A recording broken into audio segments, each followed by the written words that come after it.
हाँ जी, तो देखो जी अब मॉडर्न इंडिया की क्लास स्टार्ट कर रहे हैं। ਅੱਜ ਆਪਾਂ ਇੰਪੋਰਟੈਂਟ ਜਿਹੜੇ ਇਵੈਂਟਸ ਨੇ ਉਹਨਾਂ ਨੂੰ ਡਿਸਕਸ ਕਰਾਂਗੇ। ਠੀਕ ਹੈ ਜੀ, ਕਲੀਅਰ ਹੈ? ਤਾਂ ਚਲੋ ਆਪਾਂ ਸ਼ੁਰੂ ਕਰਦੇ ਹਾਂ ਜੀ। ਸਭ ਤੋਂ ਪਹਿਲਾਂ ਪੂਨਾ ਪੈਕਟ ਤੋਂ। ਪੂਨਾ ਪੈਕਟ ਸਭ ਤੋਂ ਜ਼ਿਆਦਾ ਇੰਪੋਰਟੈਂਟ ਹੈ। ਪੂਨਾ ਪੈਕਟ ਵਿੱਚੋਂ ਕੁਐਸਚਨਸ ਹੈ ਜਿਹੜੇ ਪੁੱਛੇ ਜਾਂਦੇ ਆ। ਠੀਕ ਹੈ, ਇਸ ਤੋਂ ਪਹਿਲਾਂ ਆਪਾਂ ਪੜਿਆ ਵੀ ਹੋਇਆ ਜੀ ਬਾਕੀ ਪਿੱਛੇ ਵਾਲਾ, ਤਾਂ ਇਸ ਤੋਂ ਆਪਾਂ ਅੱਗੇ ਫਰਦਰ ਚੱਲਦੇ ਹਾਂ। ਤਾਂ ਦੇਖੋ ਪੂਨਾ ਪੈਕਟ, ਪਹਿਲਾਂ ਆਪਾਂ ਪੂਨਾ ਪੈਕਟ ਨੂੰ ਦੇਖਦੇ ਹਾਂ ਜੀ। ਪੂਨਾ ਪੈਕਟ ਦੀ ਸਭ ਤੋਂ ਪਹਿਲਾਂ ਤੁਹਾਨੂੰ ਡੇਟ ਪਤਾ ਹੋਣੀ ਚਾਹੀਦੀ ਹੈ ਕਿ ਡੇਟ ਕਿੰਨੀ ਹੈ। ਠੀਕ ਹੈ, 25 ਸਤੰਬਰ 1932 ਨੂੰ ਕੀ ਹੋਇਆ ਸੀਗਾ? ਪੂਨਾ ਪੈਕਟ ਸਾਈਨ ਹੋਇਆ ਸੀਗਾ। ਪੂਨਾ ਪੈਕਟ ਦੇ ਵਿੱਚ ਕੀ ਸੀਗਾ, ਕਿਹਦੇ ਵਿਚਕਾਰ ਸਾਈਨ ਹੋਇਆ ਸੀਗਾ? ਇੱਕ ਸਾਈਡ ਆਪਣੇ ਪਾਸ ਗਾਂਧੀ ਜੀ ਸੀਗੇ, ਦੂਸਰੀ ਸਾਈਡ ਕੌਣ ਸੀਗਾ ਜੀ? BR ਅੰਬੇਦਕਰ ਜੀ ਸੀਗੇ। ਪਰ ਗਾਂਧੀ ਜੀ ਉਸ ਟਾਈਮ ਦੇ ਵਿੱਚ ਪੂਨਾ ਜੇਲ੍ਹ ਦੇ ਵਿੱਚ ਸੀਗੇ, ਤਾਂ ਗਾਂਧੀ ਜੀ ਤਰਫੋਂ ਕਿਹਨੇ ਸਾਈਨ ਕੀਤੇ ਸੀਗੇ?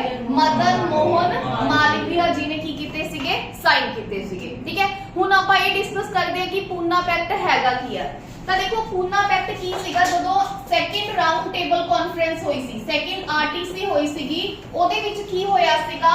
ਇੱਕ ਸੈਪਰੇਟ ਇਲੈਕਟੋਰੇਟ ਦੀ ਗੱਲ ਹੋਈ ਸੀਗੀ। ਕਿਹਨਾਂ ਨੂੰ?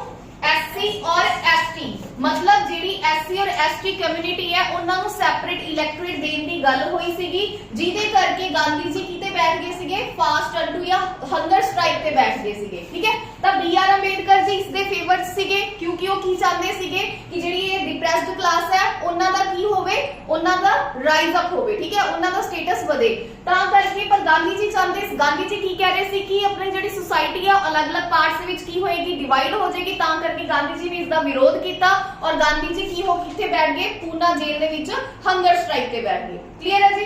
ਅੱਛਾ, ਫਿਰ ਉਸ ਤੋਂ ਬਾਅਦ ਹੋਇਆ ਕੀ ਸੀਗਾ? ਹੋਇਆ ਇਹ ਸੀਗਾ, ਫਿਰ ਗਾਂਧੀ ਜੀ ਨੇ, BR ਅੰਬੇਦਕਰ ਜੀ ਨੇ ਗਾਂਧੀ ਜੀ ਨੂੰ ਮਨਾਇਆ ਔਰ ਐਟ ਦਾ ਐਂਡ ਰਿਜ਼ਲਟ ਇਹ ਨਿਕਲਿਆ ਕਿ ਇਹਨਾਂ ਨੂੰ ਕੀ ਦਿੱਤੀ ਜਾਏਗੀ? ਰਿਜ਼ਰਵੇਸ਼ਨ ਦਿੱਤੀ ਜਾਏਗੀ। ਠੀਕ ਹੈ, ਸੈਪਰੇਟ ਇਲੈਕਟੋਰੇਟ ਨਹੀਂ ਦਿੱਤਾ ਗਿਆ ਸੀ, ਦਿੱਤਾ ਕੀ ਗਈ ਸੀਗੀ?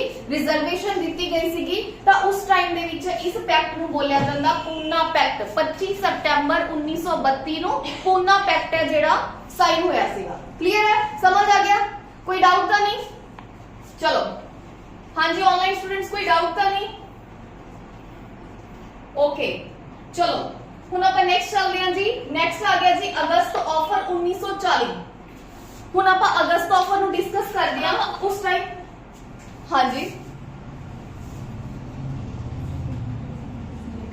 चलो लॉर्ड लिलिथगो की सीगे जी उस टाइम दे विच? लॉर्ड सीगे, वायसराय सीगे। ਤਾਂ ਇਹਨਾਂ ਨੇ ਕੀ ਕੀਤਾ ਜੀ? ਇਸ ਤੋਂ ਪਹਿਲਾਂ ਆਪਾਂ ਸੌਰੀ ਇੱਕ ਇਵੈਂਟ ਡਿਸਕਸ ਕਰਨਾ ਰਹਿ ਗਿਆ। ਪਹਿਲਾਂ ਆਪਾਂ ਦੇਖਦੇ ਹਾਂ ਜੀ ਜਨਰਲ ਇਲੈਕਸ਼ਨ। ਇਹ ਵੀ ਵੈਸੇ ਆਪਾਂ ਡਿਸਕਸ ਕਰ ਲਿਆ ਸੀ। 1937 ਦੇ ਵਿੱਚ ਕੀ ਹੋਏ ਸੀ ਜੀ? ਜਨਰਲ ਇਲੈਕਸ਼ਨ ਹੋਏ, ਜਿਹਦੇ ਵਿੱਚ ਮਦਰਾਸ, ਬਿਹਾਰ, ਓਡੀਸ਼ਾ, ਬੰਬੇ, UP ਔਰ ਸੈਂਟਰਲ ਪ੍ਰੋਵਿੰਸ ਦੇ ਵਿੱਚ ਇੰਡੀਅਨ ਨੈਸ਼ਨਲ ਕਾਂਗਰਸ ਨੇ ਸੀਟਾਂ ਕੀ ਕਰ ਲੀਆਂ? ਜਿੱਤ ਲੀਆਂ। ਔਰ ਇਹਨਾਂ ਨੇ ਆਪਣੇ ਜਿਹੜੇ ਏਰੀਆਜ਼ ਨੇ, हाँ जी किसी का माइक ऑन है? प्लीज अपना माइक ऑफ करो। किसी का माइक ऑन है?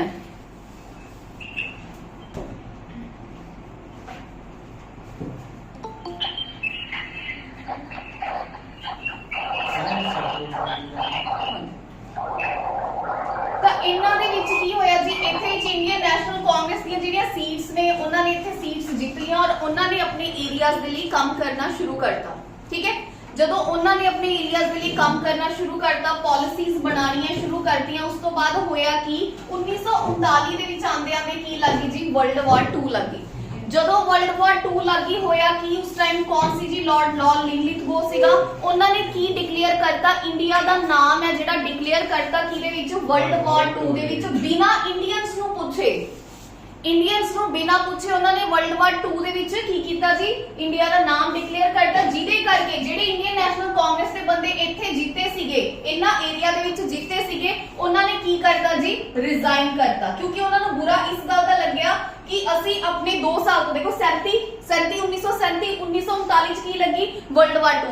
2 ਸਾਲ ਵਿੱਚ ਉਹਨਾਂ ਨੇ ਕਾਫੀ ਸਾਰਾ ਕੰਮ ਕੀਤਾ ਸੀ ਔਰ ਇਹਨਾਂ ਨੇ ਸਾਨੂੰ ਪੁੱਛਿਆ ਵੀ ਨਹੀਂ ਔਰ ਵਰਲਡ ਵਾਰ 2 ਦੇ ਵਿੱਚ ਕੀ ਕਰਤਾ? ਸਾਡਾ ਨਾਮ ਡਿਕਲੇਅਰ ਕਰਤਾ।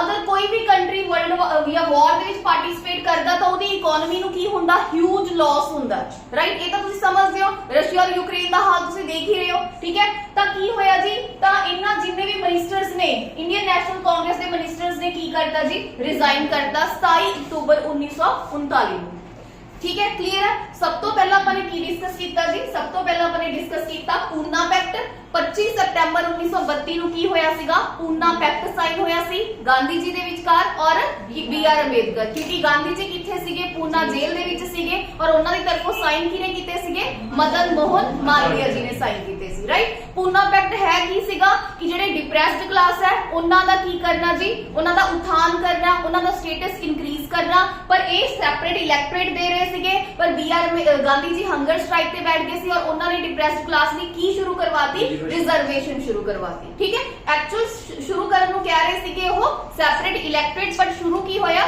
ਰਿਜ਼ਰਵੇਸ਼ਨ ਕਲੀਅਰ ਹੈ ਇੱਥੇ ਤੱਕ ਦਾ ਕੋਈ ਡਾਊਟ ਨਹੀਂ ਅੱਛਾ ਉਸ ਤੋਂ ਬਾਅਦ ਆਪਾਂ ਨੇ ਦੇਖਿਆ 1937 ਦੇ ਵਿੱਚ ਕੀ ਹੋਈਆਂ ਜਨਰਲ ਇਲੈਕਸ਼ਨਸ ਜਿਹਦੇ ਵਿੱਚ ਇੰਡੀਅਨ ਨੈਸ਼ਨਲ ਕਾਂਗਰਸ ਦੇ ਬੰਦੇ ਇਹਨਾਂ 6 ਪ੍ਰੋਵਿੰਸਸ ਦੇ ਵਿੱਚ ਜਿੱਤੇ 2 ਸਾਲ ਉਹਨਾਂ ਨੇ ਇਹਨਾਂ ਪ੍ਰੋਵਿੰਸਸ ਦੇ ਵਿੱਚ ਕੰਮ ਕੀਤਾ ਕਾਫੀ ਸਾਰੀਆਂ ਪਾਲਿਸੀਜ਼ ਆਪਣੇ ਲੋਕਾਂ ਦੇ ਲਈ ਪਰ 1939 ਦੇ ਵਿੱਚ ਲਾਰਡ ਲਿਨਲਿਥਗੋ ਨੇ ਕੀ ਕੀਤਾ ਵਰਲਡ ਵਾਰ 2 ਦੇ ਵਿੱਚ ਇੰਡੀਆ ਦਾ ਨਾਮ ਕੀ ਕਰਤਾ ਡਿਕਲੇਅਰ ਕਰਤਾ ਔਰ ਇਹਨਾਂ ਨੂੰ ਕਾਫੀ ਜ਼ਿਆਦਾ ਬੁਰਾ ਲੱਗਿਆ ਕਿ ਸਾਡੇ ਤੋਂ ਪੁੱਛਿਆ ਵੀ ਨਹੀਂ ਤਾਂ ਇਹਨਾਂ ਆਈਐਨਸੀ ਦੇ ਜਿੰਨੇ ਵੀ ਮਿਨਿਸਟਰ ਸੀਗੇ ਉਹਨਾਂ ਸਭ ਨੇ ਕੀ ਕਰਤਾ ਰਿਜ਼ਾਈਨ ਕਰਤਾ ਕਲੀਅਰ ਹੈ ਚਲੋ ਹੁਣ ਆਪਾਂ ਅੱਗੇ ਚੱਲਦੇ ਹਾਂ ਜੀ ਫਿਰ ਜਦੋਂ ਇਹਨਾਂ ਨੇ ਰਿਜ਼ਾਈਨ ਕਰਤਾ ਤਾਂ ਆਬਵੀਅਸਲੀ ਬ੍ਰਿਟਿਸ਼ਰਸ ਕੀ ਚਾਹੁੰਦੇ ਸੀਗੇ ਕਿ ਵਰਲਡ ਵਾਰ 2 ਦੇ ਵਿੱਚ ਜਿੰਨਾ ਟਾਈਮ ਤੱਕ ਇੰਡੀਅਨਸ ਪਾਰਟਿਸਿਪੇਟ ਨਹੀਂ ਕਰਨਗੇ ਤਾਂ ਬ੍ਰਿਟੇਨ ਨਹੀਂ ਜਿੱਤ ਪਾਏਗਾ ਰਾਈਟ ਇੰਡੀਅਨ ਸੋਲਜਰਸ ਦੀ ਨੀਡ ਹੈਗੀ ਸੀਗੀ ਉਹਨਾਂ ਨੂੰ ਤਾਂ ਉਹਨਾਂ ਨੇ ਕੀ ਕੀਤਾ ਇੱਕ ਲੋਲੀਪੌਪ ਦਿੱਤਾ ਜੀ ਕਿਹਨਾਂ ਨੂੰ ਇੰਡੀਅਨਸ ਨੂੰ ਜਿਹਨੂੰ ਆਪਾਂ ਕੀ ਬੋਲਦੇ ਆ ਅਗਸਤ ਆਫਰ 1940 40 ਦੇ ਵਿੱਚ ਦਿੱਤਾ ਦੇਖੋ ਲਾਰਡ ਲਿਨਲਿਥਗੋ ਹੀ ਸੀਗਾ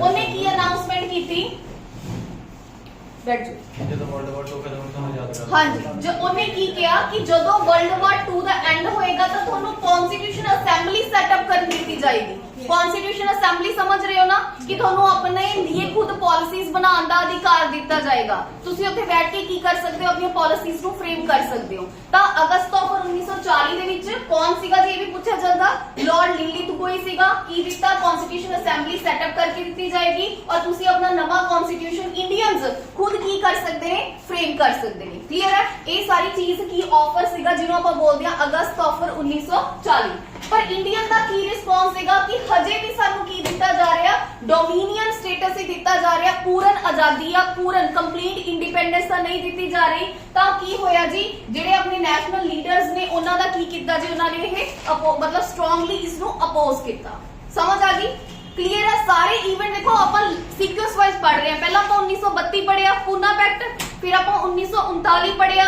ठीक है सॉरी ਉਸ ਤੋਂ ਬਾਅਦ 1937 पढ़िया ਜਿਹਦੇ ਵਿੱਚ ਇਲੈਕਸ਼ਨਸ ਹੋਈਆਂ ਫਿਰ 1939 ਚ ਵਰਲਡ ਵਾਰ 2 ਲੱਗ ਗਈ 1939 ਤੋਂ ਬਾਅਦ ਹੁਣ ਕੀ ਪढ़ ਰਹੇ ਆ 1940 ਜਿਹਦੇ ਵਿੱਚ ਕੀ ਦਿੱਤਾ ਅਗਸਤ ਆਫਰ क्लियर है ना चलो हाँ जी ऑनलाइन स्टूडेंट कोई डाउट था नहीं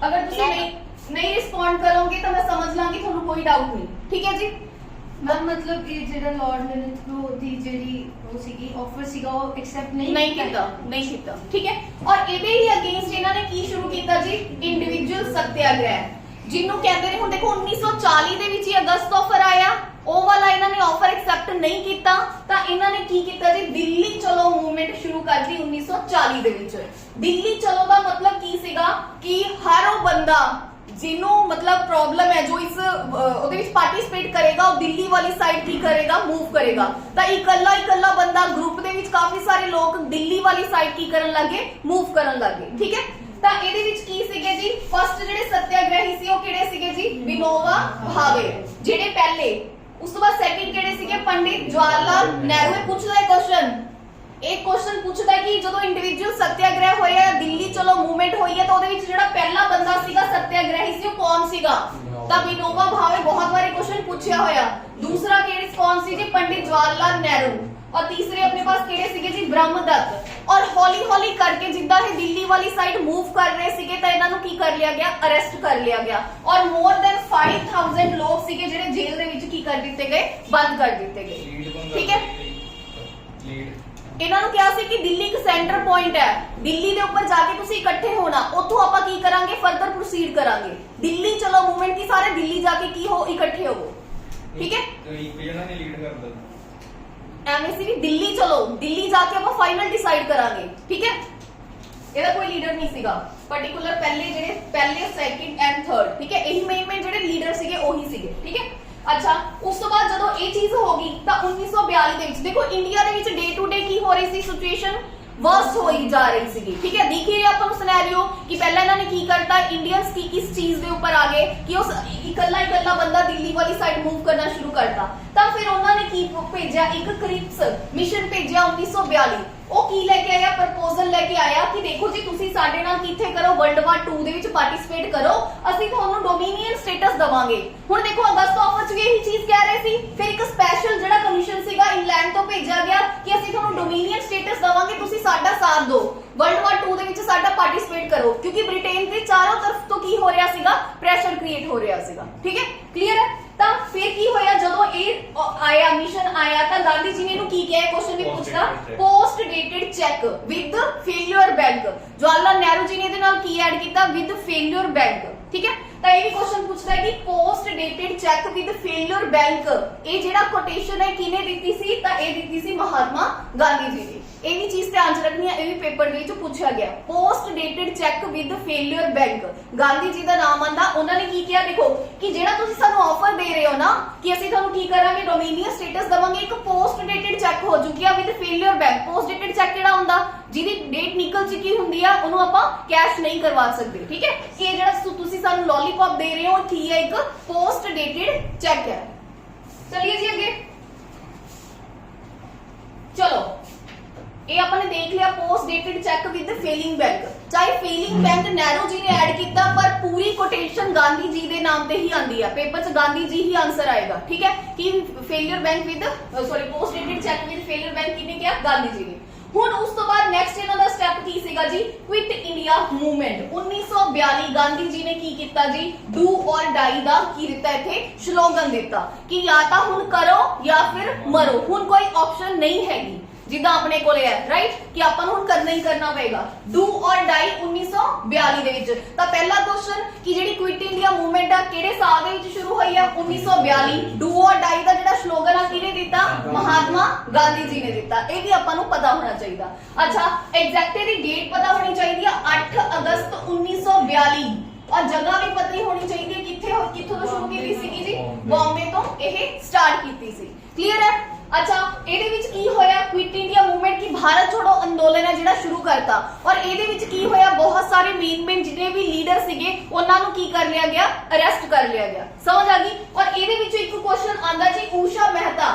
ਊਸ਼ਾ ਮਹਿਤਾ ਕੌਣ ਸੀਗੀ, ਇੱਕ ਲੇਡੀ ਸੀਗੀ ਜਿਹੜੀ ਇੰਡੀਅਨ ਨੈਸ਼ਨਲ ਕਾਂਗਰਸ ਦਾ ਅੰਡਰਗਰਾਉਂਡ ਕੀ ਚਲਾ ਰਹੀ ਸੀ, ਰੇਡੀਓ ਸਟੇਸ਼ਨ ਸੀਗਾ ਜਿਹੜਾ ਉਹ ਚਲਾ ਰਹੀ ਸੀ। ਤਾਂ ਕੁਐਸਚਨ ਪੁੱਛਦਾ ਹੈ ਕਿ ਆਪਰੇਟ ਕੌਣ ਕਰ ਰਿਹਾ ਸੀ ਇੰਡੀਅਨ ਨੈਸ਼ਨਲ ਕਾਂਗਰਸ ਦਾ ਰੇਡੀਓ ਇਸ ਮੂਵਮੈਂਟ ਦੇ ਵਿੱਚ, ਇਹ ਕੌਣ ਸੀ ਜੀ, ਊਸ਼ਾ ਮਹਿਤਾ। ਇਹ ਅੰਡਰਗਰਾਉਂਡ ਲੀਡਰਸ਼ਿਪ ਸੀਗੀ।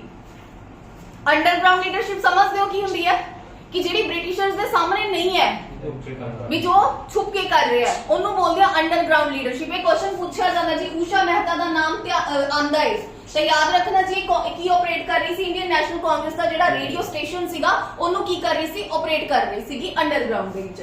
ਅੱਛਾ, ਉਸ ਤੋਂ ਬਾਅਦ ਸੁਚੇਤਾ ਕਿਰਪਲਾਨੀ, ਇਹ ਵੀ ਅੰਡਰਗਰਾਉਂਡ ਤਰੀਕੇ ਦੇ ਨਾਲ ਕੀ ਕਰ ਰਹੀ ਸੀ, ਕੰਮ ਕਰ ਰਹੀ ਸੀ। ਅਰੁਣਾ ਆਸਿਫ ਅਲੀ, ਤੁਹਾਨੂੰ ਏਦਾਂ 3 ਨਾਮ ਦੇ ਦੇਗਾ, ਪੁੱਛ ਲੇਗਾ ਕਿ ਇਹਨਾਂ ਦੇ ਵਿੱਚੋਂ ਅੰਡਰਗਰਾਉਂਡ ਜਿਹੜੀ ਲੀਡਰਸ਼ਿਪ ਹੈ ਉਹ ਕੌਣ ਪਰਫਾਰਮ ਕਰ ਰਿਹਾ ਸੀ ਔਰ ਇਹਨਾਂ ਵਿੱਚੋਂ ਕਿਹੜਾ ਨਹੀਂ ਹੈ। ਤਾਂ 3 ਜਿਹੜੀਆਂ ਲੇਡੀਜ਼ ਨੇ ਇਹਨਾਂ ਦੇ ਨਾਮ ਕਾਫੀ ਜ਼ਿਆਦਾ ਇੰਪੋਰਟੈਂਟ ਨੇ ਔਰ ਪੇਪਰ ਦੇ ਵਿੱਚ ਇਹ ਪੁੱਛਦਾ ਹੈ। ਅਰੁਣਾ ਆਸਿਫ ਅਲੀ ਹੋ ਗਿਆ, ਊਸ਼ਾ ਮਹਿਤਾ ਹੋ ਗਿਆ ਤੇ ਸੁਚੇਤਾ ਕਿਰਪਲਾਨੀ ਹੋ ਗਿਆ। ਤਾਂ ਤਿੰਨਾਂ ਦੇ ਨਾਮ ਤੁਸੀਂ ਯਾਦ ਰੱਖਣੇ ਨੇ, ਅੰਡਰਗਰਾਉਂਡ ਲੀਡਰਸ਼ਿਪ ਦੇ ਨਾਲ ਕੀ ਕਰਦੇ ਨੇ ਜੀ, ਇਹ ਐਸੋਸੀਏਟ ਰੱਖਦੇ ਨੇ।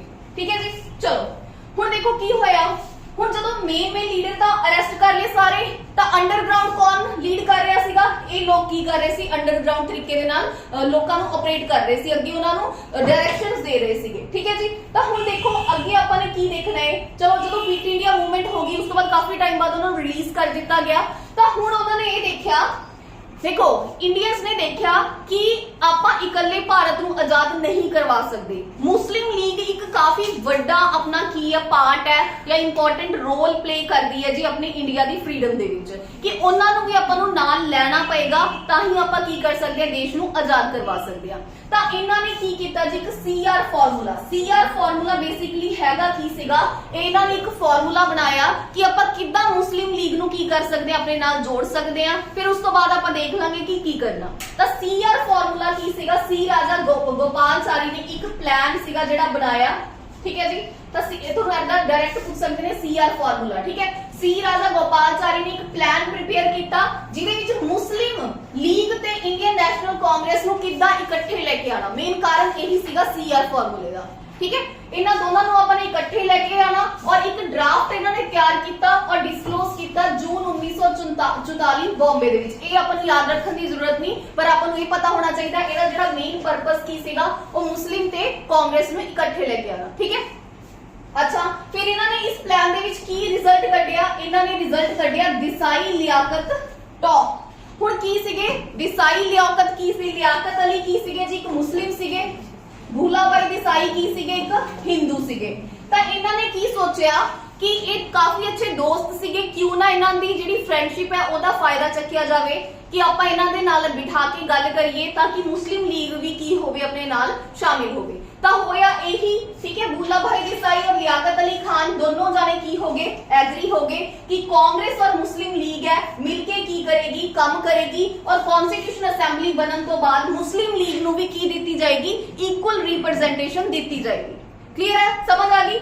और इंटरिम गवर्नमेंट की करेगी जी, काम करेगी। पर कौन अड़ गया, मोहम्मद अली जिन्ना जी। मोहम्मद अली जिन्ना जी ने की करता, रिफ्यूज करता कि मैं इस चीज दे नाल सहमत नहीं हां, ठीक है। देखो सारे मुस्लिम ਇਹ ਨਹੀਂ ਸੀਗੇ ਕਿ ਮੁਸਲਿਮ ਲੀਗ ਦੇ ਵਿੱਚ ਹੀ ਸੀਗੇ, ਕੁਝ ਮੁਸਲਿਮ ਉਹ ਵੀ ਸੀਗੇ ਜਿਹੜੇ ਇੰਡੀਅਨ ਨੈਸ਼ਨਲ ਕਾਂਗਰਸ ਦੇ ਵਿੱਚ ਪਾਰਟਿਸਿਪੇਟ ਕਰ ਰਹੇ ਸੀਗੇ, ਠੀਕ ਹੈ। ਜਿੱਦਾਂ ਆਪਣੇ ਲਿਆਕਤ ਅਲੀ ਖਾਨ ਦੇਖ ਹੀ ਲਿਆ, ਤਾਂ ਕਾਫੀ ਸਾਰੇ ਮੁਸਲਿਮ ਸੀਗੇ ਜਿਹੜੇ ਇੰਡੀਅਨ ਨੈਸ਼ਨਲ ਕਾਂਗਰਸ ਨੂੰ ਸਪੋਰਟ ਕਰ ਰਹੇ ਸੀ ਔਰ ਕਾਫੀ ਸਾਰੇ ਮੁਸਲਿਮ ਐਦਾਂ ਦੇ ਸੀਗੇ ਜਿਹੜੇ ਮੁਸਲਿਮ ਲੀਗ ਦੇ ਫੇਵਰ 'ਚ ਸੀਗੇ। ਤਾਂ ਜਿਹੜੇ ਇੰਡੀਅਨ ਨੈਸ਼ਨਲ ਕਾਂਗਰਸ ਦੇ ਫੇਵਰ 'ਚ ਸੀ ਉਹ ਤਾਂ ਮੰਨ ਗਏ, ਪਰ ਜਿਹੜੇ ਮੁਸਲਿਮ ਲੀਗ ਜਿਨ੍ਹਾਂ ਦੇ ਨਾਲ ਸੀਗੇ ਉਹਨਾਂ ਨੇ ਕੀ ਕਰਤਾ, ਇਸ ਪ੍ਰਪੋਜ਼ਲ ਨੂੰ ਰਿਫਿਊਜ਼ ਕਰਤਾ, ਠੀਕ ਹੈ। ਤਾਂ ਇਹ ਵੀ ਕੀ ਹੋਇਆ ਜੀ, ਇਹ ਵੀ ਫੇਲ ਹੋ ਗਿਆ। ਜਿਹੜਾ CR ਫਾਰਮੂਲਾ ਸੀ, ਦਿਸਾਈ ਲਿਆਕਤ ਟੌਪ ਸੀਗੀ, ਇਹ ਵੀ ਕੀ ਹੋ ਗਿਆ, ਫੇਲ ਹੋ ਗਿਆ, ਠੀਕ ਹੈ। ਜੋ ਕੁਐਸਚਨ ਕਿਦਾਂ ਆਨਸਰ ਦਾ, ਇਹ ਤੋਂ ਦੇਖੋ ਕੁਐਸਚਨ ਐਵੇਂ ਬਣ ਸਕਦਾ ਕਿ ਜਿਹੜਾ CR ਫਾਰਮੂਲਾ ਸੀਗਾ, ਠੀਕ ਹੈ, ਉਹ ਕਿਸ ਬੇਸ ਤੇ ਸੀਗਾ, ਉਹਦਾ ਮੇਨ ਪਰਪਸ ਕੀ ਸੀਗਾ, ਉਹਦਾ ਮੇਨ ਪਰਪਸ ਸੀਗਾ ਮੁਸਲਿਮ ਤੇ ਕਾਂਗਰਸ ਨੂੰ ਕੀ ਕਰਨਾ, ਇਕੱਠੇ ਲੈ ਕੇ ਆਣਾ। ਔਰ ਇਹਦੇ ਵਿੱਚੋਂ ਤਾਂ ਕੁਝ ਖਾਸ ਕੁਐਸਚਨ ਨਹੀਂ ਬਣੇਗਾ, ਇਹੀ ਚੀਜ਼ ਬਣਦਾ ਕਿ ਉਹਨਾਂ ਨੂੰ ਇਕੁਅਲ ਰਿਪਰੈਜ਼ੈਂਟੇਸ਼ਨ ਦਿੱਤੀ ਜਾਏਗੀ ਅਗਰ ਇਹ ਪਲਾਨ ਹੈ ਜਿਹੜਾ ਸਕਸੈਸਫੁਲ ਹੋ ਜਾਂਦਾ। ਪਰ ਮੁਹੰਮਦ ਅਲੀ ਜਿन्ना ਨੇ ਕੀ ਕਰਤਾ, ਰਿਫਿਊਜ਼ ਕਰਤਾ ਤੇ ਪਲਾਨ ਸਕਸੈਸਫੁਲ ਹੋਇਆ ਹੀ ਨਹੀਂ, ਠੀਕ ਹੈ ਜੀ। ਚਲੋ, ਤਾਂ ਇਸ ਲਈ ਕੁਐਸਚਨ ਜਿਹੜੇ ਫਰੇਮ ਹੋਣ ਦੇ ਚਾਂਸਸ ਹੈ ਘਟ ਜਾਂਦੇ ਆ। ਜਿੱਥੇ ਪਲਾਨ ਕੋਈ ਸਕਸੈਸਫੁਲ ਹੋ ਕੇ ਐਗਜ਼ੀਕਿਊਟ ਹੋਏਗਾ ਉੱਥੇ ਕੁਐਸਚਨ ਦੇ ਵਿੱਚ ਮਤਲਬ ਕੁਐਸਚਨ ਫਰੇਮ ਹੋਣ ਦੇ ਚਾਂਸਸ ਜ਼ਿਆਦਾ ਵੱਧ ਜਾਂਦੇ ਆ। ਚਲੋ, ਉਸ ਤੋਂ ਬਾਅਦ ਕੀ ਹੋਇਆ ਜੀ, ਜਦੋਂ ਉਹਨਾਂ ਨੇ ਦੇਖਿਆ ਕਿ ਇਹ ਪ੍ਰੋਬਲਮ ਤਾਂ ਸੌਰਟ ਆਊਟ ਨਹੀਂ ਹੋ ਰਹੀ, ਤਾਂ ਦੇਖੋ ਇੱਕ ਵੈਬਲ ਪਲਾਨ ਆਇਆ ਲੰਡਨ ਤੋਂ, ਮਤਲਬ ਇੰਗਲੈਂਡ ਤੋਂ। ਕੀ ਆਇਆ ਜੀ, ਇੱਕ ਵੈਬਲ ਆਇਆ, ਲਾਰਡ ਵੈਬਲ। ਉਹਨੇ ਕੀ ਕੀਤਾ ਜੀ, ਵੈਬਲ ਪਲਾਨ ਹੈ ਜਿਹੜਾ ਇੰਟਰੋਡਿਊਸ ਕੀਤਾ। ਉਹਨੇ ਕੀ ਕਿਹਾ, ਗਵਰਨਰ ਜਨਰਲ ਨੇ, ਹੁਣ ਇਹ ਸਭ ਕੁਝ ਹੋ ਕਰ ਲਈ ਰਿਹਾ 1939 ਜਿਹੜੀ ਵਰਲਡ ਵਾਰ 2 ਹੈ ਉਹਦੇ ਵਿੱਚ ਪਾਰਟਿਸਿਪੇਟ ਕਰਨ ਦੇ ਲਈ ਉਹਨਾਂ ਨੂੰ ਕੀ ਹੋਇਆ ਪਿਆ, ਸਾਰੀ ਸਾਈਡ ਤੋਂ ਪ੍ਰੋਬਲਮ ਹੋਈ ਪਈ ਗਈ, ਠੀਕ ਹੈ ਜੀ। ਹੁਣ ਦੇਖੋ ਹੋਇਆ ਕੀ, ਇਹ ਕਹਿੰਦੇ ਵੀ ਤੁਸੀਂ ਸਾਡੇ ਨਾਲ ਦੇਖੋ ਜੀ ਵਰਲਡ ਵਾਰ 2 ਦੇ ਵਿੱਚ ਪਾਰਟਿਸਿਪੇਟ ਕਰੋ, ਅਸੀਂ ਤੁਹਾਨੂੰ ਗਵਰਨਰ ਜਨਰਲ ਦੀ ਐਗਜ਼ੀਕਿਊਟਿਵ ਕਾਉਂਸਲ ਦੇ ਵਿੱਚ ਇਮੀਡੀਏਟਲੀ ਐਂਟਰੀ ਦਿਵਾਵਾਂਗੇ। ਹੁਣ ਦੇਖੋ ਕੀ ਸੁਣੋ, ਇਹ ਵੀ ਚੀਜ਼ ਧਿਆਨ ਨਾਲ ਸਮਝਣ ਵਾਲੀ ਹੈ। ਜਿਹੜਾ ਗਵਰਨਰ ਜਨਰਲ ਜਾਂ ਜਿਹੜਾ ਵਾਇਸਰਾਏ ਸੀਗਾ ਉਹਦੀਆਂ ਦੋ ਕਾਉਂਸਲਸ ਹੁੰਦੀਆਂ ਸੀਗੀਆਂ, ਇੱਕ ਤਾਂ ਸੀਗੀ ਲੈਜਿਸਲੇਟਿਵ ਕਾਉਂਸਲ, ਇੱਕ ਸੀਗੀ ਐਗਜ਼ੀਕਿਊਟਿਵ ਕਾਉਂਸਲ। ਦੇਖੋ ਲੈਜਿਸਲੇਟਿਵ ਕਾਉਂਸਲ ਕਿਹੜੀ ਹੁੰਦੀ ਹੈ, ਜਿੱਥੇ ਲਾਅ ਬਣਦੇ ਆ। ਐਗਜ਼ੀਕਿਊਟਿਵ ਕਾਉਂਸਲ ਜਿਹੜੀ ਕਿ ਫਾਈਨਲੀ ਉਹਨਾਂ ਨੂੰ ਕੀ ਕਰੇਗੀ, ਐਗਜ਼ੀਕਿਊਟ ਕਰੇਗੀ, ਅਪਰੂਵ ਕਰੇਗੀ। ਤਾਂ ਵੱਡੀ ਵਾਲੀ ਕਾਉਂਸਲ ਕਿਹੜੀ ਹੋਈ, ਆਹੀ ਹੋਗੀ, ਰਾਈਟ। ਤਾਂ ਇੰਡੀਅਨਸ ਦੀ ਐਂਟਰੀ ਲੈਜਿਸਲੇਟਿਵ ਕਾਉਂਸਲ ਦੇ ਵਿੱਚ ਤਾਂ ਸੀਗੀ, ਪਰ ਐਗਜ਼ੀਕਿਊਟਿਵ ਕਾਉਂਸਲ ਦੇ ਵਿੱਚ ਹਜੇ ਤੱਕ ਇੰਡੀਅਨ ਦੀ ਐਂਟਰੀ ਨਹੀਂ ਸੀਗੀ, ਠੀਕ ਹੈ। ਤਾਂ ਉਹਨਾਂ ਨੂੰ ਕੀ ਕਿਹਾ ਗਿਆ ਕਿ ਦੇਖੋ ਜੀ ਤੁਸੀਂ ਸਾਡਾ ਸਾਥ ਦਿਓ, ਅਸੀਂ ਗਵਰਨਰ ਜਨਰਲ ਦੀ ਐਗਜ਼ੀਕਿਊਟਿਵ ਕਾਉਂਸਲ ਦੇ ਵਿੱਚ ਕੀ ਕਰਾਂਗੇ, ਤੁਹਾਨੂੰ ਜਗ੍ਹਾ ਦੇਵਾਂਗੇ, ਠੀਕ ਹੈ। ਕਿ ਉੱਥੇ ਵੀ ਤੁਹਾਡੀ ਰਿਪਰੈਜ਼ੈਂਟੇਸ਼ਨ ਰੱਖਾਂਗੇ, ਤੁਸੀਂ ਆਪਣੇ ਦੇਸ਼ ਦੇ ਲਈ ਜਿਹੜੇ ਪਲਾਨ ਬਣ ਰਹੇ ਨੇ ਜਾਂ ਕੁਝ ਵੀ ਕਰਨਾ ਹੈ ਉਹਦੇ ਵਿੱਚ ਵੀ ਤੁਸੀਂ ਕੀ ਪਾ ਸਕਦੇ ਹੋ, ਆਪਣਾ ਹਿੱਸਾ ਪਾ ਸਕਦੇ ਹੋ, ਆਪਣੀ ਸਲਾਹ ਦੇ ਸਕਦੇ ਹੋ, ਆਪਣੀ ਅਪਰੂਵਲ ਦੇ ਸਕਦੇ ਹੋ ਜਾਂ ਡਿਸਅਪਰੂਵਲ ਦੇ ਸਕਦੇ ਹੋ, ਜਿਵੇਂ ਵੀ ਤੁਹਾਨੂੰ ਸਹੀ ਲੱਗੇਗਾ, ਠੀਕ ਹੈ ਜੀ। ਤਾਂ ਦਿਸ ਇੰਟਰਿਮ ਗਵਰਨਮੈਂਟ ਦੀ ਗੱਲ ਹੋਈ ਹੈ। ਉਹਨਾਂ ਨੇ ਕੀ ਕਿਹਾ ਕਿ ਹਿੰਦੂ ਔਰ ਮੁਸਲਿਮਸ ਨੂੰ ਅਸੀਂ ਕੀ ਦਵਾਂਗੇ, ਇਕੁਅਲ ਰਿਪਰੈਜ਼ੈਂਟੇਸ਼ਨ ਦਵਾਂਗੇ, ਠੀਕ ਹੈ। ਉਹਨਾਂ ਨੇ ਕੀ ਕਿਹਾ, ਉਹਨਾਂ ਨੇ ਕੋਈ ਸੈਪਰੇਟ ਇਹ ਨਹੀਂ ਕਿਹਾ ਕਿ ਸੈਪਰੇਟ ਤੁਹਾਨੂੰ ਇਲੈਕਟੋਰੇਟ ਦਵਾਂਗੇ। ਇਹਦੇ ਵਿੱਚ ਵੀ ਕੀ ਗੱਲ ਹੋਈ ਕਿ ਹਿੰਦੂ ਔਰ ਮੁਸਲਿਮਸ ਨੂੰ ਜਿਹੜੀ ਉਹ ਅਸੈਂਬਲੀ ਬਣੇਗੀ, ਕਨਸਟੀਟਿਊਸ਼ਨ ਅਸੈਂਬਲੀ ਵੀ ਕਹਿ ਰਹੇ ਨੇ, ਉਹਦੇ ਵਿੱਚ ਇਕੁਅਲ ਰਿਪਰੈਜ਼ੈਂਟੇਸ਼ਨ ਦਿੱਤੀ ਜਾਏਗੀ ਅਕੋਰਡਿੰਗ ਟੂ देयर ਪੋਪੂਲੇਸ਼ਨ। जिन्नी मेजोरिटी मुस्लिम दी होएगी उन्नियां सीटां उस हिसाब नाल मुस्लिम दियां होणगियां, जिन्नू मेजोरिटी हिंदूज दी होणगी उस हिसाब नाल जिहड़ियां सीट्स होणगियां वो हिंदूज दियां होणगियां। क्लियर है? एक की सीगा जी सारा। पर कहना जनरल गवर्नर जनरल दी वीटो पावर अबॉलिश नहीं होएगी। हुण देखो वीटो पावर बेसिकली केड़ी पावर होंदी है, केड़ी पावर होंदी है वीटो पावर? ਉਹੀ ਮਾਫ ਕਰ ਸਕਦਾ ਹੈ ਪਹਿਲਾਂ ਬੋਲੇ ਜਿਹੜੇ ਹੁੰਦੇ ਨੇ ਜਿਹੜੇ देखो फॉर एग्जांपल ਸਜ਼ਾ ਮਾਫ ਕਰ ਸਕਦੀ That's the pardon power. देखो की हुंदा है। हाँ जी, हाँ जी बोलो। हाँ जी बिल्कुल बिल्कुल। देखो बेसिकली की होता है कि मान लो अगर किसी मुद्दे ऊपर वोट हो रही है, वोटिंग हो रही है, ठीक है, दोनों साइड की हो रही है, इक्वल वोट्स पै गई है, इधर भी 10 वोट्स ने इधर भी 10 वोट्स ने, उधर गवर्नर जनरल की करेगा, एक वीटो पावर यूज कर लेगा अपनी, जिस साइड वो वोट पा देगा वो बेसिकली की बन जाएगा, वो जड़ा जिस साइड वो साइड अप्रूव हो जाएगी। बेसिक मैं ਤੁਹਾਨੂੰ एग्जांपल दे के ਦਿੱਤੀ, ठीक है, ਤਾਂ वीटो पावर ਇਸ ਨੂੰ ਕਹਿੰਦੇ ਆ। ਕਹਿੰਦੇ ਦੇਖੋ ਤੁਹਾਨੂੰ ਕੀ ਕਰਾਂਗੇ ਅਸੀਂ ਇਸ ਕਾਉਂਸਲ ਦੇ ਵਿੱਚ ਤਾਂ ਐਂਟਰੀ ਦਵਾਵਾਂਗੇ, ਠੀਕ ਹੈ, ਪਰ ਗਵਰਨਰ ਜਨਰਲ ਦੀ वीटो पावर ਅਬੋਲਿਸ਼ नहीं ਹੋਏਗੀ। मतलब ਹਜੇ ਵੀ ਕਿਹਦੀ ਉਹ ਚੱਲ ਰਹੀ ਹੈ, ਡੋਮੀਨੈਂਸ ਕਿਹਦੀ ਚੱਲ ਰਹੀ ਹੈ, ਬ੍ਰਿਟਿਸ਼ਰਸ ਦੀ ਚੱਲ ਰਹੀ ਹੈ, ਠੀਕ ਹੈ ਜੀ। ਹੁਣ ਦੇਖੋ ਅੱਗੇ ਕੀ ਹੋਇਆ, ਫਿਰ ਜਦੋਂ ਵੈਬਲ ਪਲਾਨ ਆਇਆ, ਵੈਬਲ ਪਲਾਨ ਨੂੰ ਡਿਸਕਸ ਕਰਨ ਦੇ ਲਈ ਕੀ ਕੀਤਾ ਜੀ, ਇਹ ਸ਼ਿਮਲਾ ਗਏ, ठीक है, इनू बोलिया जाता शिमला कॉन्फ्रेंस। वैबल प्लान का ही अनदर नेम है शिमला कॉन्फ्रेंस, क्योंकि इधरली साइड तो नेहरू जी और उस साइड तो मोहम्मद अली जिन्ना दोनों किथे गए शिमला, वैबल प्लान नु की करन दे लिए, डिस्कस करन दे लिए भी किने करना। वैबल प्लान की सी अपने पीछे पढ़ ही लिया। हुण होया कि ਇਹਦੇ ਵਿੱਚ ਕੀ किया कि इंटरिम गवर्नमेंट है ਜਿਹੜੀ फॉर्म होएगी और ਇਹਦੇ ਵਿੱਚ ਆਪਾਂ ਕੀ ਕਰਾਂਗੇ, ਤੁਹਾਨੂੰ ਇਕੁਅਲ ਰਿਪਰੈਜ਼ੈਂਟੇਸ਼ਨ ਦਵਾਂਗੇ। ਪਰ ਮੁਹੰਮਦ ਅਲੀ ਜਿੰਨਾ ਜੀ ਕੀ ਕਹਿ ਰਹੇ ਨੇ, ਮੁਹੰਮਦ ਅਲੀ ਜਿੰਨਾ ਜੀ ਕਹਿ ਰਹੇ ਨੇ ਕਿ ਸਾਨੂੰ ਨੋਮੀਨੇਟ ਕਰ ਦਿਓ। ਸਮਝ ਆ ਗਈ? ਨੋਮੀਨੇਟ ਦਾ ਮਤਲਬ ਸਮਝਦੇ ਹੋ ਨਾ ਕਿ ਸਾਨੂੰ ਬਿਨਾਂ ਇਲੈਕਸ਼ਨ ਬਸ ਨੋਮੀਨੇਟ ਕਰ ਦਿਓ ਕਿ ਇੰਨੀਆਂ ਸੀਟਾਂ ਤਾਂ ਸਾਡੀਆਂ ਹੈਗੀਆਂ ਹੀ ਹੈਗੀਆਂ ਨੇ। ਪਰ ਇਹਦੇ ਵਿੱਚ ਕੀ ਹੋਇਆ ਜੀ, ਵੈਬਲ ਕੀ ਕਹਿੰਦੇ ਕਿ ਏਦਾਂ ਨਹੀਂ ਹੁੰਦਾ, कि ਐਵੇਂ नहीं होएगा, इलेक्टेड ही होएगी, जो भी होएगा, जो भी इलेक्शन ਦੇ मीडियम ਦੇ ਨਾਲ ਹੀ ਹੋਏਗਾ। पर इस तरह ਇਹ ਵੀ ਕੀ ਹੋ ਗਿਆ, फेलियर ऑफ टॉक। ਇੱਥੇ ਵੀ ਮੁਹੰਮਦ ਅਲੀ ਜਿੰਨਾ ਜੀ ਨਹੀਂ ਮੰਨੇ, ਮਤਲਬ ਉਹ ਨਵੀਂ ਚੀਜ਼ ਇੰਟਰੋਡਿਊਸ ਕਰ ਰਹੇ ਸੀਗੇ। ਤਾਂ ਵੈਬਲ ਪਲਾਨ ਵੀ ਕੀ ਸੀਗਾ ਜੀ, फेलियर ऑफ टॉक। ਇੱਥੇ ਵੀ ਕੋਈ ਵੀ ਸੋਲੂਸ਼ਨ ਹੈ ਜਿਹੜਾ ਨਹੀਂ ਨਿਕਲਿਆ। ਹੁਣ ਹੋਇਆ ਕੀ ਅੱਗੇ ਦੇਖੋ ਜੀ ਕੀ ਹੋਇਆ। फिर 1945 ਦੇ ਵਿੱਚ 1945 ਦੇ ਵਿੱਚ ਨਵੀਂ ਗਵਰਨਮੈਂਟ ਫਾਰਮ ਹੋਈ, ਕਿੱਥੇ ਜੀ, ਬ੍ਰਿਟੇਨ ਦੇ ਵਿੱਚ, ਇੰਗਲੈਂਡ ਦੇ ਵਿੱਚ। ਇੰਗਲੈਂਡ 'ਚ ਇਲੈਕਸ਼ਨ ਹੋਏ, ਨਵੀਂ ਸਰਕਾਰ ਬਣੀ ਔਰ ਪੀਐਮ ਕੀ ਬਣ ਗਿਆ, ਐਟਲੀ ਬਣ ਗਿਆ, ਠੀਕ ਹੈ। ਐਟਲੀ ਨੇ ਕੀ ਕਿਹਾ ਸੀ ਕਿ ਅਗਰ ਮੈਂ ਪੀਐਮ ਬਣ ਜਾਗਾ ਤਾਂ ਮੈਂ ਇੰਡੀਆ ਨੂੰ ਕੀ ਕਰ ਦਾਂਗਾ, ਆਜ਼ਾਦ ਕਰ ਦਾਂਗਾ, ਠੀਕ ਹੈ। ਤਾਂ ਹੋਇਆ ਕੀ, ਇਹਨੇ ਕੀ ਕੀਤਾ ਜੀ, ਇੱਕ ਬੰਦੇ ਨੂੰ ਅਪਾਇੰਟ ਕੀਤਾ ਜਿਹਦਾ ਨਾਮ ਸੀਗਾ ਲਾਰਡ ਪੈਥਿਕ ਲਾਰੈਂਸ। ਇਹਨੇ ਕੀ as a secretary of state ਬਣਾ ਕੇ ਇੰਡੀਆ ਦੇ ਵਿੱਚ ਭੇਜਿਆ। मतलब इनू अपॉइंट किया कि तू इंडिया जाना है, मेन की बन के हैड बन के एक कमीशन दा, ठीक है। ਤਾਂ ਹੁਣ ਆਪਾਂ ਅੱਗੇ ਦੇਖਦੇ ਹਾਂ। ਹੁਣ ਦੇਖੋ ਇਹ ਚੀਜ਼ ਧਿਆਨ ਰੱਖਿਓ, 1945 ਦੇ ਉੱਪਰ ਚੱਲ ਰਹੇ ਆ। ਹੁਣ ਕੀ ਹੋਇਆ, ਰਾਇਲ ਇੰਡੀਅਨ ਨੇਵੀ ਰਿਵੋਲਟ ਹੋ ਗਿਆ। ਕਦੋਂ, 1946 ਦੇ ਵਿੱਚ। ਡੇਟ ਐਗਜ਼ੈਕਟ ਯਾਦ ਰੱਖਣੀ ਹੈ, ਬਹੁਤ ਇੰਪੋਰਟੈਂਟ ਹੈ। 18 ਫਰਵਰੀ 1946 ਦੇ ਵਿੱਚ ਨੇਵੀ ਦੀ ਜਿਹੜੀ ਫੋਰਸ ਸੀ ਉਹਨਾਂ ਨੇ ਕੀ ਕਰਤਾ, ਰਿਵੋਲਟ ਕਰਤਾ। ਇਹ ਕੁਐਸਚਨ ਪੁੱਛਦਾ ਹੈ। और ਇਹਦੇ ਵਿੱਚ ਕੀ ਹੋਇਆ ਜੀ, ਕਿਹੜੀ ਰੈਜੀਮੈਂਟ ਨੇ, ਤਲਵਾਰਸ਼ਿਪ ਬੰਬੇ, ठीक है, बैरकपुर सीगी छावनी, उन्होंने की करता, रिवोल्ट करता। क्यों, कारण की सी, क्योंकि उन्होंने रेशियल डिस्क्रिमिनेशन हो रहा सीगा, ठीक है, सेना दे विच, ठीक है। और डीसी दत्त ਨੂੰ ਅਰੈਸਟ ਕਰ ਲਿਆ ਗਿਆ ਸੀ और बैड क्वालिटी ऑफ फूड, काफी सारी प्रॉब्लम ਸੀ ਜਿਹੜੀ ਪਾਸ ਤੋਂ ਚਲਦੀਆਂ ਆ ਰਹੀਆਂ ਸੀ, ਉਹਦੇ ਕਰਕੇ ਕੀ ਕਰਤੀ ਜੀ, ਸੇਨਾ ਨੇ ਵਿਰੋਧ ਕਰਤਾ। ਤਾਂ ਇਹ ਡਾਇਰੈਕਟ ਪੁੱਛਦਾ ਹੈ ਜੀ 18 ਫੈਬ 1946, ਤੁਸੀਂ ਜਿਹੜੀ ਡੇਟ ਹੈ ਉਹ ਯਾਦ ਰੱਖਣੀ ਹੈ। क्लियर है? ਹੁਣ ਦੇਖੋ ਅੱਗੇ ਕੀ ਹੋਇਆ। ਚਲੋ ਇਹ ਨਵੀਂ ਗਵਰਨਮੈਂਟ ਫਾਰਮ ਹੋਈ 1946 ਚ ਇੰਡੀਆ 'ਚ। ਇਹ ਹੋਇਆ 19 ਫਰਵਰੀ, ਦੇਖੋ 18 ਫਰਵਰੀ 1946 ਦੇ ਵਿੱਚ ਆ ਵਿਰੋਧ ਹੋਇਆ। 19 ਫਰਵਰੀ 1946 ਦੇ ਵਿੱਚ ਇੰਡੀਆ ਦੇ ਵਿੱਚ ਕੀ ਆਇਆ, ਕੈਬਨਿਟ ਮਿਸ਼ਨ ਪਲਾਨ। ਜਿਹੜਾ ਐਟਲੀ ਨੇ ਇੱਥੇ ਇੱਕ ਬੰਦਾ ਅਪਾਇੰਟ ਕੀਤਾ ਸੀਗਾ ਐਜ਼ ਅ ਮੇਨ ਹੈਡ, ਕਿ ਕਿੱਥੇ ਜਾਏਗਾ ਉਹ, ਕਿੱਥੇ ਜਾਏਗਾ, ਇੰਡੀਆ ਦੇ ਵਿੱਚ। ਉਸ ਕਮਿਸ਼ਨ ਨੂੰ ਕੀ ਨਾਮ ਦੇ ਕੇ ਭੇਜਿਆ, ਕੈਬਨਿਟ ਮਿਸ਼ਨ ਪਲਾਨ 1946। क्लियर है, समझ आ गई। ਹੁਣ ਕੈਬਨਿਟ ਮਿਸ਼ਨ ਪਲਾਨ ਦੇ ਵਿੱਚ ਕਿੰਨੇ ਬੰਦੇ ਆਏ ਸੀਗੇ, 3 ਬੰਦੇ ਆਏ ਸੀ। ਸੈਕਟਰੀ ਕੌਣ ਸੀਗਾ, ਪੈਥਿਕ ਲਾਰੈਂਸ, ਮੇਨ ਕੀ ਸੀਗਾ, ਹੈਡ ਸੀਗਾ, ਰਾਈਟ। ਉਸ ਤੋਂ ਬਾਅਦ ਕੀ ਆਇਆ, ਏਬੀ ਅਲੈਗਜ਼ੈਂਡਰ ਆਇਆ ਔਰ ਸਟੈਮਫੋਰਡ ਕ੍ਰਿਪਸ ਆਇਆ। ਇਹ ਕੀ ਸੀਗੇ ਜੀ, ਇਹ 3 ਬੰਦੇ ਆਏ ਕਿਹਦੇ ਨਾਲ, ਕਿਹਦੇ ਵਿੱਚ, ਕੈਬਨਿਟ ਮਿਸ਼ਨ ਪਲਾਨ ਦੇ ਵਿੱਚ। ਕਦੋਂ ਆਇਆ, 1946, 18 ਫਰਵਰੀ ਉੱਪਰ ਰਿਪੋਰਟ ਹੋ ਚੁੱਕਿਆ। ਅਗਲੇ ਹੀ ਦਿਨ 19 ਫਰਵਰੀ 1946 ਨੂੰ ਕੀ ਆਇਆ ਜੀ, ਕੈਬਨਿਟ ਮਿਸ਼ਨ ਪਲਾਨ ਆਇਆ। कौन सीगा, लॉर्ड ਆਪਾਂ ਉੱਪਰ ਪੜ੍ਹ ਹੀ ਚੁੱਕਿਆ। ਵੈਬਲ ਪਲਾਨ ਪੜਿਆ ਸੀਗਾ। ਵੈਬਲ ਪਲਾਨ ਦਾ ਮਤਲਬ ਕੀ ਸੀ, ਜਿਹੜਾ ਲॉर्ड ਸੀ ਉਹਦਾ ਨਾਮ ਵੈਬਲ ਸੀ, ਦੈਟਸ ਵਾਈ ਉਹਦਾ ਨਾਮ ਕੀ ਰੱਖ ਦਿੱਤਾ ਗਿਆ, ਵੈਬਲ ਪਲਾਨ। ਕਲੀਅਰ ਹੈ, ਸਮਝ ਆ ਗਈ। अच्छा चलो हुण देखो की कीता ਜਦੋਂ कैबिनेट मिशन प्लान आया इन्हें अपनी अपनी प्रोविजंस रखियां ये काफी इंपॉर्टेंट है जी ਇਹਦੇ ਬਾਰੇ समझ लो आवाज नहीं ध्यान इधर होना चाहिए प्रोविजंस की ਸੀਗੀਆਂ ਇਹਨਾਂ ਨੇ ਕੀ ਕੀਤਾ ਜੀ वन सिंगल इंडियन यूनियन ਹੁਣ देखो मुस्लिम लीग की कह रही ਸੀਗੀ कि ਸਾਨੂੰ अलग तो की चाहिए पाकिस्तान मतलब अलग तो ਸਾਨੂੰ स्टेट चाहिए पर कैबिनेट मिशन प्लान ने की किया कि सिर्फ एक ही यूनियन बनेगी सिर्फ इंडिया ही यूनियन बनेगा पाकिस्तान की जिहड़ी डिमांड है उन्होंने की करती रिजेक्ट कर दी कि दो नेशन नहीं बन गए सिर्फ असि एक ही नेशन बनावांगे जे बनाना तो गल करो ठीक है जी उस तो बाद इन्होंने होर की कीता इन्होंने जिहड़ियां प्रोविंसेस सीगियां उन्हां नूं तीन ग्रुप दे विच की करता डिवाइड करता एक बनवातियां प्रोविंसेस ए टाइप बी ग्रुप और सी ए दे विच जिवें बॉम्बे हो गया अच्छी सीगी मद्रास यूपी ठीक है सेंट्रल प्रोविंस ओडिशा बिहार ये वाला जेड़ा एरिया सीगा वो ए ग्रुप च रखता बी ग्रुप सीगा नॉर्थ वेस्ट पंजाब और Sindh B group C group च आ गया अपने पास बंगाल और असम इन्हां नूं सी ग्रुप ऐदा करके जिहड़ियां अपनी प्रोविंसेस सीगियां उन्हां नूं तीन ग्रुप दे विच किने डिवाइड कीता क्वेश्चन आएगा कैबिनेट मिशन प्लान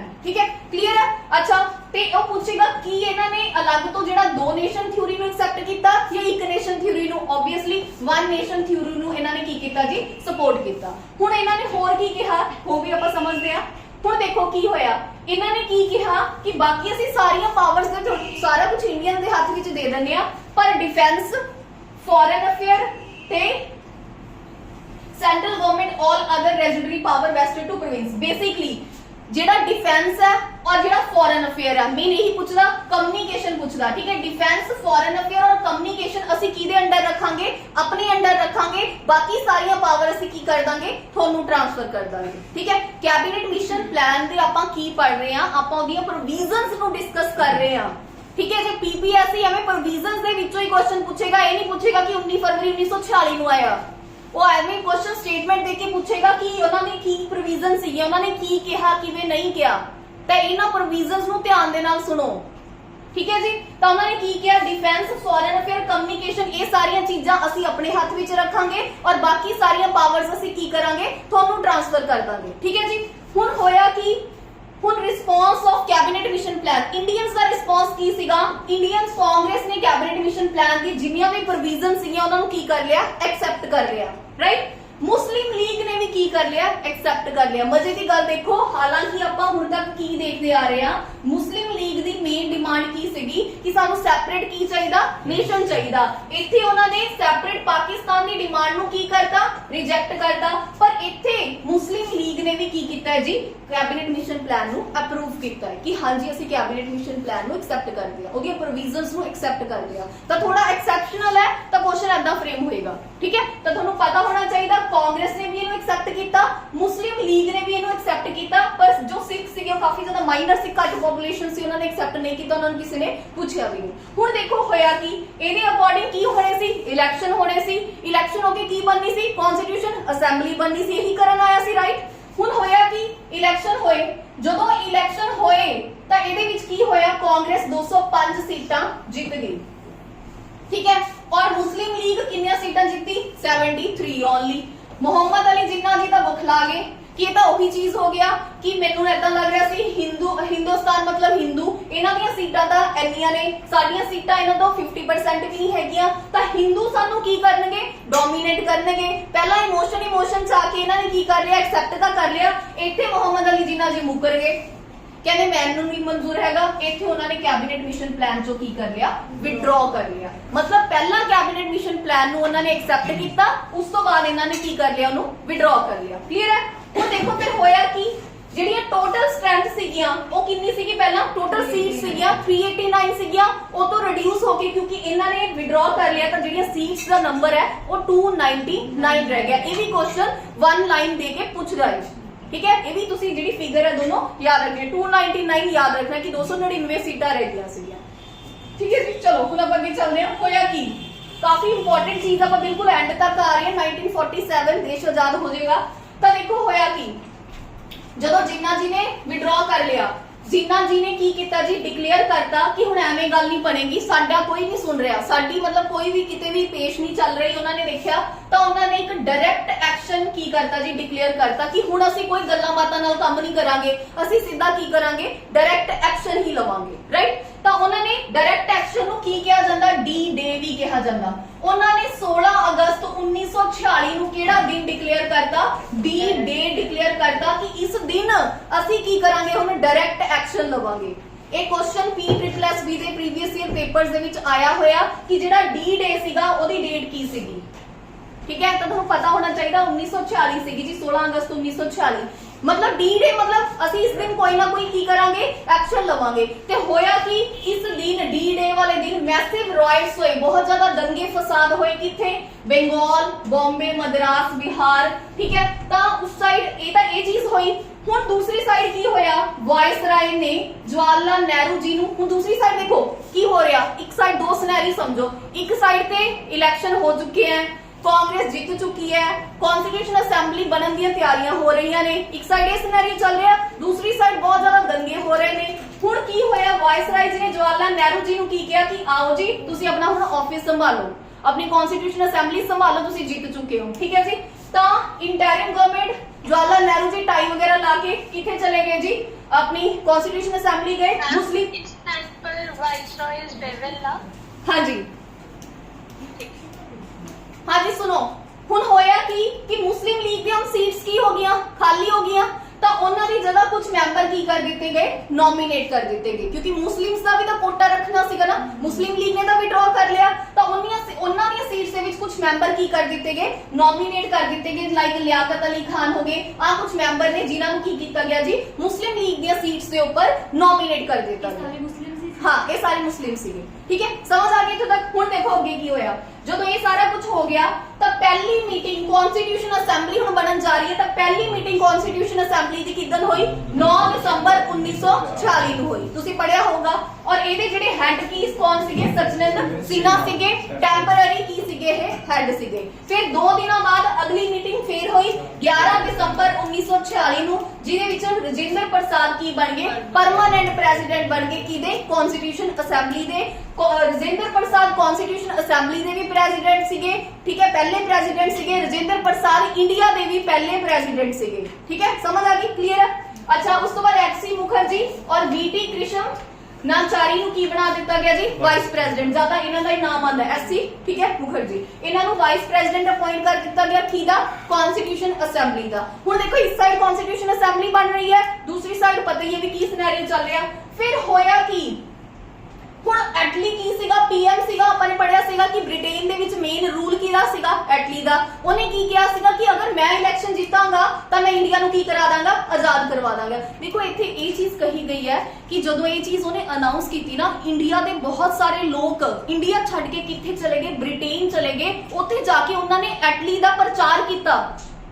जिदा इत्थे नहीं करते इलेक्शन का प्रचार करते हैं कि पोस्टर लेके ये वो, क्योंकि उन्होंने इन्ना सी कि जे ये कह रहा है कि एटली अगर PM बनेगा, बहुत सारे लोग सीगे जिहड़े इंडियंस उत्थे जाके एटली दा जिहड़ा इलेक्शन दे विच की करन लगे, प्रचार करन लगे कि इहनूं वोट पाओ, घर घर जाके, जिवें हुण इत्थे वोट वाला सिस्टम है, उत्थे ये सिस्टम उन्होंने शुरू करता। क्यों? क्योंकि वो चाहते सी कि सानूं आजादी कौन देगा, यही बंदा देगा अगर ये जीत गया, अगर लंडन दे विच ये जीत गया, ठीक है। तो जो एटली ने एक प्रॉमिस किया सी अगर मैं जीत जाऊंगा की हो जाएगा, मैं फ्री कर दूंगा, तो वही होया। तो कैलमेट एटली ने की कीती जी, एक डेडलाइन दी कि 30 जून 1948 नूं मैं इंडिया नूं आजाद कर दांगा। PPSC दा प्रीवियस ईयर क्वेश्चन है, उन्होंने पूछा होया कि डेडलाइन कितनी दी सीगी, क्वेश्चन च पूछा सीगा कि डेडलाइन कितनी दी सीगी, 30 जून 1948 नूं डेडलाइन दी गई सी कि PM की सीगा जी, एटली की आजाद कर देगा किनू, देश नूं। पर होया की भी सारी पावर्स की कर दित्तियां जाणगियां, ट्रांसफर कर दित्तियां जाणगियां। हुण देखो की होया, जदों ये स्टेटमेंट पब्लिश होई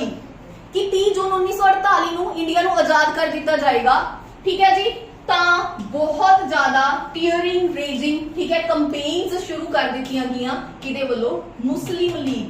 इन्ना ज्यादा इन्हां ने बुरा हाल किया, पता नहीं किया जांदा किन्नियां विमेन्स सीगियां, उन्हां दा रेप किया गया। इन्हां ने इन्ने ज्यादा दंगे फसाद किए, जलाया, मार कट, बहुत ज्यादा की होया इत्थे, मतलब काफी ज्यादा गंदा सिनेरियो सीगा। तो उन्होंने ये चीज देख ली, हुण समझ ली कि की होया जी, हुण यूनिटी नहीं हो सकती किसी भी एंगल तो, क्योंकि जेड़ा हाँ पाकिस्तान की डिमांड ਲਈ कर रहे थे कि सानू सैपरेट की दिता जाए, स्टेट दिता जाए। ठीक है जी, तो उन्होंने देख लिया कि इन्ना कुछ होने तो बाद कि हुण यूनिटी की है इंपॉसिबल है। ਜਦੋਂ ਇਹ ਚੀਜ਼ ਹੋਈ ਤਾਂ ਫਿਰ ਕੀ ਬਣਾਇਆ ਗਿਆ ਜੀ, ਮਾਊਂਟ ਬੈਟਨ। ਫਿਰ ਨੈਕਸਟ ਕੀ ਆ ਗਏ ਸੀ ਜੀ ਆਪਣੇ ਜਿਹੜੇ ਵਾਇਸਰਾਏ ਸੀਗੇ, ਕਿਹੜੇ ਸੀਗੇ ਜੀ, Mount baton. Mount baton plan ਹੈ ਜਿਹੜਾ ਇੰਟਰੋਡਿਊਸ ਕੀਤਾ ਗਿਆ। ਹੁਣ ਇਹਦੇ ਵਿੱਚ ਕੀ ਹੋਇਆ, ਇਹਦੇ ਵਿੱਚ ਕੀ ਬੁਲਾਇਆ ਗਿਆ। ਹੁਣ ਦੇਖੋ ਇੰਡੀਆ ਨੂੰ ਅਗਰ ਤੁਸੀਂ ਦੇਖੋਗੇ ਤਾਂ ਆਪਾਂ ਨੇ ਉਦੋਂ ਵੀ ਡਿਸਕਸ ਕੀਤਾ ਸੀਗਾ ਕਿ ਇੱਕ ਆ ਬੰਗਲਾਦੇਸ਼ ਹੈ, ਇਹਨੂੰ ਕੀ ਕਿਹਾ ਜਾਂਦਾ, ਇਧਰਲੀ ਸਾਈਡ ਜਦੋਂ ਉਹਨਾਂ ਨੇ ਡਿਵਾਈਡ ਕੀਤਾ ਸੀ ਇੱਧਰ ਵੀ ਮੁਸਲਿਮ ਮੈਜੋਰਿਟੀ ਸੀ, ਇੱਕ ਜਿਹੜਾ ਇਧਰੋਂ ਪਾਕਿਸਤਾਨ ਨਿਕਲਿਆ ਉਦੋਂ ਇੰਡੀਆ ਦੇ ਫੇਵਰ ਚ ਸੀਗਾ, ਇੰਡੀਆ ਦੇ ਨਾਲ ਹੀ ਸੀਗਾ, ਮਤਲਬ ਇੱਥੇ ਵੀ ਮੁਸਲਿਮ ਮੈਜੋਰਿਟੀ ਸੀ। ਤਾਂ ਦੋਨੋਂ ਸਾਈਡ ਦੇ ਜਿਹੜੇ ਮੁਸਲਿਮ ਸੀਗੇ, ਦੋਨੋਂ ਸਾਈਡ ਦੇ ਜਿਹੜੇ ਮੁਸਲਿਮ ਸੀਗੇ ਉਹਨਾਂ ਨੂੰ ਬੁਲਾਇਆ ਗਿਆ, ਮੇਨ ਲੀਡਰਸ ਨੂੰ ਬੁਲਾਇਆ ਗਿਆ ਔਰ ਉਹਨਾਂ ਨੂੰ ਪੁੱਛਿਆ ਗਿਆ ਕਿ ਤੁਸੀਂ ਕੀ ਚਾਹੁੰਦੇ ਹੋ। ਇਹ ਨਹੀਂ ਕਿ ਵੀ ਮਤਲਬ ਮੁਸਲਿਮ ਲੀਗ ਕੀ ਚਾਹੁੰਦੀ ਹੈ, ਵੀ ਇਹ ਵੀ ਦੱਸੋ ਵੀ ਤੁਸੀਂ ਕੀ ਚਾਹੁੰਦੇ ਹੋ। ਤਾਂ ਸਭ ਨੇ ਕੀ ਕਿਹਾ ਕਿ ਸਾਨੂੰ ਸੈਪਰੇਟ ਕੀ ਚਾਹੀਦੀ ਹੈ ਜੀ, ਸਟੇਟ ਚਾਹੀਦੀ ਹੈ। ਦੇਖੋ ਕੀ ਲਿਖਿਆ ਹੈ ਇੱਥੇ, ਇਹਨਾਂ ਨੇ ਕੀ ਕਿਹਾ, ਲੈਜਿਸਲੇਟਿਵ ਅਸੈਂਬਲੀ ਆਫ ਬੰਗਾਲ। ਦੇਖੋ ਬੰਗਾਲ ਦੀ ਲੈਜਿਸਲੇਟਿਵ ਅਸੈਂਬਲੀ ਔਰ ਪੰਜਾਬ, ਕਿਉਂਕਿ ਮੁਸਲਿਮ ਮੈਜੋਰਿਟੀ ਕਿਸ ਸਾਈਡ ਸੀ, ਈਸਟ ਬੰਗਾਲ ਔਰ ਪੰਜਾਬ, ਵੈਸਟ ਪੰਜਾਬ ਵਾਲੀ ਸਾਈਡ ਸੀਗੀ। ਉਹਨਾਂ ਦੇ ਲੋਕਾਂ ਨੂੰ ਬੁਲਾਇਆ ਗਿਆ, ਉਹਨਾਂ ਨੂੰ ਸੈਪਰੇਟਲੀ ਬਿਠਾਇਆ ਗਿਆ, ਮੁਸਲਿਮ ਮੈਜੋਰਿਟੀ ਦੇ ਲੋਕਾਂ ਨੂੰ ਪੁੱਛਿਆ ਗਿਆ ਔਰ ਉਹਨਾਂ ਨੇ ਕੀ ਕੀਤਾ, ਇਨ ਫੇਵਰ ਆਫ ਪਾਰਟੀਸ਼ਨ। ਉਹਨਾਂ ਨੇ ਫੇਵਰ ਕੀਤਾ ਕਿ ਸਾਨੂੰ ਕੀ ਚਾਹੀਦਾ, ਪਾਰਟੀਸ਼ਨ ਚਾਹੀਦੀ ਹੈ। ਠੀਕ ਹੈ, ਔਰ ਇਹਦੇ ਨਾਲ ਕੀ ਕੀਤਾ ਜੀ, ਉਹਨਾਂ ਨੇ ਇੱਕ ਬਾਉਂਡਰੀ ਕਮਿਸ਼ਨ ਕੀ ਕੀਤਾ, ਅਪਾਇੰਟ ਕੀਤਾ, ਜਿਹਨੂੰ ਕੀ ਬੋਲਦੇ ਆ ਜੀ, ਰੈਡ ਕਲਿਫ ਕਮਿਸ਼ਨ। ਫਿਰ ਕੀ ਕੀਤਾ ਕਿ ਜਦੋਂ ਦੇਖ ਲਿਆ ਕਿ ਸਾਰੇ ਲੋਕੀ ਕੀ ਚਾਹੁੰਦੇ ਆ, ਪਾਰਟੀਸ਼ਨ ਚਾਹੁੰਦੇ ਆ, ਤਾਂ ਇੱਕ ਕਮਿਸ਼ਨ ਬੁਲਾਇਆ ਗਿਆ ਜਿਹਦਾ ਨਾਮ ਕੀ ਸੀਗਾ, Radcliffe commission. Radcliffe ਕੀ ਸੀਗਾ, ਉਹ ਬੰਦੇ ਦਾ ਨਾਮ ਸੀਗਾ। ਉਹਨੇ ਕੀ ਕੀਤਾ ਜੀ, ਇੱਕ ਲਾਈਨ ਇੱਧਰ ਮਾਰਤੀ ਇੰਡੀਆ ਦੇ, ਇੱਕ ਲਾਈਨ ਇੱਧਰ ਮਾਰਤੀ, ਇੱਧਰ ਕੀ ਸੀਗਾ ਜੀ ਆਪਣਾ, ਕੀ ਬਣ ਗਿਆ,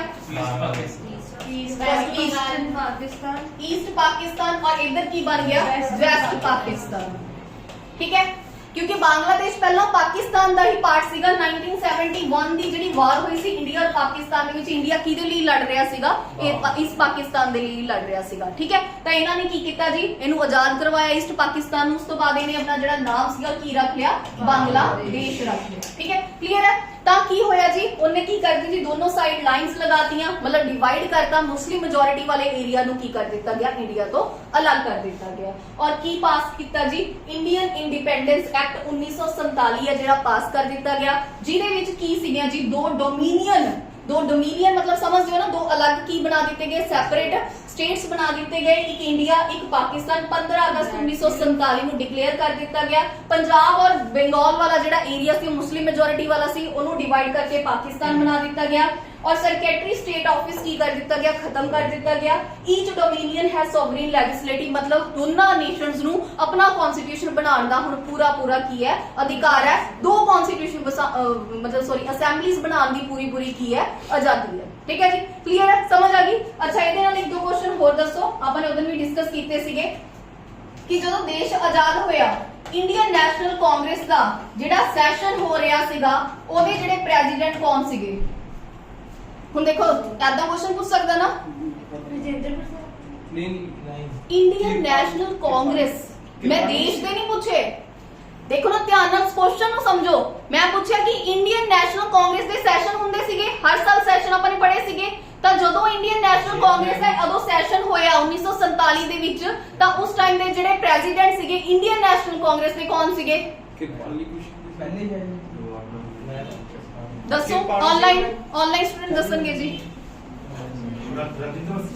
नहीं जी मैम इतना तो पता है कि लास्ट सेशन मथुरा में हुआ था। ओके, प्रेसिडेंट कौन था, प्रेसिडेंट तो क्वेश्चन पूछा होया जी, प्रीवियस ईयर क्वेश्चन है ये, जे.बी. कृपलानी। ठीक है, जे.बी. कृपलानी उस टाइम ਦੇ ਵਿੱਚ ਕੀ ਸੀਗਾ, ਇੰਡੀਅਨ ਨੈਸ਼ਨਲ ਕਾਂਗਰਸ ਦਾ ਪ੍ਰੈਜ਼ੀਡੈਂਟ ਸੀਗਾ, ਸੈਸ਼ਨ ਹੋ ਰਿਹਾ ਸੀਗਾ ਇੰਡੀਆ। ਅੱਛਾ, ਇੱਕ ਤਾਂ ਇਹ ਕੁਐਸਚਨ ਹੋ ਗਿਆ। ਹੁਣ ਦੇਖੋ ਆਪਾਂ ਨੇ ਇੱਕ ਹੋਰ ਕੁਐਸਚਨ ਵੀ ਪੜਿਆ ਸੀਗਾ ਕਿ ਜਦੋਂ ਦੇਸ਼ ਆਜ਼ਾਦ ਹੋਇਆ ਤਾਂ ਜਿਹੜਾ ਲਾਸਟ ਗਵਰਨਰ ਜਨਰਲ ਸੀਗਾ ਉਹ ਕਿਹੜਾ ਬਣਿਆ। ऑब्वियसली आ चल रही है माउंट बैटन ਦੇ ਟਾਈਮ ਆਜ਼ਾਦੀ ਮਿਲੀ ਆ, ਤਾਂ ਜਿਹੜਾ ਲਾਸਟ ਗਵਰਨਰ ਜਨਰਲ ਸੀਗਾ ਉਹ ਕਿਹੜਾ ਸੀਗਾ, ਮਾउंट बैटन। ਇੱਕ ਕੁਐਸਚਨ ਇਹ ਹੋ ਗਿਆ। ਦੂਸਰਾ ਕੁਐਸਚਨ ਕੀ ਬਣਦਾ, ਇਹਦਾ ਲਾਸਟ ਗਵਰਨਰ ਜਨਰਲ ਹੋ ਗਿਆ। ਹੁਣ ਉਹ ਕਹੇ ਕਿ ਫਸਟ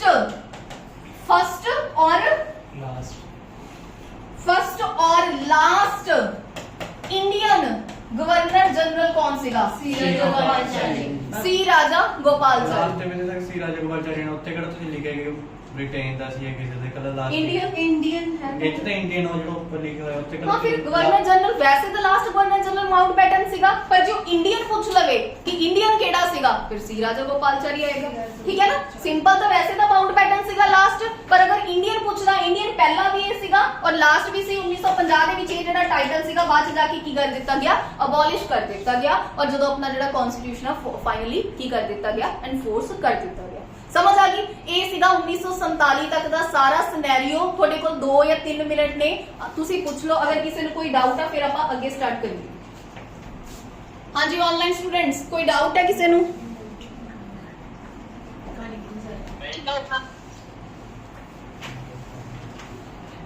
ਹਾਂਜੀ ਤੁਹਾਨੂੰ ਲਾਸਟ ਸੈਸ਼ਨ ਹੋਇਆ ਮਥੁਰਾਈ ਵੈਸੇ ਤਾਂ ਉਸ ਤੋਂ ਬਾਅਦ ਵੀ ਸੈਸ਼ਨ ਹੋਏ ਨੇ ਨਾ ਉਸ ਤੋਂ ਬਾਅਦ ਵੀ ਸੈਸ਼ਨ ਹੋਏ ਨੇ ਦੇਸ਼ ਆਜ਼ਾਦ ਹੋਣ ਤੋਂ ਬਾਅਦ ਵੀ ਇੰਡੀਅਨ ਨੈਸ਼ਨਲ ਕਾਂਗਰਸ ਦੇ ਬਹੁਤ ਸੈਸ਼ਨ ਹੋਏ ਨੇ ਠੀਕ ਹੈ ਨਾ ਤਾਂ ਆਪਾਂ ਨੂੰ ਇਹ ਪਤਾ ਹੋਣਾ ਚਾਹੀਦਾ ਕੁਐਸਚਨ ਇਹ ਆਇਆ ਹੋਇਆ ਇਹ ਯੂਪੀਐਸਸੀ ਦੇ ਪ੍ਰੀਵੀਅਸ ਈਅਰ ਪੇਪਰ ਦੇ ਵਿੱਚ ਕੁਐਸਚਨ ਆਇਆ ਹੋਇਆ ਕਿ ਜਦੋਂ ਦੇਸ਼ ਆਜ਼ਾਦ ਹੋਇਆ ਤਾਂ ਇੰਡੀਅਨ ਨੈਸ਼ਨਲ ਕਾਂਗਰਸ ਦਾ ਉਸ ਟਾਈਮ ਦੇ ਵਿੱਚ ਪ੍ਰੈਜ਼ੀਡੈਂਟ ਕੌਣ ਸੀਗਾ ਠੀਕ ਹੈ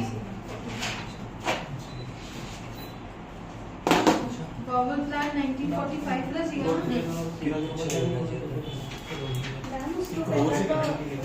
ਹਾਂਜੀ ਕਰਦੇ ਸੀਗੇ ਨਾ ਉਹ ਵੀ ਹਾਂ ਉਹਨਾਂ ਨੇ ਵਿੱਚ ਪਾਰਟਿਸਿਪੇਟ ਕਰ ਲਿਆ ਪੋਸਟ ਸੀ ਪਿੱਛੇ ਜਾਓ ਹਾਂਜੀ ਹਾਂਜੀ ਕੋਈ ਇਸ਼ੂ ਨਹੀਂ ਚਲ ਤੁਸੀਂ ਅੱਛੇ ਪਿੱਛੇ ਲੱਗ ਸਕਦੇ ਪਲਾਨ ਆਇਆ ਸੀ ਉਸ ਟਾਈਮ ਤੇ ਕੋਈ ਨਾ ਕੋਈ ਰਿਸਰਚ ਦੇ ਵਰਡ ਵਰਕ ਕਦੇ ਹੋ ਗਈ ਸੀ 45 ਤੱਕ ਫਿਰ ਉਹ ਕਹਿ ਰਹੇ ਸੀਗੇ ਕਿ ਕਿਉਂਕਿ ਮਾਹੌਲ ਕਾਫੀ ਜ਼ਿਆਦਾ ਕੀ ਹੋ ਰਿਹਾ ਸੀ ਖਰਾਬ ਹੋ ਰਿਹਾ ਸੀ ਲਗਾਤਾਰ ਕੀ ਹੋ ਰਿਹਾ ਸੀ ਰਿਵੋਲਟ ਹੋ ਰਹੇ ਸੀਗੇ ਉਸ ਸਿਚੁਏਸ਼ਨ ਨੂੰ ਸਹੀ ਕਰਨਾ ਕੀ ਸੀਗਾ ਜ਼ਰੂਰੀ ਸੀਗਾ ਕਿਉਂਕਿ ਇੰਡੀਅਨਸ ਹੁਣ ਅਵੇਅਰ ਹੋਣ ਲੱਗੇ ਸੀਗੇ ਉਹ ਕੀ ਕਹਿ ਰਹੇ ਸੀਗੇ ਪਰ ਜਿਹੜੇ ਬ੍ਰਿਟਿਸ਼ਰਸ ਸੀ ਉਹ ਕੀ ਕਹਿ ਰਹੇ ਸੀ ਅਸੀਂ ਡੋਮੀਨੀਅਨ ਸਟੇਟਸ ਦੇ ਦਿੰਦੇ ਆ ਤੁਹਾਨੂੰ ਰਿਵੋਲਟ ਮਤਲਬ ਜਿਵੇਂ ਹਾਂ ਮਤਲਬ ਜਗ੍ਹਾ ਜਗ੍ਹਾ ਦੇ ਉੱਪਰ ਹਰ ਇੱਕ ਦੀਆਂ ਪ੍ਰੋਬਲਮ ਸੀਗੀਆਂ ਹੁਣ ਹਰ ਬੰਦਾ ਅਵੇਅਰ ਹੋ ਗਿਆ ਸੀਗਾ ਹਰ ਬੰਦਾ ਅੱਗੇ ਆਉਣ ਲੱਗ ਗਿਆ ਸੀਗਾ ਤਾਂ ਉਹ ਕੀ ਕਹਿ ਰਹੇ ਸੀ ਅਸੀਂ ਤੁਹਾਨੂੰ ਡੋਮੀਨੀਅਨ ਸਟੇਟਸ ਦੇ ਦਿੰਦੇ ਆ ਪਰ ਫਿਰ ਉਹ ਕੀ ਕਹਿ ਰਹੇ ਕਿ ਹੁਣ ਡੋਮੀਨੀਅਨ ਸਟੇਟਸ ਦੇ ਨਾਲ ਗੱਲ ਨਹੀਂ ਬਣੇਗੀ ਸਾਨੂੰ ਪੂਰਨ ਕੀ ਚਾਹੀਦੀ ਹੈ ਆਜ਼ਾਦੀ ਚਾਹੀਦੀ ਹੈ ਪਲੀਜ਼ ਜੀ ਠੀਕ ਹੋਏ ਅੱਗੇ ਕੀ ਕਰ ਲਓ ਤੁਸੀਂ ਚਲੋ ਜੀ ਆਪਾਂ ਫਿਰ ਅੱਗੇ ਸਟਾਰਟ ਕਰ ਲਿਆ ਹਾਂਜੀ ਕੋਈ ਕੁਝ ਕਹਿ ਰਿਹਾ ਹਾਂਜੀ ਮੈਡਮ ਜੇ ਵੀ ਕਲਾਨੀ ਐਂਡ ਅਸੀਂ ਗੋਪਾਲ ਚਾਰੀ ਮੜਾ ਹਾਂਜੀ ਮੈਂ ਇੱਕ ਵਾਰ ਰਿਪੀਟ ਕਰ ਦਿੰਦੀ ਹਾਂ ਪਲੀਜ਼ ਕੀਪ ਕੁਆਇਟ ਗੱਲ ਨਹੀਂ ਕਰਨੀ ਜੀ ਕਿਸੇ ਨੇ ਜਿਹਨੇ ਗੱਲਾਂ ਕਰਨੀਆਂ ਨੇ ਬਾਹਰ ਚਲੇ ਜਾਓ ਕਲਾਸ ਤੋਂ ਜਿਹਨੂੰ ਪੜਨ ਦੀ ਨਹੀਂ ਜ਼ਰੂਰਤ ਉਹ ਬਾਹਰ ਜਾ ਕੇ ਜਿੰਨੀਆਂ ਮਰਜ਼ੀ ਗੱਲਾਂ ਮਾਰੋ ਕੋਈ ਇਸ਼ੂ ਨਹੀਂ ਹੈਗਾ ਕਲਾਸ ਦੇ ਵਿੱਚ ਕਿਸੇ ਤਰ੍ਹਾਂ ਦੀ ਡਿਸਟਰਬੈਂਸ ਨਹੀਂ ਹੋਣੀ ਚਾਹੀਦੀ ਪੜਨਾ ਹੈ ਪੜ ਕੇ ਚਲੇ ਜਾਓ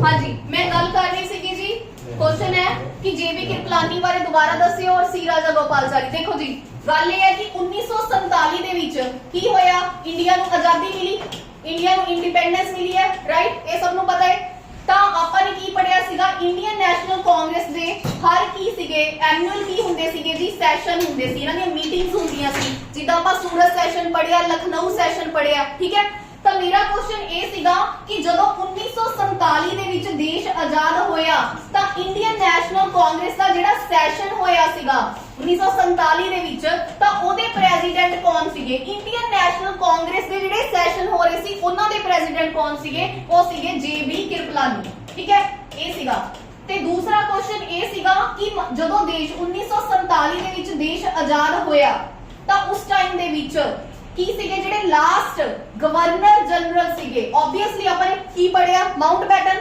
ਤਾਂ ਲਾਸਟ ਗਵਰਨਰ ਜਨਰਲ ਸੀਗੇ ਮਾਊਂਟਬੈਟਨ ਇਹ ਤਾਂ ਸਿੰਪਲ ਕੁਐਸਚਨ ਹੈ ਅਗਰ ਉਹ ਪੁੱਛਦਾ ਹੈ ਹੁਣ ਦੇਖੋ ਉਹਨਾਂ ਨੇ ਕੀ ਕੀਤਾ ਜਦੋਂ ਦੇਸ਼ ਨੂੰ ਆਜ਼ਾਦੀ ਦੇਤੀ ਤਾਂ ਜਿਹੜਾ ਇਹ ਬ੍ਰਿਟਿਸ਼ਰ ਹੈ ਇਹਨੂੰ ਆਪਣੇ ਜਿਹੜਾ ਡੈਜ਼ਿਗਨੇਸ਼ਨ ਹੈ ਹਟੇਗਾ ਉਸ ਤੋਂ ਤਾਂ ਇਹਦੇ ਡੈਜ਼ਿਗਨੇਸ਼ਨ ਤੇ ਕੌਣ ਬੈਠੇਗਾ ਕੋਈ ਇੰਡੀਅਨ ਬੈਠੇਗਾ ਹੀ ਆ ਕੇ ਆਬਵੀਅਸਲੀ ਟ੍ਰਾਂਸਫਰ ਕਿਹਦੇ ਹੱਥ 'ਚ ਹੋ ਗਿਆ ਪਾਵਰਸ ਇੰਡੀਅਨ ਦੇ ਹੱਥ ਦੇ ਵਿੱਚ ਤਾਂ ਫਸਟ ਔਰ ਲਾਸਟ ਗਵਰਨਰ ਇੰਡੀਅਨ ਠੀਕ ਹੈ ਇੰਡੀਅਨ ਜਿਹੜਾ ਗਵਰਨਰ ਜਨਰਲ ਸੀਗਾ ਉਹ ਕੌਣ ਸੀਗੇ ਜੀ ਸੀ ਰਾਜਾ ਗੋਪਾਲਚਾਰੀ 1950 ਦੇ ਵਿੱਚ ਇਹ ਜਿਹੜਾ ਟਾਈਟਲ ਸੀਗਾ ਉਹ ਖਤਮ ਕਰ ਦਿੱਤਾ ਗਿਆ ਔਰ ਉਸ ਤੋਂ ਬਾਅਦ ਆਪਣਾ ਜਿਹੜਾ ਕਨਸਟੀਟਿਊਸ਼ਨ ਹੈ ਉਹਨੂੰ ਐਨਫੋਰਸ ਕਰ ਦਿੱਤਾ ਗਿਆ ਸੀ ਠੀਕ ਹੈ ਜੀ ਇਹ ਚੀਜ਼ ਸੀ ਚਲੋ ਹੁਣ ਆਪਾਂ ਅੱਗੇ ਸ਼ੁਰੂ ਕਰਦੇ ਹਾਂ ਕਿ ਹਾਂਜੀ ਅੱਛਾ ਠੀਕ ਹੈ ਜੀ ਹੁਣ ਆਪਾਂ ਅੱਗੇ ਸ਼ੁਰੂ ਕਰਦੇ ਹਾਂ ਜੀ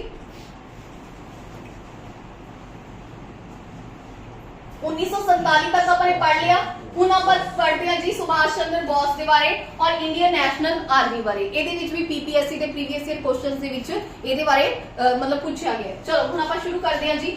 ਸੁਭਾਸ਼ ਚੰਦਰ ਬੋਸ ਜੀ ਪਤਾ ਹੀ ਹੈ ਸਭ ਨੂੰ, ਇਹਨਾਂ ਨੇ ਆਈਸੀਐਸ ਪਾਸ ਕੀਤਾ ਸੀਗਾ, ਠੀਕ ਹੈ। ਇਹਨਾਂ ਨੇ ਆਪਾਂ ਨੇ ਪੜਿਆ ਸੀ ਕਿ ਇੰਡੀਅਨ ਨੈਸ਼ਨਲ ਕਾਂਗਰਸ ਦੇ 2 ਸੈਸ਼ਨ ਸੀਗੇ, ਪ੍ਰੀਸਾਈਡ ਕੀਤੇ ਸੀ, ਇੱਕ 1938 ਔਰ 1939। 1938 ਕਿੱਥੇ ਸੀਗਾ? हरिपुरा। 1939 किथे सीगा? त्रिपुरा, ठीक है, त्रिपुरी और 1939 ਦੇ ਵਿੱਚ ਸੈਸ਼ਨ 'ਚ ਜਿੱਤ ਗਏ ਸੀਗੇ, मतलब ਜਿਹੜੀ ਇਲੈਕਸ਼ਨ ਸੀਗੀ ਇੰਡੀਅਨ ਨੈਸ਼ਨਲ ਕਾਂਗਰਸ ਦੀ ਉਹ ਜਿੱਤ ਗਏ ਸੀਗੇ। ਪਰ ਗਾਂਧੀ ਜੀ ਦੇ ਇਨਫੋਰਸ ਕਰਨ ਤੇ मतलब ਪ੍ਰੈਸ਼ਰ ਕ੍ਰੀਏਟ ਕਰਨ ਤੇ ਇਹਨਾਂ ਨੇ ਇੰਡੀਅਨ ਨੈਸ਼ਨਲ ਕਾਂਗਰਸ ਤੋਂ ਕੀ ਕਰਤਾ ਸੀ? ਰਿਜ਼ਾਈਨ ਦੇਤਾ ਸੀਗਾ ਔਰ ਇੱਕ ਨਵੀਂ ਕੀ ਬਣਾਈ ਸੀਗੀ? ਐਸੋਸੀਏਸ਼ਨ ਬਣਾਈ ਸੀ ਜਿਹਦਾ ਨਾਮ ਕੀ ਸੀਗਾ? Forward block. ਕਿਹੜੇ ਸਾਲ ਦੇ ਵਿੱਚ? 1939 ਦੇ ਵਿੱਚ। ਤਾਂ ਦੇਖੋ ਉਸ ਤੋਂ ਬਾਅਦ ਕੀ ਹੋਇਆ? ਉਸ ਤੋਂ ਬਾਅਦ ਇਹ ਕਿੱਥੇ ਚਲੇ ਗਏ ਸੀਗੇ? ਕਿਉਂਕਿ ਇਹ ਕਾਫੀ ਜ਼ਿਆਦਾ ਬਰੇਵ ਸੀਗੇ, ਇਹਨਾਂ ਨੇ ਆਈਸੀਐਸ ਛੱਡਤਾ ਸੀਗਾ। ਕਿਉਂ ਇਨਫੋਰਸ ਕੀਤਾ ਗਾਂਧੀ ਨੇ? ਫੋਰਸ ਕਿਉਂ ਕੀਤਾ? ਕਿਉਂਕਿ ਇਹਨਾਂ ਦੋਨਾਂ ਦੀ ਆਈਡੀਓਲੋਜੀ ਦੇ ਵਿੱਚ ਕੀ ਸੀਗਾ? ਫਰਕ ਸੀਗਾ। ਜਿਹੜੇ ਸੁਭਾਸ਼ ਚੰਦਰ ਬੋਸ ਸੀਗੇ ਬਹੁਤ ਜ਼ਿਆਦਾ ਗਰਮ ਸੋਚ ਪਰਿਵਰਤੀ ਵਾਲੇ ਬੰਦੇ ਸੀ ਔਰ ਗਾਂਧੀ ਜੀ ਕੀ ਸੀਗੇ? ਨਾਨ ਵਾਇਲੈਂਸ ਦੇ ਰਸਤੇ ਚੱਲਣ ਵਾਲੇ ਸੀ। ਗਾਂਧੀ ਜੀ ਨੇ ਕਿਉਂ ਪ੍ਰੈਸ਼ਰ ਕ੍ਰੀਏਟ ਕੀਤਾ ਸੀਗਾ? ਗਾਂਧੀ ਜੀ ਨੇ ਇਸੇ ਲਈ ਪ੍ਰੈਸ਼ਰ ਕ੍ਰੀਏਟ ਕੀਤਾ ਸੀ ਕਿ ਅਗਰ ਤੁਸੀਂ ਹੁਣ ਪ੍ਰੈਜ਼ੀਡੈਂਟ ਬਣ ਗਏ ਹੋ, ਅਗਰ ਤੁਸੀਂ ਕੋਈ ਵੀ ਐਮਏ ਦਾ ਐਕਸ਼ਨ ਲੈ ਲਿਆ, ਠੀਕ ਹੈ, ਵੀ ਬ੍ਰਿਟਿਸ਼ਰਸ ਤੁਹਾਡੇ ਅਗੇਂਸਟ ਹੋ ਗਏ, ਤਾਂ ਉਹਨਾਂ ਨੇ ਇਹ ਪਲੇਟਫਾਰਮ ਜਿੱਥੇ ਆਪਾਂ ਆਪਣੀ ਆਵਾਜ਼ ਉਠਾ ਰਹੇ ਹਾਂ ਉਹਨੂੰ ਵੀ ਕੀ ਕਰ ਦੇਣਗੇ? ਖਤਮ ਕਰ ਦੇਣਗੇ। ਤਾਂ ਗਾਂਧੀ ਜੀ ਨੇ ਇੰਨਾ ਪ੍ਰੈਸ਼ਰ ਕ੍ਰੀਏਟ ਕਰਨ ਤੇ ਹੀ ਕੀ ਕੀਤਾ ਸੀਗਾ? ਸੁਭਾਸ਼ ਚੰਦਰ ਬੋਸ ਨੇ ਉਹਨਾਂ ਨੇ ਛੱਡਤਾ ਸੀਗਾ ਇੰਡੀਅਨ ਨੈਸ਼ਨਲ ਕਾਂਗਰਸ ਨੂੰ 1939 ਦੇ ਵਿੱਚ ਔਰ ਫਾਰਵਰਡ ਬਲੌਕ ਨਾਮ ਦੀ ਇੱਕ ਪਾਰਟੀ ਦਾ ਕੀ ਕਰ ਲਿਆ ਸੀਗਾ? ਫਾਰਮੇਸ਼ਨ ਕੀਤਾ ਸੀਗਾ। ਕਾਫੀ ਜ਼ਿਆਦਾ ਬਰੇਵ ਸੀ। ਆਈਸੀਐਸ ਇਹਨਾਂ ਨੇ ਛੱਡਤਾ ਸੀਗਾ। ਇਹ ਕਹਿੰਦੇ ਵੀ ਅਗਰ ਮੈਂ ਅੰਗਰੇਜ਼ਾਂ ਦੇ ਨੀਚੇ ਰਹਿ ਕੇ ਹੀ ਕੰਮ ਕਰਨਾ ਹੈ ਤਾਂ ਮੈਂ ਏਦਾਂ ਦੀ ਜੌਬ ਕਰਨਾ ਪਸੰਦ ਨਹੀਂ ਕਰਾਂਗਾ, ਠੀਕ ਹੈ। ਤਾਂ ਉਸ ਤੋਂ ਬਾਅਦ ਇਹਨਾਂ ਨੇ ਕੀ ਕੀਤੀ ਸੀ? ਆਪਣੀ ਇੱਕ ਆਰਮੀ ਫਾਰਮ ਕੀਤੀ ਸੀ ਜਿਹਨੂੰ ਆਪਾਂ ਇੰਡੀਅਨ ਨੈਸ਼ਨਲ ਆਰਮੀ ਕਹਿੰਦੇ ਆ। ਬਣਾਈ ਮੋਹਨ ਸਿੰਘ ਨੇ ਸੀਗਾ। ਉਸ ਤੋਂ ਬਾਅਦ ਇਹਨਾਂ ਨੇ ਰੀਆਰਗੇਨਾਈਜ਼ ਕੀਤੀ ਸੀ। ਤਾਂ ਇੱਥੋਂ ਜਿਹੜਾ ਇਹ ਟੌਪਿਕ ਬਣਦਾ INA ਦੇ ਵਿੱਚੋਂ ਬਹੁਤ ਸਾਰੇ ਕੁਐਸਚਨ ਆਉਂਦੇ ਨੇ, ਤਾਂ ਇਹ ਟੌਪਿਕ ਕਾਫੀ ਜ਼ਿਆਦਾ ਇੰਪੋਰਟੈਂਟ ਹੈ, ਤਾਂ ਇਹਨੂੰ ਆਪਾਂ ਹੁਣ ਦੇਖਦੇ ਹਾਂ, ਠੀਕ ਹੈ ਜੀ। ਚਲੋ ਹੁਣ ਆਪਾਂ ਸੁਭਾਸ਼ ਚੰਦਰ ਬੋਸ ਜੀ ਬਾਰੇ ਗੱਲ ਕਰਦੇ ਹਾਂ। ਸੁਭਾਸ਼ ਚੰਦਰ ਜੀ ਦਾ ਜਿਹੜਾ ਜਨਮ ਸੀਗਾ 1800 ਕੀ ਹੋਇਆ ਜੀ? 97 ਦੇ ਵਿੱਚ ਹੋਇਆ। ਕਿੱਥੇ ਹੋਇਆ? ਕਟਕ ਦੇ ਵਿੱਚ ਹੋਇਆ। ਇਹਨਾਂ ਨੇ 1920 ਦੇ ਵਿੱਚ ਆਈਸੀਐਸ ਅਪੀਅਰ ਕੀਤਾ। ਉਸ ਤੋਂ ਬਾਅਦ ਇਹ ਪਾਸ ਹੋ ਗਏ ਸੀਗੇ ਆਈਸੀਐਸ। ਕੁਝ ਟਾਈਮ ਇਹਨਾਂ ਨੇ ਕੀ ਕੀਤੀ? ਜੌਬ ਕਰਕੇ ਛੱਡਤੀ ਸੀ। ਹੁਣ ਆਪਾਂ ਨੇ ਇਹ ਦੇਖਿਆ ਸੀ 1929 ਦੇ ਵਿੱਚ ਬੋਸ ਨੂੰ ਇਲੈਕਟ ਕੀਤਾ ਗਿਆ। ਇਹ ਕੁਐਸਚਨ ਬਹੁਤ ਇੰਪੋਰਟੈਂਟ ਹੈ ਜੀ, ਪੀਸੀਐਸ ਦੇ ਵਿੱਚ ਵੀ ਕੁਐਸਚਨ ਆਇਆ ਹੋਇਆ। All India trade union Congress ਇੱਕ ਕੀ ਸੀਗੀ ਜੀ? ਪਾਰਟੀ ਸੀਗੀ, ਠੀਕ ਹੈ ਜੀ, ਜਿਹਦੇ ਕੀ ਸੀਗੇ ਜੀ? ਇਹ ਇੱਕ ਮੈਂਬਰ ਸੀਗੇ। देखो लाला लाजपत राय जी ਇਹਦੇ ਮੈਂਬਰ ਸੀਗੇ। ਐਸਸੀ ਬੋਸ ਵੀ ਕੀ ਸੀਗੇ ਜੀ? ਇਹਦੇ ਮੈਂਬਰ ਸੀ। ਤਾਂ 1929 ਦੇ ਵਿੱਚ ਕੀ ਹੋਇਆ ਜੀ? ਇਹ ਇਹਦੇ ਇਸ ਜਿਹੜੀ ਆਰਗੇਨਾਈਜੇਸ਼ਨ ਹੈ ਇਹਦੇ ਕੀ ਬਣੇ? ਪ੍ਰੈਜ਼ੀਡੈਂਟ ਬਣੇ। ਹੁਣ ਕੁਐਸਚਨ ਇਹ ਵੀ ਆਇਆ ਹੋਇਆ ਕਿ ਕਦੋਂ ਬਣੀ ਹੈ? ਇਹ 1920 ਦੇ ਵਿੱਚ ਬਣੀ ਹੈ, ਠੀਕ ਹੈ। ਇਹ ਵੀ ਚੀਜ਼ ਯਾਦ ਰੱਖਿਓ। 2020 ਦੇ ਵਿੱਚ ਇਹਦੇ 100 ਸਾਲ ਕੀ ਹੋ ਗਏ ਸੀਗੇ? ਪੂਰੇ ਹੋਏ ਸੀਗੇ। ਇਹ ਨਿਊਜ਼ ਦੇ ਵਿੱਚ ਸੀਗੀ, ਤਾਂ ਕਰਕੇ ਜੋ ਕੀ ਆਇਆ ਸੀਗਾ? ਕੁਐਸਚਨ ਆਇਆ ਸੀ, ਠੀਕ ਹੈ ਜੀ। ਕਲੀਅਰ ਹੈ? ਤਾਂ ਹੁਣ ਦੇਖੋ ਕੀ ਹੋਇਆ। ਆਲ ਇੰਡੀਆ ਟ੍ਰੇਡ ਯੂਨੀਅਨ 1920 ਦੇ ਵਿੱਚ ਬਣੀ।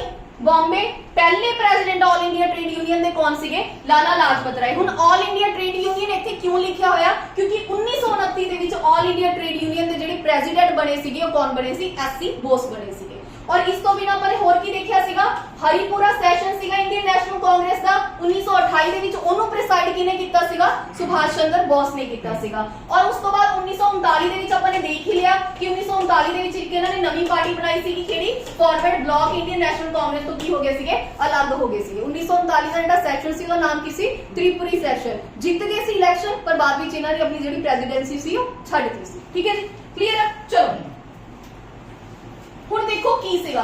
ਹੁਣ ਆਪਾਂ ਪੜ੍ਹਦੇ ਹਾਂ INA ਬਾਰੇ। ਦੇਖੋ ਕੁਐਸਚਨ ਪੀਪੀਐਸਸੀ ਦੇ ਪ੍ਰੀਵੀਅਸ ਈਅਰ ਪੇਪਰ ਦੇ ਵਿੱਚ ਕੀ ਆਇਆ ਹੋਇਆ ਸੀਗਾ ਕਿ ਇੰਡੀਅਨ ਨੈਸ਼ਨਲ ਆਰਮੀ ਦੇ ਜਿਹੜੇ ਫਾਊਂਡਰ ਸੀਗੇ ਉਹ ਕੌਣ ਸੀਗੇ ਜੀ? ਮੋਹਨ ਸਿੰਘ ਸੀਗੇ। ਹੁਣ ਦੇਖੋ ਥੋੜੀ ਸਟੋਰੀ ਸੁਣ ਲਓ ਕੀ ਸੀਗਾ।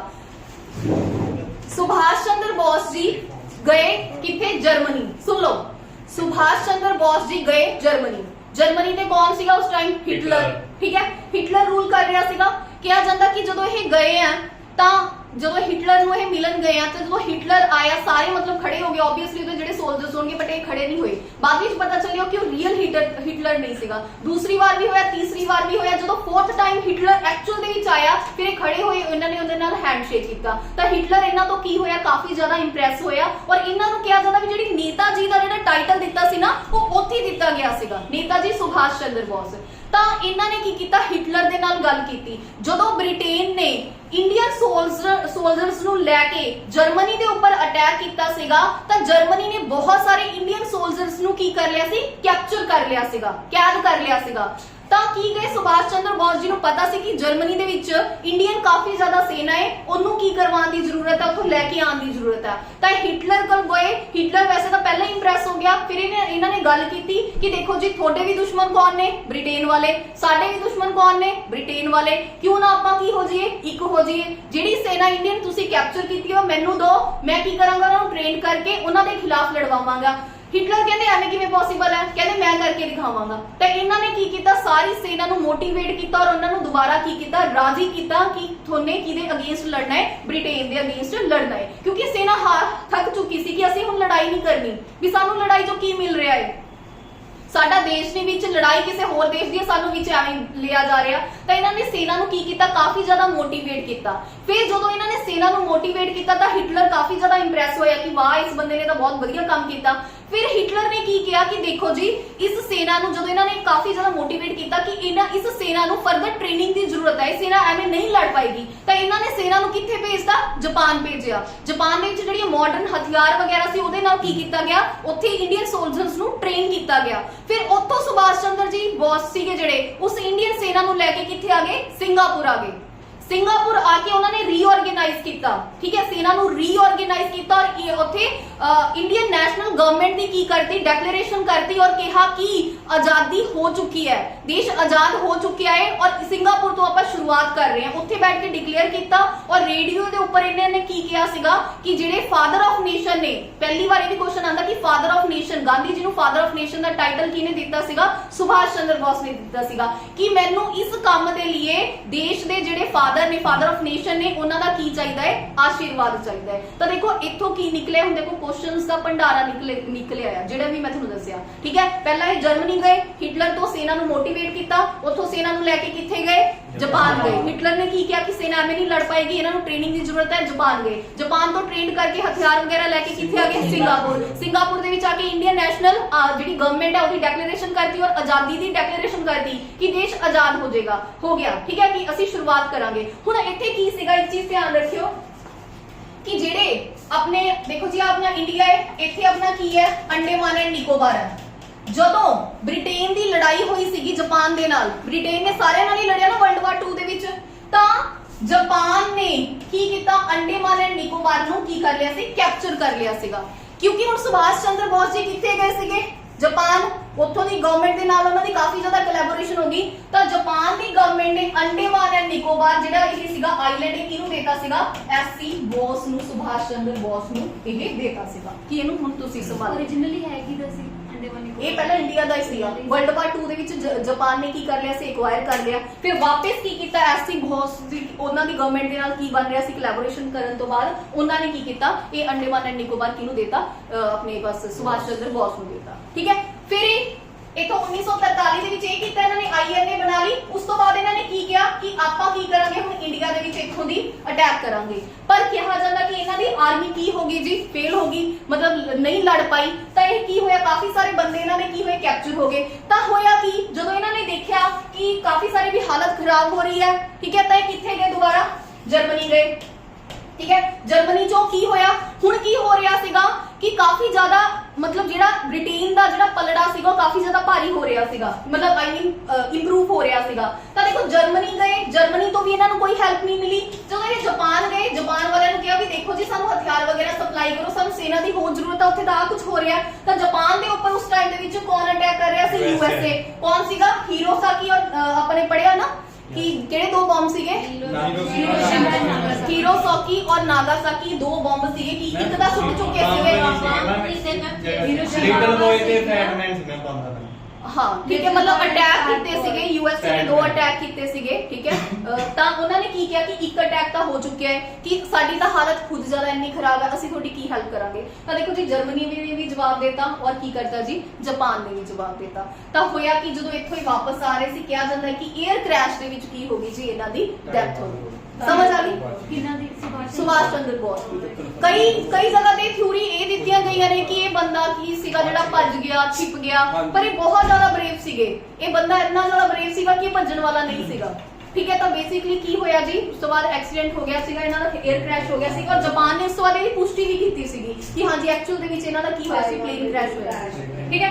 ਤਾਂ ਇਹ ਕੀ ਸੀਗੀ, ਇੱਕ ਰਫ ਜੀ ਸਟੋਰੀ ਮੈਂ ਤੁਹਾਨੂੰ ਦੱਸੀ ਆ, ਹੁਣ ਤੁਸੀਂ ਪੜੋਗੇ ਤੁਹਾਨੂੰ ਜ਼ਿਆਦਾ ਵਧੀਆ ਤਰੀਕੇ ਨਾਲ ਕੀ ਆਏਗਾ, ਸਮਝ ਆਏਗਾ। ਠੀਕ ਹੈ ਜੀ। ਚਲੋ ਹੁਣ ਦੇਖੋ, ਤਾਂ ਇੰਡੀਅਨ ਨੈਸ਼ਨਲ ਆਰਮੀ ਬਣਾਈ ਕਿਹਨੇ ਹੋਈ ਸੀਗੀ ਜੀ, ਮੋਹਨ ਸਿੰਘ ਮੇਨ ਫਾਊਂਡਰ ਸੀਗੇ। 1943 ਦੇ ਵਿੱਚ ਸਿੰਗਾਪੁਰ ਦੇ ਵਿੱਚ ਜਾ ਕੇ ਸੁਭਾਸ਼ ਚੰਦਰ ਬੋਸ ਨੇ ਇਹਨੂੰ ਕੀ ਕੀਤਾ ਜੀ, ਰੀਆਰਗੇਨਾਈਜ਼ ਕੀਤਾ। ਕੁਝ ਆਰਮੀ ਪਿੱਛੋਂ ਲੈ ਕੇ ਆਏ ਸੀ, ਕੁਝ ਆਰਮੀ ਇੱਥੇ ਬਣੀ ਹੋਈ ਸੀਗੀ, ਤਾਂ ਇਹਨਾਂ ਨੇ ਕੀ ਕੀਤਾ, ਉਸ ਆਰਮੀ ਨੂੰ ਦੁਬਾਰਾ ਕੀ ਕੀਤਾ ਜੀ, ਰੀਆਰਗੇਨਾਈਜ਼ ਕੀਤਾ। ਕਲੀਅਰ ਹੈ ਜੀ। ਹੁਣ ਦੇਖੋ, INA received when Bose arrived Singapore, important date ਇਹੀ ਕੁਐਸਚਨ ਪੁੱਛਿਆ ਹੈ ਜੀ PPSC ਦੇ ਕਿ ਕਿਹੜੀ ਤਰੀਕ ਨੂੰ ਇਹ ਬਣੀ ਸੀਗੀ, 1943 2 ਜੁਲਾਈ 1943 ਨੂੰ ਕੀ ਬਣੀ ਸੀਗੀ ਜੀ, ਇੰਡੀਅਨ ਨੈਸ਼ਨਲ ਆਰਮੀ ਹੈ ਜਿਹੜੀ ਉਹ ਬਣੀ ਸੀਗੀ। ਠੀਕ ਹੈ ਜੀ। ਔਰ ਇਤੋਂ ਹੀ ਜਦੋਂ ਉਹਨਾਂ ਨੇ ਕਿਹਾ ਸੀ ਆਪਣੇ ਇੰਡੀਆ ਤੇ ਅਟੈਕ ਕਰਨਾ, ਇੱਕ ਜੈ ਹਿੰਦ ਔਰ give me blood and I will give you freedom, ਇੱਥੇ ਹੀ ਕੀ ਕੀਤੇ ਸੀਗੇ ਉਹਨਾਂ ਨੇ, ਕੀ ਸਲੋਗਨ ਦਿੱਤੇ ਸੀਗੇ। ਔਰ ਦਿੱਲੀ ਚਲੋ, ਇੱਕ ਸਲੋਗਨ ਇਹ ਵੀ ਤਾਂ ਹੈਗਾ, ਦਿੱਲੀ ਚਲੋ। ਦਿੱਲੀ ਚਲੋ ਸਲੋਗਨ ਕਿਹਦਾ ਹੈ, ਨਹੀਂ ਸੁਭਾਸ਼ ਚੰਦਰ ਬੋਸ ਦਾ ਹੈ। ਜਦੋਂ ਸਿੰਗਾਪੁਰ ਆ ਗਏ ਸੀਗੇ ਨਾ, ਸਿੰਗਾਪੁਰ ਆ ਕੇ ਉਹਨਾਂ ਨੇ ਆਪਣੀ ਆਰਮੀ ਨੂੰ ਕੀ ਕਿਹਾ ਕਿ ਹੁਣ ਆਪਾਂ ਨੇ ਅਟੈਕ ਕਰਨਾ ਕਿੱਥੇ, ਇੰਡੀਆ ਦੇ ਉੱਪਰ, ਤਾਂ ਦਿੱਲੀ ਚਲੋ ਕਿਹਨੂੰ ਸ਼ਲੋਕ ਕੀਤਾ ਸੀ, ਉਹਨਾਂ ਨੇ ਕੋਟ ਕੀਤਾ ਸੀ, ਆਰਮੀ ਨੂੰ ਹੀ ਕੋਟ ਕੀਤਾ ਸੀਗਾ। ਮਿਸਟਰ ਬਨੂਬਾ ਭਾਵੇਂ ਗਏ ਸੀ ਉਹ ਪਹਿਲਾਂ ਦਿੱਲੀ ਚਲੋ, ਨਹੀਂ ਉਹ ਸੀਗਾ ਦੂਸਰਾ ਸੀਗਾ, ਉਹ ਵੀ ਦਿੱਲੀ ਚਲੋ, ਉਹ ਉਹ ਦੂਸਰਾ मूवमेंट है। हाँ ठीक है, क्लियर है। चलो ਹੁਣ ਆਪਾਂ ਅੱਗੇ ਚੱਲਦੇ ਹਾਂ ਜੀ। ਅੱਛਾ ਹੁਣ ਸੁਣੋ ਕੀ ਹੋਇਆ, ਸੁਣੋ ਜੀ ਲਿਸਨ। ਉਸ ਤੋਂ ਬਾਅਦ ਕੀ ਹੋਇਆ, ਜਦੋਂ ਇਹ ਉੱਥੇ ਗਏ ਤਾਂ ਅਟੈਕ ਕੀਤਾ, ਤਾਂ ਇਹਨਾਂ ਦੀ ਸੈਨਾ ਕੀ ਹੋਈ ਹੈ ਜੀ, ਆਪਾਂ ਦੇਖਿਆ ਹੀ ਆ ਕੀ ਹਾਲ ਸੀ। ਠੀਕ ਹੈ, ਪਕੜੀ ਗਈ। ਤਾਂ ਇਹਦੇ ਵਿੱਚ ਕਾਫੀ ਸਾਰੇ ਬੰਦੇ ਕੀ ਸੀਗੇ ਜੀ, ਪਕੜੇ ਗਏ। ਤਾਂ INA ਦੇ ਕੀ ਹੋਏ, ਟ੍ਰਾਇਲ ਹੋਏ। ਟ੍ਰਾਇਲ ਮਤਲਬ ਉਹਨਾਂ ਨੂੰ ਪਨਿਸ਼ ਕੀਤਾ ਗਿਆ। ਕਿੱਥੇ ਪਨਿਸ਼ ਕੀਤਾ ਗਿਆ, ਰੈੱਡ ਫੋਰਟ ਦੇ ਵਿੱਚ ਇਹਨਾਂ ਨੂੰ ਪਨਿਸ਼ ਕੀਤਾ ਗਿਆ। ਤਾਂ ਦੇਖੋ ਕਿਹੜੇ ਬੰਦੇ ਸੀਗੇ, ਇਹ UPSC 2021 ਦੇ ਵਿੱਚ ਇਹ ਕੀ ਆਇਆ ਹੋਇਆ, ਕੁਐਸਚਨ ਆਇਆ ਹੋਇਆ। ਠੀਕ ਹੈ, ਕਿ INA ਜਿਹੜੇ ਟ੍ਰਾਇਲ ਹੋਏ ਸੀਗੇ ਉਹਦੇ ਵਿੱਚ ਕਿਹੜੇ ਬੰਦੇ ਸੀਗੇ, ਤਾਂ ਇਹ ਸੀਗੇ ਜੀ PK ਸਹਿਗਲ ਸੀਗੇ, ਇੱਕ ਸ਼ਾਹ ਨਵਾਜ਼ ਖਾਨ ਸੀ, ਇੱਕ ਗੁਰਬਖਸ਼ ਸਿੰਘ ਢਿੱਲੋਂ। ਮਤਲਬ ਇੱਕ ਹਿੰਦੂ ਸੀ, ਇੱਕ ਮੁਸਲਿਮ ਸੀਗਾ ਔਰ ਇੱਕ ਕੀ ਸੀਗਾ, ਸਿੱਖ ਬੰਦਾ ਸੀਗਾ। ਠੀਕ ਹੈ, ਤਾਂ ਤਿੰਨਾਂ ਦੇ ਨਾਮ ਨੇ ਤੁਸੀਂ ਯਾਦ ਰੱਖਣੇ ਨੇ, PK ਸਹਿਗਲ ਆ, ਇੱਕ ਗੁਰਬਖਸ਼ ਸਿੰਘ ਢਿੱਲੋਂ ਹੈ ਔਰ ਇੱਕ ਕੀ ਹੈ, ਸ਼ਾਹ ਨਵਾਜ਼ ਹੈ। ਇਹ ਤਿੰਨ ਬੰਦੇ ਸੀਗੇ ਜਿਨ੍ਹਾਂ ਨੂੰ ਕੀ ਕਰ ਲਿਆ ਸੀਗਾ, ਫੜਿਆ ਗਿਆ ਸੀਗਾ ਔਰ ਉਹਨਾਂ ਨੂੰ ਪਨਿਸ਼ ਕੀਤਾ ਗਿਆ ਸੀਗਾ ਰੈੱਡ ਫੋਰਟ ਦੇ ਵਿੱਚ। ਠੀਕ ਹੈ, ਕਲੀਅਰ ਹੈ। ਇਹ ਸੀਗਾ ਆਪਣਾ ਇੰਡੀਅਨ ਨੈਸ਼ਨਲ ਆਰਮੀ ਬਾਰੇ ਔਰ ਸੁਭਾਸ਼ ਚੰਦਰ ਬੋਸ ਬਾਰੇ। ਤਾਂ ਇੰਨੀਆਂ ਚੀਜ਼ਾਂ ਤੁਹਾਨੂੰ ਸੁਭਾਸ਼ ਚੰਦਰ ਬੋਸ ਬਾਰੇ ਪਤਾ ਹੋਣੀਆਂ ਚਾਹੀਦੀਆਂ ਨੇ। ਔਰ ਰੀਸੈਂਟਲੀ ਉਹਨਾਂ ਦੀ ਬਰਥ ਐਨਵਰਸਰੀ ਵੀ ਨਿਕਲ ਕੇ ਗਈ ਆ। ਤਾਂ ਇਹਦੇ ਵਿੱਚੋਂ ਤਾਂ ਇਹਦੇ ਵਿੱਚੋਂ ਕੀ ਹੋਏਗਾ ਜੀ, ਕੁਐਸਚਨ ਡੈਫੀਨਿਟਲੀ ਫਾਰਮ ਹੋਣ ਦੇ ਚਾਂਸਸ ਹੈਗੇ ਹੀ ਹੈਗੇ। ਤਾਂ ਇਸ ਵਾਲਾ ਜਿਹੜਾ ਟੌਪਿਕ ਆ ਉਹਨੂੰ ਧਿਆਨ ਦੇ ਨਾਲ ਕਰਿਓ। ਚਲੋ ਮੈਮ ਲੋਡ ਲੈਵਲ ਇਹਦਾ ਕੋਈ ਕੰਸਰਨ ਹੈ, ਕਿਹਦੇ ਨਾਲ ਜੀ, ਨਹੀਂ ਇਹਦੇ ਨਾਲ ਤਾਂ ਕੋਈ ਕੰਸਰਨ ਨਹੀਂ ਹੈਗਾ। ਉਹ ਲਿਖਿਆ ਹੋਇਆ ਜੀ ਕਿੱਥੇ, accused at the time अच्छा हाँ लॉर्ड वेवल ਸੀ ਉਸ ਟਾਈਮ, ਜਿਹੜਾ ਲਾਰਡ ਸੀ ਉਸ ਟਾਈਮ ਲਾਰਡ वेवल ਸੀ। ਠੀਕ ਹੈ। ਅੱਛਾ ਇਹ ਰੈਂਬੋ ਕਮਿਊਨਿਸਟ ਪਾਰਟੀ, ਇਹ ਨਹੀਂ ਆਪਾਂ ਪੜ੍ਹਦੇ, ਜਿਹੜੀ ਮੋਸਟ ਇੰਪੋਰਟੈਂਟ ਚੀਜ਼ਾਂ ਆਪਾਂ ਉਹੀ ਡਿਸਕਸ ਕਰਦੇ ਹਾਂ। ਉਸ ਤੋਂ ਬਾਅਦ ਆ ਕਨਸਪੀਰੇਸੀ ਦੀ ਆਪਣੀ ਅਲੱਗ ਇੱਕ ਫਾਈਲ ਬਣੀ ਹੋਈ ਹੈ, ਉਹਨੂੰ ਆਪਾਂ ਉੱਥੋਂ ਪੜਾਂਗੇ। ਫਿਲਹਾਲ ਆਪਾਂ ਪੜ੍ਹਦੇ ਆ ਬ੍ਰਹਮੋ ਸਮਾਜ ਔਰ ਜਿਹੜੇ ਇੰਪੋਰਟੈਂਟ ਸਮਾਜ ਹੋਏ ਨੇ ਉਹਦੇ ਵਿੱਚੋਂ ਵੀ ਕੁਐਸਚਨ ਫਰੇਮ ਹੁੰਦੇ ਨੇ, ਆਪਾਂ ਉਹਨਾਂ ਨੂੰ ਵੀ ਦੇਖਦੇ ਹਾਂ। ਚਲੋ ਹੁਣ ਆਪਾਂ ਸਭ ਤੋਂ ਪਹਿਲਾਂ ਦੇਖਦੇ ਹਾਂ ਜੀ ਬ੍ਰਹਮੋ ਸਮਾਜ। ਹਾਂਜੀ, ਬ੍ਰਹਮੋ ਸਮਾਜ ਦੀ ਆਪਾਂ ਗੱਲ ਕਰਦੇ ਹਾਂ। ਬ੍ਰਹਮੋ ਜਿਹੜੇ ਸਮਾਜ ਦੇ ਫਾਊਂਡਰ ਸੀਗੇ ਉਹ ਕੌਣ ਸੀਗੇ, ਰਾਜਾ ਰਾਮ ਮੋਹਨ ਰਾਏ ਸੀਗੇ। ਠੀਕ ਹੈ, ਇਹਨਾਂ ਨੂੰ ਕੀ ਬੋਲਿਆ ਜਾਂਦਾ, ਮਾਡਰਨ ਮੈਨ ਆਫ ਇੰਡੀਆ ਵੀ ਬੋਲਿਆ ਜਾਂਦਾ, ਮਾਡਰਨ ਮੈਨ। ਠੀਕ ਹੈ, ਮਾਡਰਨ ਮੈਨ ਆਫ ਇੰਡੀਆ। ਚਲੋ ਇਹ ਪੜਨ ਤੋਂ ਪਹਿਲਾਂ ਇੱਕ ਛੋਟਾ ਜਿਹਾ ਤੁਹਾਡਾ ਔਰਲ ਟੈਸਟ ਲੈਣੇ ਆ, ਫਿਰ ਸ਼ੁਰੂ ਕਰਦੇ ਹਾਂ। ਹਾਂਜੀ ਪਹਿਲਾਂ ਤਾਂ ਆਨਲਾਈਨ ਸਟੂਡੈਂਟ ਦੱਸਣਗੇ ਜੀ, ਸੁਭਾਸ਼ ਚੰਦਰ ਬੋਸ ਜੀ ਬਾਰੇ ਦੱਸੋ ਕਿ ਸੁਭਾਸ਼ ਚੰਦਰ ਬੋਸ ਜੀ ਨੇ ਕਿਹੜੇ ਇੰਡੀਅਨ ਨੈਸ਼ਨਲ ਕਾਂਗਰਸ ਦੇ 2 ਸੈਸ਼ਨ ਸੀਗੇ ਜਿਹੜੇ ਪ੍ਰੀਸਾਈਡ ਕੀਤੇ ਸੀਗੇ। ਹਾਂਜੀ ਆਨਲਾਈਨ ਸਟੂਡੈਂਟਸ, ਸੁਭਾਸ਼ ਚੰਦਰ ਬੋਸ ਨੇ ਇੰਡੀਅਨ ਨੈਸ਼ਨਲ ਕਾਂਗਰਸ ਦੇ ਕਿਹੜੇ 2 ਸੈਸ਼ਨ ਸੀਗੇ ਜਿਹੜੇ ਪ੍ਰੀਸਾਈਡ ਕੀਤੇ। ਤੁਹਾਡੀ ਆਵਾਜ਼ ਨਹੀਂ ਆਣੀ ਚਾਹੀਦੀ। ਹਾਂਜੀ ਦੱਸੋ ਆਨਲਾਈਨ।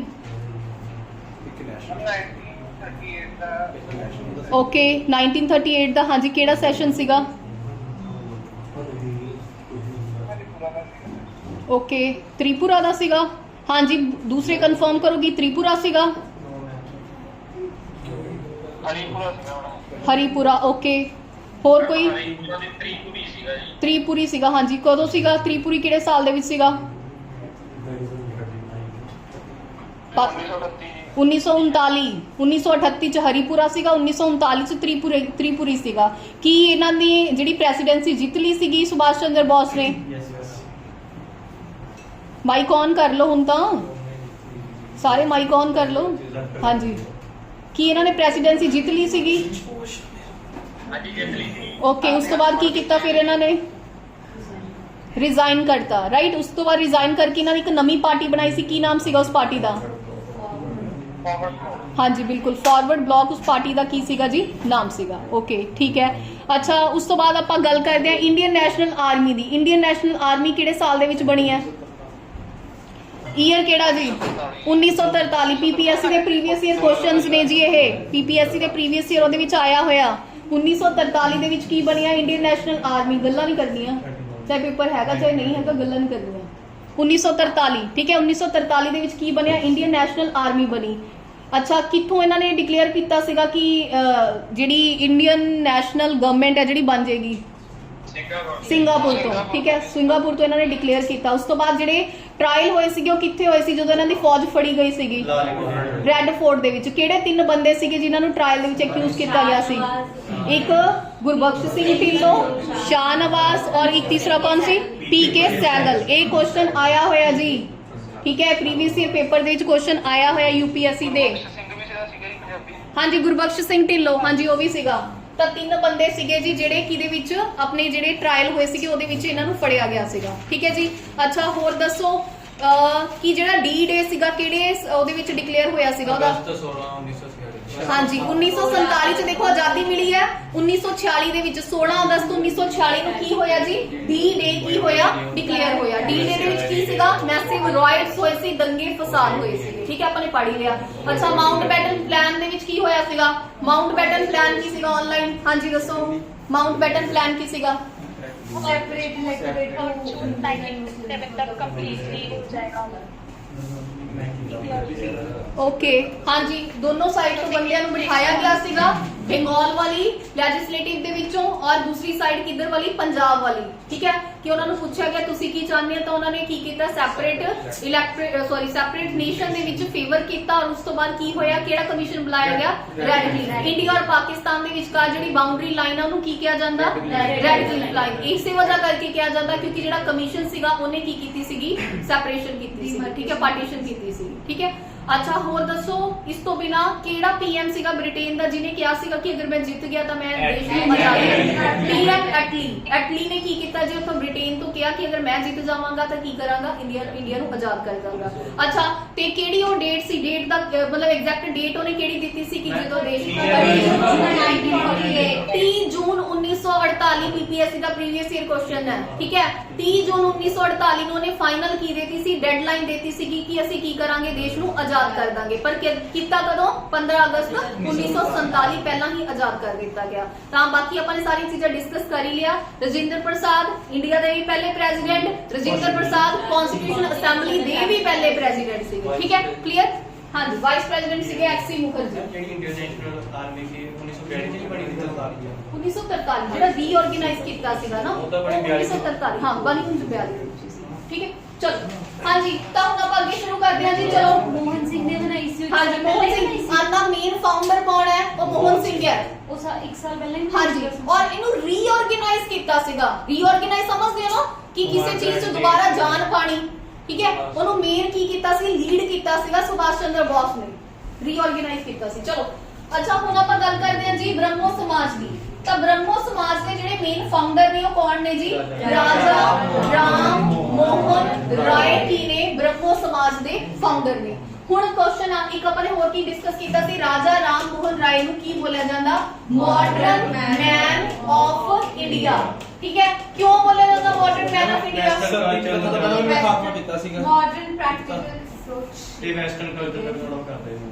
ਹਾਂ ਬਿਲਕੁਲ, ਕਿਉਂਕਿ ਵੈਸਟਰਨ ਐਜੂਕੇਸ਼ਨ 'ਚ ਬਿਲੀਵ ਕਰਦੇ ਸੀਗੇ, ਵੈਸਟਰਨ ਕਲਚਰ 'ਚ ਬਿਲੀਵ ਨਹੀਂ ਕਰਦੇ ਸੀਗੇ। ਇਹ ਕਹਿੰਦੇ ਸੀਗੇ ਕਿ ਇੰਡੀਅਨਸ ਨੂੰ ਵੈਸਟਰਨ ਐਜੂਕੇਸ਼ਨ ਦੀ ਜ਼ਰੂਰਤ ਹੈ, ਕਿਉਂਕਿ ਵੈਸਟਰਨ ਐਜੂਕੇਸ਼ਨ ਦੇ ਨਾਲ ਉਹਨਾਂ ਦੀ ਜਿਹੜਾ ਸੋਚ ਦਾ ਦਾਇਰਾ ਉਹ ਕੀ ਹੋਏਗਾ? ਬ੍ਰੌਡ ਹੋਏਗਾ। ਜਿੱਦਾਂ ਸਤੀ ਪ੍ਰਥਾ ਵਰਗੀਆਂ ਕੁਰੀਤੀਆਂ ਜਿਹੜੀਆਂ ਸਮਾਜ ਦੇ ਵਿੱਚ ਚੱਲ ਰਹੀਆਂ ਨੇ, ਉਸ ਚੀਜ਼ ਨੂੰ ਦੂਰ ਕਰਨ ਦੇ ਲਈ ਵੈਸਟਰਨ ਐਜੂਕੇਸ਼ਨ ਦਾ ਇੰਡੀਆ ਦੇ ਵਿੱਚ ਹੋਣਾ ਬਹੁਤ ਜ਼ਿਆਦਾ ਜ਼ਰੂਰੀ ਹੈ। ਤਾਂ ਇਸੇ ਲਈ ਇਹਨਾਂ ਨੂੰ ਕੀ ਕਿਹਾ? First modern man of India. पहले मॉडर्न मैन ऑफ इंडिया किनू किया? राजा राम मोहन राय नु किया गया। ठीक है, इन्हों किया गया ध्रुव तारा भी किया गया। ठीक है, तो एक होर भी किया 7 अगरबत्ती दूध का अगरबत्ती समथिंग ऐसे सीगा कुछ। ठीक है, अलग अलग नाम दे नाल इन्हां नू की कीता गया जी? बुलाया गया। ठीक है जी, चलो उस तो बाद हुण आपां देखदे आ जी इन्हां ने किहड़ी-किहड़ी चीज़ां, देखो इंपॉर्टेंट चीज़ां ने हुण पीबीएसई लिए, तो हुण ध्यान नाल जरा सुनियो। पहली गल तो अवतार वगैरह दे विच बिलीव नहीं करते सीगे। तुहानूं क्वेश्चन आएगा, स्टेटमेंट पूछेगा कि जिहड़ी ब्रह्मो समाज सी वो अवतारां वगैरह च बिलीव करदा सी या नहीं करदा सी, ऐसा स्टेटमेंट करके गलत या सही पूछ लेंगे। दूसरा, ये बहुत सारे उहदे विच पूछा गया कि ब्रह्मो समाज आइडल वर्शिप नूं की करदा सीगा? मनदा सीगा, मतलब मूर्ति पूजन नूं मनदा सी? तो हां जी बिल्कुल, यही चाहे मॉडर्न ख्यालां वाले बंदे सीगे, मॉडर्न एजुकेशन नूं बिलोंग करदे सी, वेस्टर्न एजुकेशन नूं सपोर्ट करदे सीगे, पर यह आइडल वर्शिप दे की सीगे जी? फेवर दे विच सी। मूर्ति तो ओदी बनेगी जिहदा अवतार होएगा। नहीं, अवतार राम कृष्ण नहीं, अवतार देखो, अवतार पता की होंदा है? एक भगवान हो गया, एक अवतार हो गया, दोनों के बीच फर्क होएगा ना। लिविंग गुरु कहते हैं जिवें अपना कि मतलब हां कि मानते हैं जाके हर कोई मानते हैं। सुन लो, हाँ लिविंग कह सकते हो बिल्कुल। जेड़ा लिविंग गुरु होगा उन्होंने आप अवतार कहांगे। जिवें हुण मुहम्मद जिवें प्रॉफिट सीगे, वो एक तरीके नाल की सीगे? अवतार सीगे। ठीक है, मतलब ਜਿਹੜੀਆਂ ਕਿ ਉਹ ਅੱਲਾਹ ਦੀਆਂ ਜੋ ਵੀ ਪ੍ਰੀਚਿੰਗ ਸੀਗੀਆਂ ਉਹਨਾਂ ਨੂੰ ਕੀ ਕਰ ਰਹੇ ਸੀ? ਮੈਸੇਂਜਰ ਆਫ ਗॉड ਇੱਕ ਤਰੀਕੇ ਨਾਲ, ਮਤਲਬ ਉਹ ਮੈਸੇਂਜਰ ਆਫ ਗॉड ਨੂੰ ਉਹ ਨਹੀਂ ਕਰ ਰਹੇ ਸੀਗੇ, ਉਹਨਾਂ ਨੂੰ ਉਹ ਨਹੀਂ ਕਰ ਰਹੇ ਸੀਗੇ। ਮਤਲਬ ਮੈਂ ਜਸਟ ਐਗਜ਼ਾਮਪਲ ਦੇ ਰਹੀ ਹਾਂ, ਮੈਂ ਉਹਨਾਂ ਦੇ ਨਾਲ ਕੋਈ ਕਲੈਸ਼ ਨਹੀਂ ਕਰ ਰਹੀ। ਠੀਕ ਹੈ ਨਾ, ਮਤਲਬ ਤੁਹਾਨੂੰ ਸਮਝਾ ਰਹੀ ਹਾਂ। ਤੇ ਇਹ ਆਈਡਲ ਵਰਸ਼ਿਪ ਦੇ ਫੇਵਰ ਦੇ ਵਿੱਚ ਸੀਗੇ ਕਿ ਹਾਂਜੀ ਆਈਡਲ ਵਰਸ਼ਿਪ ਕਰ ਸਕਦੇ ਹੋ ਤੁਸੀਂ। ਆਈਡਲ ਵਰਸ਼ਿਪ ਕੀ ਹੈ? ਬ੍ਰਹਮੋ ਸਮਾਜ ਦੇ ਵਿੱਚ ਅਲਾਉਡ ਹੈ। ਠੀਕ ਹੈ, ਔਰ ਉਸ ਤੋਂ ਬਿਨਾ ਕੀ ਹੈ? ਇਹ ਕਰਮਾਂ ਦੇ ਬਾਰੇ ਇਹਨਾਂ ਨੇ ਕੋਈ ਡੈਫੀਨੇਸ਼ਨ ਨਹੀਂ ਦਿੱਤੀ ਗਈ। ਦੇਖੋ ਬ੍ਰਹਮੋ ਸਮਾਜ ਦੀਆਂ ਫੀਚਰਸ ਪੜ ਰਹੇ ਆਪਾਂ, कर्मा समझते हो ना, कर्मा का सिद्धांत आप कहने आप जिद्दां दे कर्म करांगे उदां दा आपां नूं रिटर्न च मिलेगा। इन्हां ने कर्मा दे ऊपर कुछ भी नहीं डिफाइन किया, मतलब इन्हां ने कोई डेफिनेशन नहीं दी कर्मा बारे। इन्हां ने ब्रह्मो समाज विच कोई भी गल नहीं की हुई। हां इन्हां ने क्या मूर्ति पूजन कर सकते हो, पर कोई अवतार दे विच बिलीव नहीं करते सीगे। ठीक है, उस तो बाद ये चैरिटी वगैरह दे विच काफी ज्यादा बिलीव करते सी कि दान पुण्य करो, और इस तो बिना प्रेयर्स, मेडिटेशन, रीडिंग उपनिषद ये सारी चीज़ों नूं भी की कर रहे सीगे जी? फेवर कर रहे सीगे। और 1833 दे विच इन्हां दी की हो गई सीगी? डेथ हो गई सी। ये इंग्लैंड गए सीगे। इंग्लैंड इन्हां, अच्छा इन्हां दा नाम सीगा राम मोहन राय। राजा दा टाइटल इन्हां नूं तो मुगल एक की दिता सी, मुगल राजे ने दिता सी, जिहदा नाम की सीगा? अकबर दी सेकंड ने इन्हां नूं राजा दा टाइटल दिता सी। जदों उन्हें कहा भी तू इंग्लैंड जाना है, ये कहंदे भी इंग्लैंड मैनू कौन पछाणेगा, तां उन्हां ने इन्हां नूं एक स्पेशल ओह करन दे लिए इन्हां दे राजा नाम दा की सीगा? टाइटल आया सी। और ये पहला इंडियन सीगा जिहड़ा समुंदर दे रस्ते किथे गया सीगा? इंग्लैंड गया सीगा। स्टैचू भी बना हुआ, और ब्रिस्टल दे विच इन्हां दी डेथ होई सी, और ब्रिस्टल दे विच इन्हां दा की बनया होया? स्टैचू भी बनया होया। क्लियर है? ये सीगियां रफ जी गल्लां। हुण आपां चलो आपां अगे भी होर डिस्कस करदे हां। हुण देखो जी, आवाज नहीं, पहली गल तो आवाज तो आनी नहीं चाहिए किसी की। तुसी दोनों अलग हो जाओ, उठ खड़े हो, इत्थे आ जाओ, तुसी आ जाओ सर, तुसी अगे आ जाओ। अवतार जी फिर आवाज नहीं आनी चाहिए।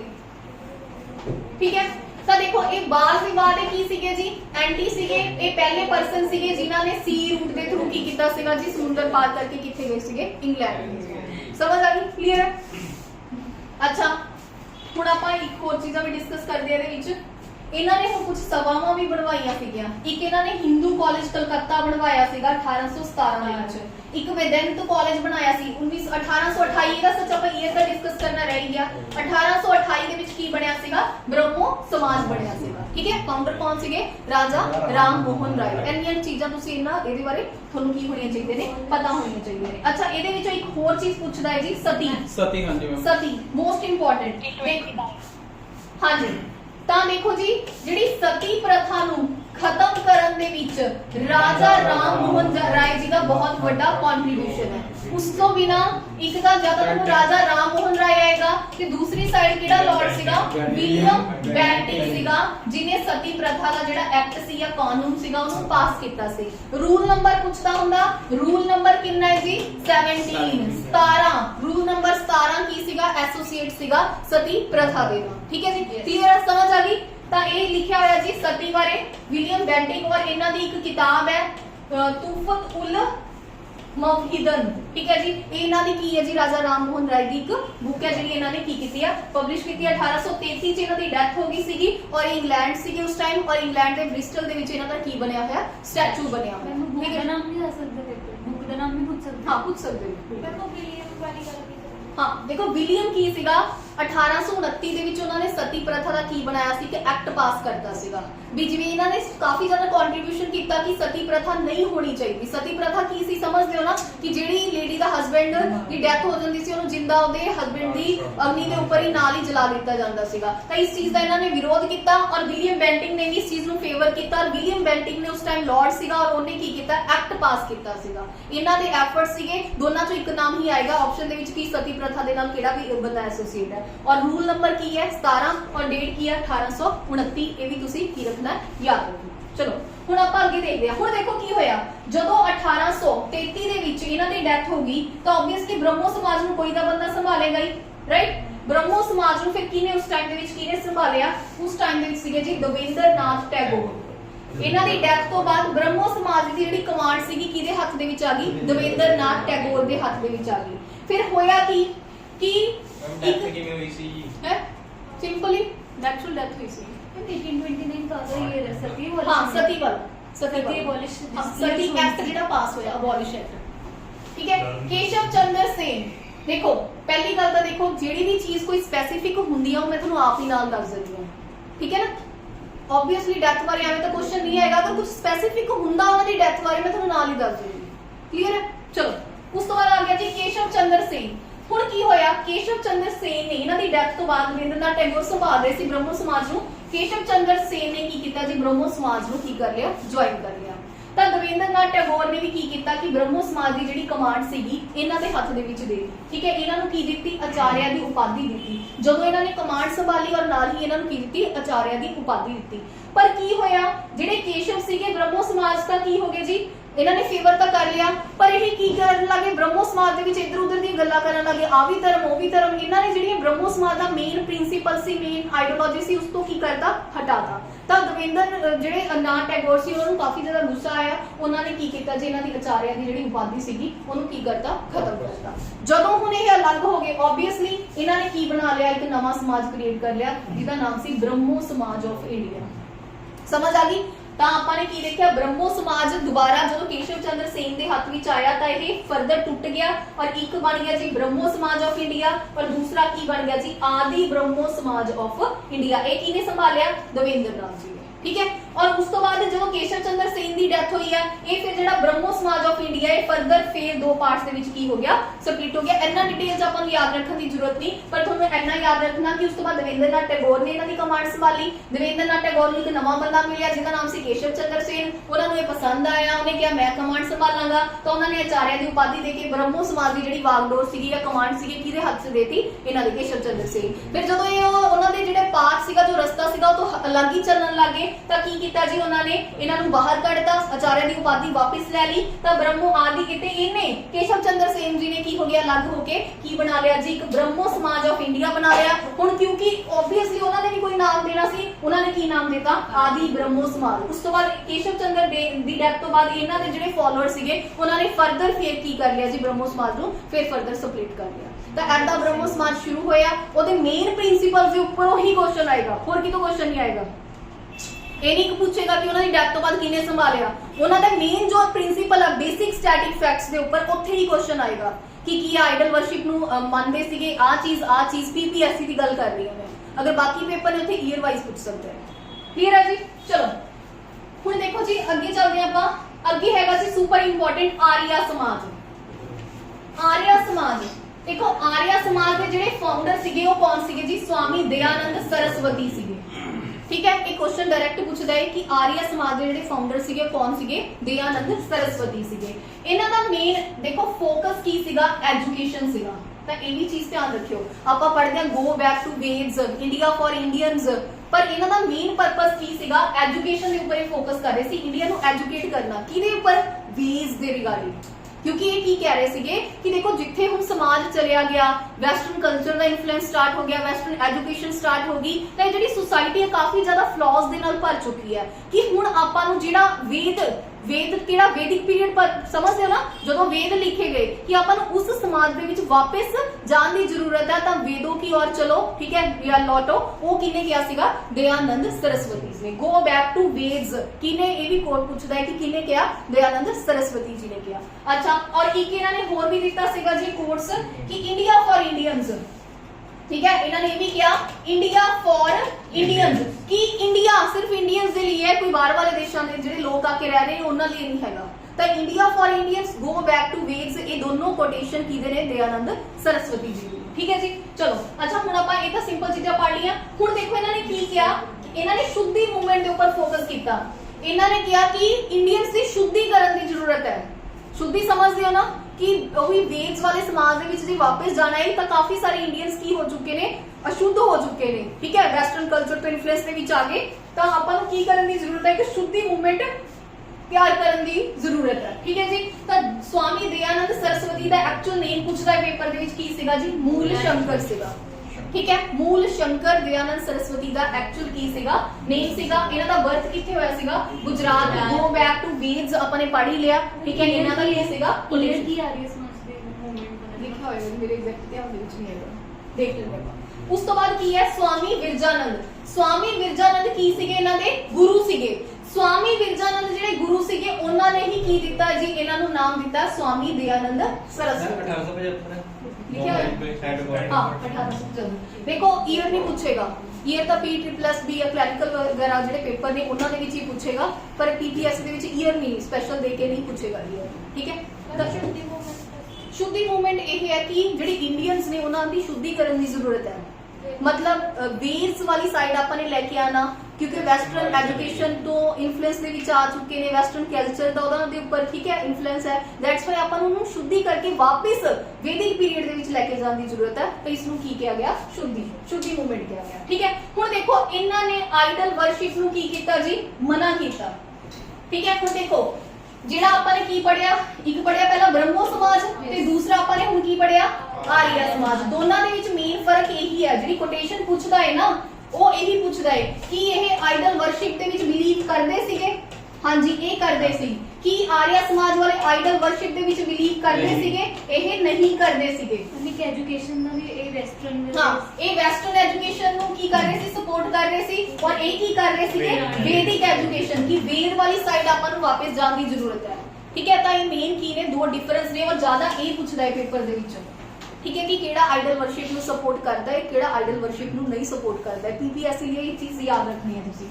चलो उस तो बाद ਆਪਾਂ ਗੱਲ ਕਰਦੇ ਹਾਂ जी, इन्हां ने चाइल्ड मैरिज दे अगेंस्ट सीगे, ये कास्ट सिस्टम दे भी अगेंस्ट सीगे, और इन्हां ने इंटर कास्ट मैरिज ਨੂੰ काफी ज्यादा अनकरेज किया, क्योंकि कास्ट सिस्टम दे अगेंस्ट सी। ਜਿਹੜੇ ਇਹਨਾਂ ਦੇ ਫਾਲੋਅਰ ਸੀ ਉਹਨਾਂ ਨੇ ਕੀ ਕਿਹਾ ਕਿ ਤੁਸੀਂ ਇੰਟਰ ਕਾਸਟ ਮੈਰਿਜ ਕਰੋ, ਕਿ ਦੂਸਰੀਆਂ ਜਾਤੀਆਂ ਦੇ ਵਿੱਚ ਕੀ ਕਰੋ ਜੀ, मतलब मैरिज वगैरह ਦੇ ਜਿਹੜੇ ਅਲਾਈਅੰਸ ਨੇ ਉਹ ਕ੍ਰੀਏਟ ਕਰੋ, ਜਿਹਦੇ ਨਾਲ ਕੀ ਹੋਏਗਾ? ਕਾਸਟ ਸਿਸਟਮ ਖਤਮ ਹੋਏਗਾ। ਇਹ ਵੀ ਇੱਕ ਇੰਪੋਰਟੈਂਟ ਪੁਆਇੰਟ ਹੈ, ਠੀਕ ਹੈ। ਤਾਂ ਯਾਦ ਰੱਖਿਓ, ਇਹ ਕਾਸਟ ਸਿਸਟਮ ਦੇ ਅਗੇਂस्ट ਸੀਗੇ, ਔਰ ਇਹਨਾਂ ਨੇ ਇੰਟਰ ਕਾਸਟ ਮੈਰਿਜ ਸੀਗੀ ਉਹਨਾਂ ਨੂੰ ਕੀ ਕੀਤਾ ਜੀ? ਫੇਵਰ ਕੀਤਾ। ਔਰ 1883 ਦੇ ਵਿੱਚ ਕੀ ਹੋ ਗਿਆ ਜੀ? ਇਹਨਾਂ ਦੀ ਡੈਥ ਹੋ ਗਈ, ਔਰ ਇਹਨਾਂ ਦਾ ਜਿਹੜਾ ਸਮਾਜ ਹੈ ਕੀ ਹੋ ਗਿਆ ਜੀ? ਫਰਦਰ ਆਬਵੀਅਸਲੀ ਫਾਲੋਅਰਸ ਕੀ ਹੋ ਗਏ? ਅਲੱਗ-ਅਲੱਗ ਆਪਣੀ ਆਈਡੀਓਲੋਜੀ ਹੁੰਦੀ ਆ, ਫਰਦਰ ਕੀ ਹੋ ਗਏ? ਇਹ ਵੀ ਸਪਲਿਟ ਹੋ ਗਏ। ਤਾਂ ਇਹ ਆਪਾਂ ਇੰਨਾ ਨਹੀਂ ਪੜਾਂਗੇ, ਠੀਕ ਹੈ, ਕਿ ਅੱਗੇ ਵੀ ਕਿਹਦੇ ਵਿਚਕਾਰ ਸਪਲਿਟ ਹੋਗੀ। ਹਾਂਜੀ, ਇੱਕ ਆਪਾਂ ਨੇ ਇਹ ਵੀ पेपर च क्वेश्चन आंदा हुंदा कि Swami Dayanand was first person जिन्हां ने स्वराज वर्ड दा की कीता सीगा? यूज कीता सी। किते किहा जांदा भी दादा भाई नरोजी ने, ठीक है, दादा भाई नरोजी ने जदों आपां पढ़िया सीगा कि उन्हां नूं 1906 दे विच इंडियन नेशनल कांग्रेस दा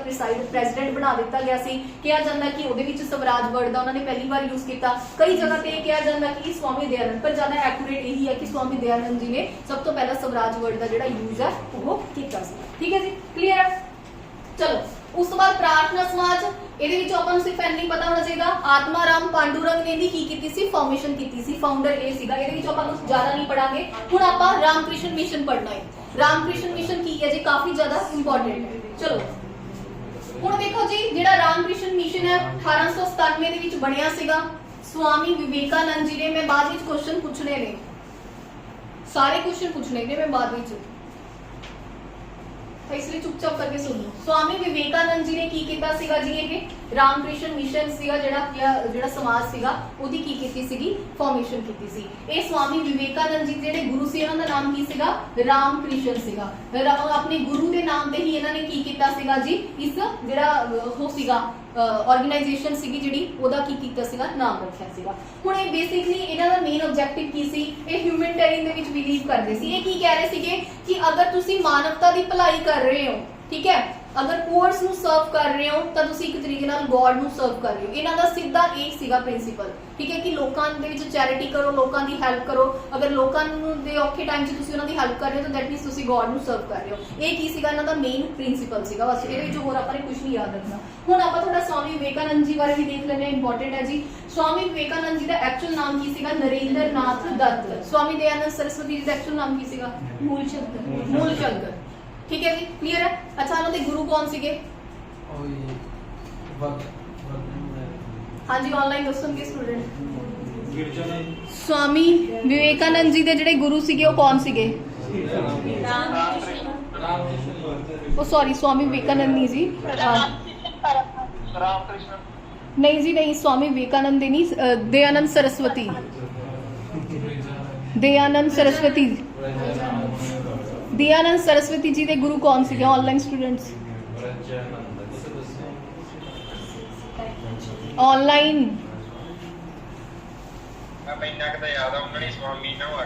हाँ उन्होंने इन्हों नाम दिता सीगा दयानंद सरस्वती।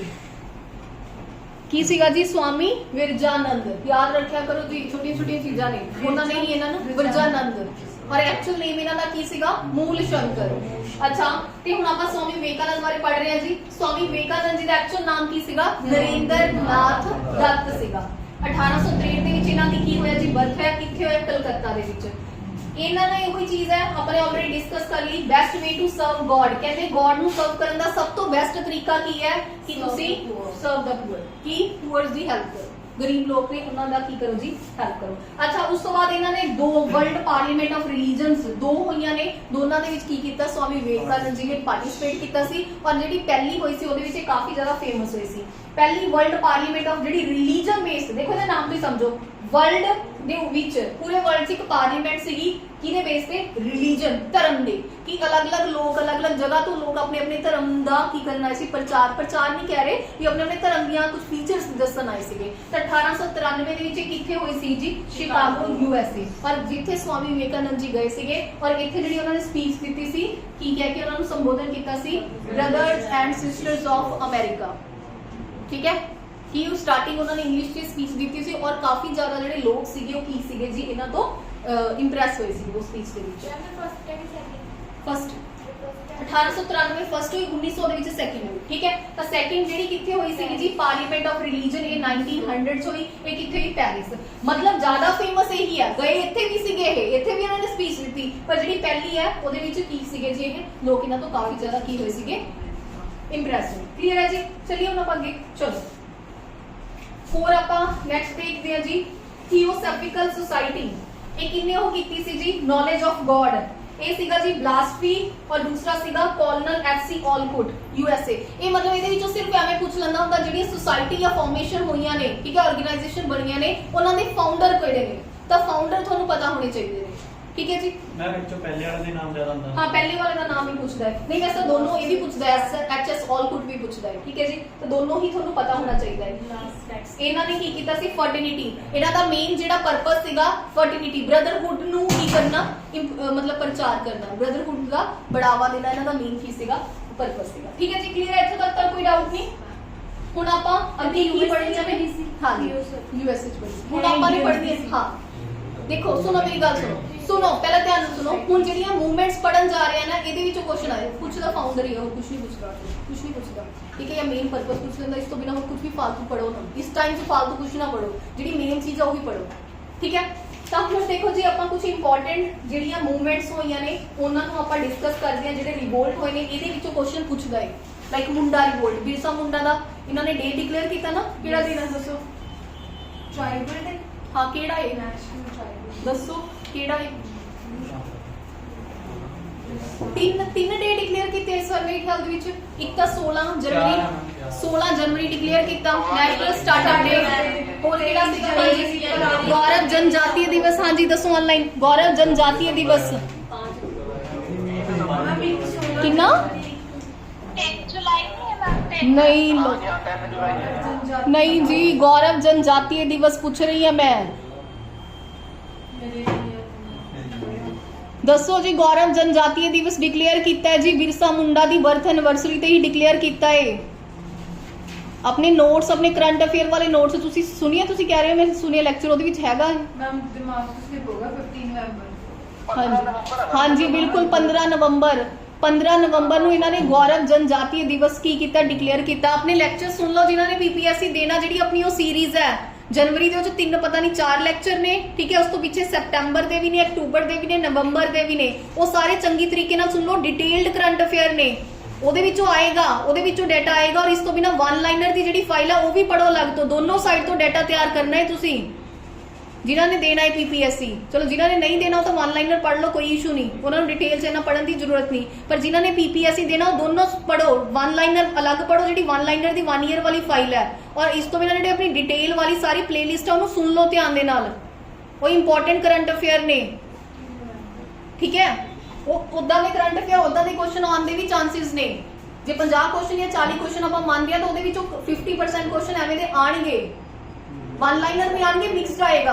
ਤਾਂ ਦੋਨੋਂ ਸਾਈਡ ਤੋਂ ਪ੍ਰਿਪੇਅਰ ਹੋ ਇਹ ਨਾ ਹੋਵੇ ਕਿ ਤੁਸੀਂ ਵਨ ਲਾਈਨਰ ਪੜ੍ਹ ਜਾਓ ਤੇ ਪੇਪਰ ਦਾ ਲੈਵਲ ਹੀ ਕੁਝ ਹੋਰ ਆ ਜਾਵੇ ਜਾਂ ਲੈਵਲ ਜਮਾ ਵੀ ਤੁਸੀਂ ਐਡਾ ਲੈਵਲ ਵਾਲਾ ਪੜ੍ਹ ਲਓ ਪੇਪਰ 'ਚ ਆ ਵੀ ਵਨ ਲਾਈਨਰ ਤੁਸੀਂ ਪੜ੍ਹ ਕੇ ਨਾ ਜਾਓ। ਤਾਂ ਦੋਨੋਂ ਸਾਈਡ ਤੋਂ ਪ੍ਰਿਪੇਅਰ ਰਹੋ ਕਰੰਟ ਅਫੇਅਰ ਦੇ ਲਈ।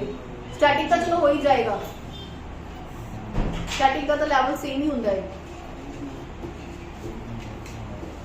ਤਾਂ ਆਪਣੀਆਂ ਵੀਡੀਓਜ਼ ਉਹ ਕੰਪਲੀਟ ਕਰ ਲਓ ਐਸ ਸੂਨ ਐਸ ਜਲਦੀ ਤੋਂ ਜਲਦੀ ਸਾਰੀਆਂ ਉਹਨਾਂ ਨੂੰ ਬਾਰ-ਬਾਰ ਸੁਣ ਲਿਆ ਕਰੋ। ਜੇ ਇੱਕ ਵਾਰ ਸੁਣ ਲਿਆ ਤਾਂ ਪੇ ਵੈਸੇ 2x ਡਬਲ ਸਪੀਡ ਤੇ ਲਗਾ ਕੇ ਉਹਨਾਂ ਨੂੰ ਸੁਣੀ ਜਾਇਆ ਕਰੋ ਕਿਉਂਕਿ ਇੱਕ ਵਾਰ ਜੇ ਤੁਸੀਂ ਚੰਗੀ ਤਰੀਕੇ ਨਾਲ ਦੇਖਿਆ ਹੋਵੇ ਨਾ ਉਸ ਤੋਂ ਬਾਅਦ ਤਾਂ ਸਿਰਫ ਸੁਣਨ ਦੀ ਜ਼ਰੂਰਤ ਹੁੰਦੀ ਹੈ ਸਮਝ ਆ ਜਾਂਦਾ ਹੁੰਦਾ ਤਾਂ ਉਹਨਾਂ ਨੂੰ ਬਾਰ-ਬਾਰ ਸੁਣੀ ਜਾਓ ਤਾਂ ਕਿ ਚੀਜ਼ਾਂ ਪੱਕੀਆਂ ਹੋਈ ਜਾਣ ਤੁਹਾਡੀਆਂ।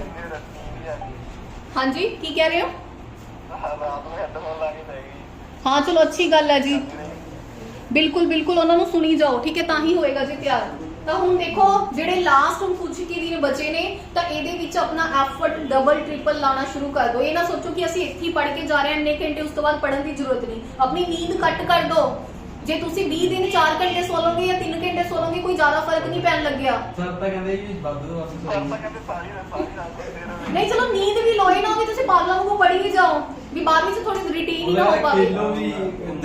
ਨਹੀਂ ਪਰ ਮੇਰੇ ਅਕੋਰਡਿੰਗ ਤਾਂ ਤੁਹਾਨੂੰ ਥੋੜਾ ਨੀਂਦ ਆਪਣਾ ਕੱਟ ਕਰ ਦੇਣਾ ਚਾਹੀਦਾ ਕਿਉਂਕਿ ਲਾਸਟ ਡੇਜ਼ ਨੇ ਆਪਣੀ ਪ੍ਰੈਪਰੇਸ਼ਨ ਦੇ ਵਿੱਚ ਤੁਸੀਂ ਆਪਣੇ ਆਪ ਨੂੰ ਝੋਂਕ ਦਿਓ ਜਿੰਨੀ ਤੁਹਾਡੇ ਜਾਨ ਹੈਗੀ ਹੈ ਲਗਾ ਦਿਓ ਸਾਰੀ ਜਿਨ੍ਹਾਂ ਨੇ ਭਰਿਆ ਹੋਇਆ ਹੈ ਕਿਉਂਕਿ ਐਡਮਿਟ ਕਾਰਡ ਵੀ ਆ ਚੁੱਕੇ ਨੇ ਮੈਸੇਜ ਆ ਚੁੱਕੇ ਐਡਮਿਟ ਕਾਰਡ ਦਾ 7 ਤਰੀਕ ਨੂੰ ਹਾਂ ਠੀਕ ਹੈ ਜੀ।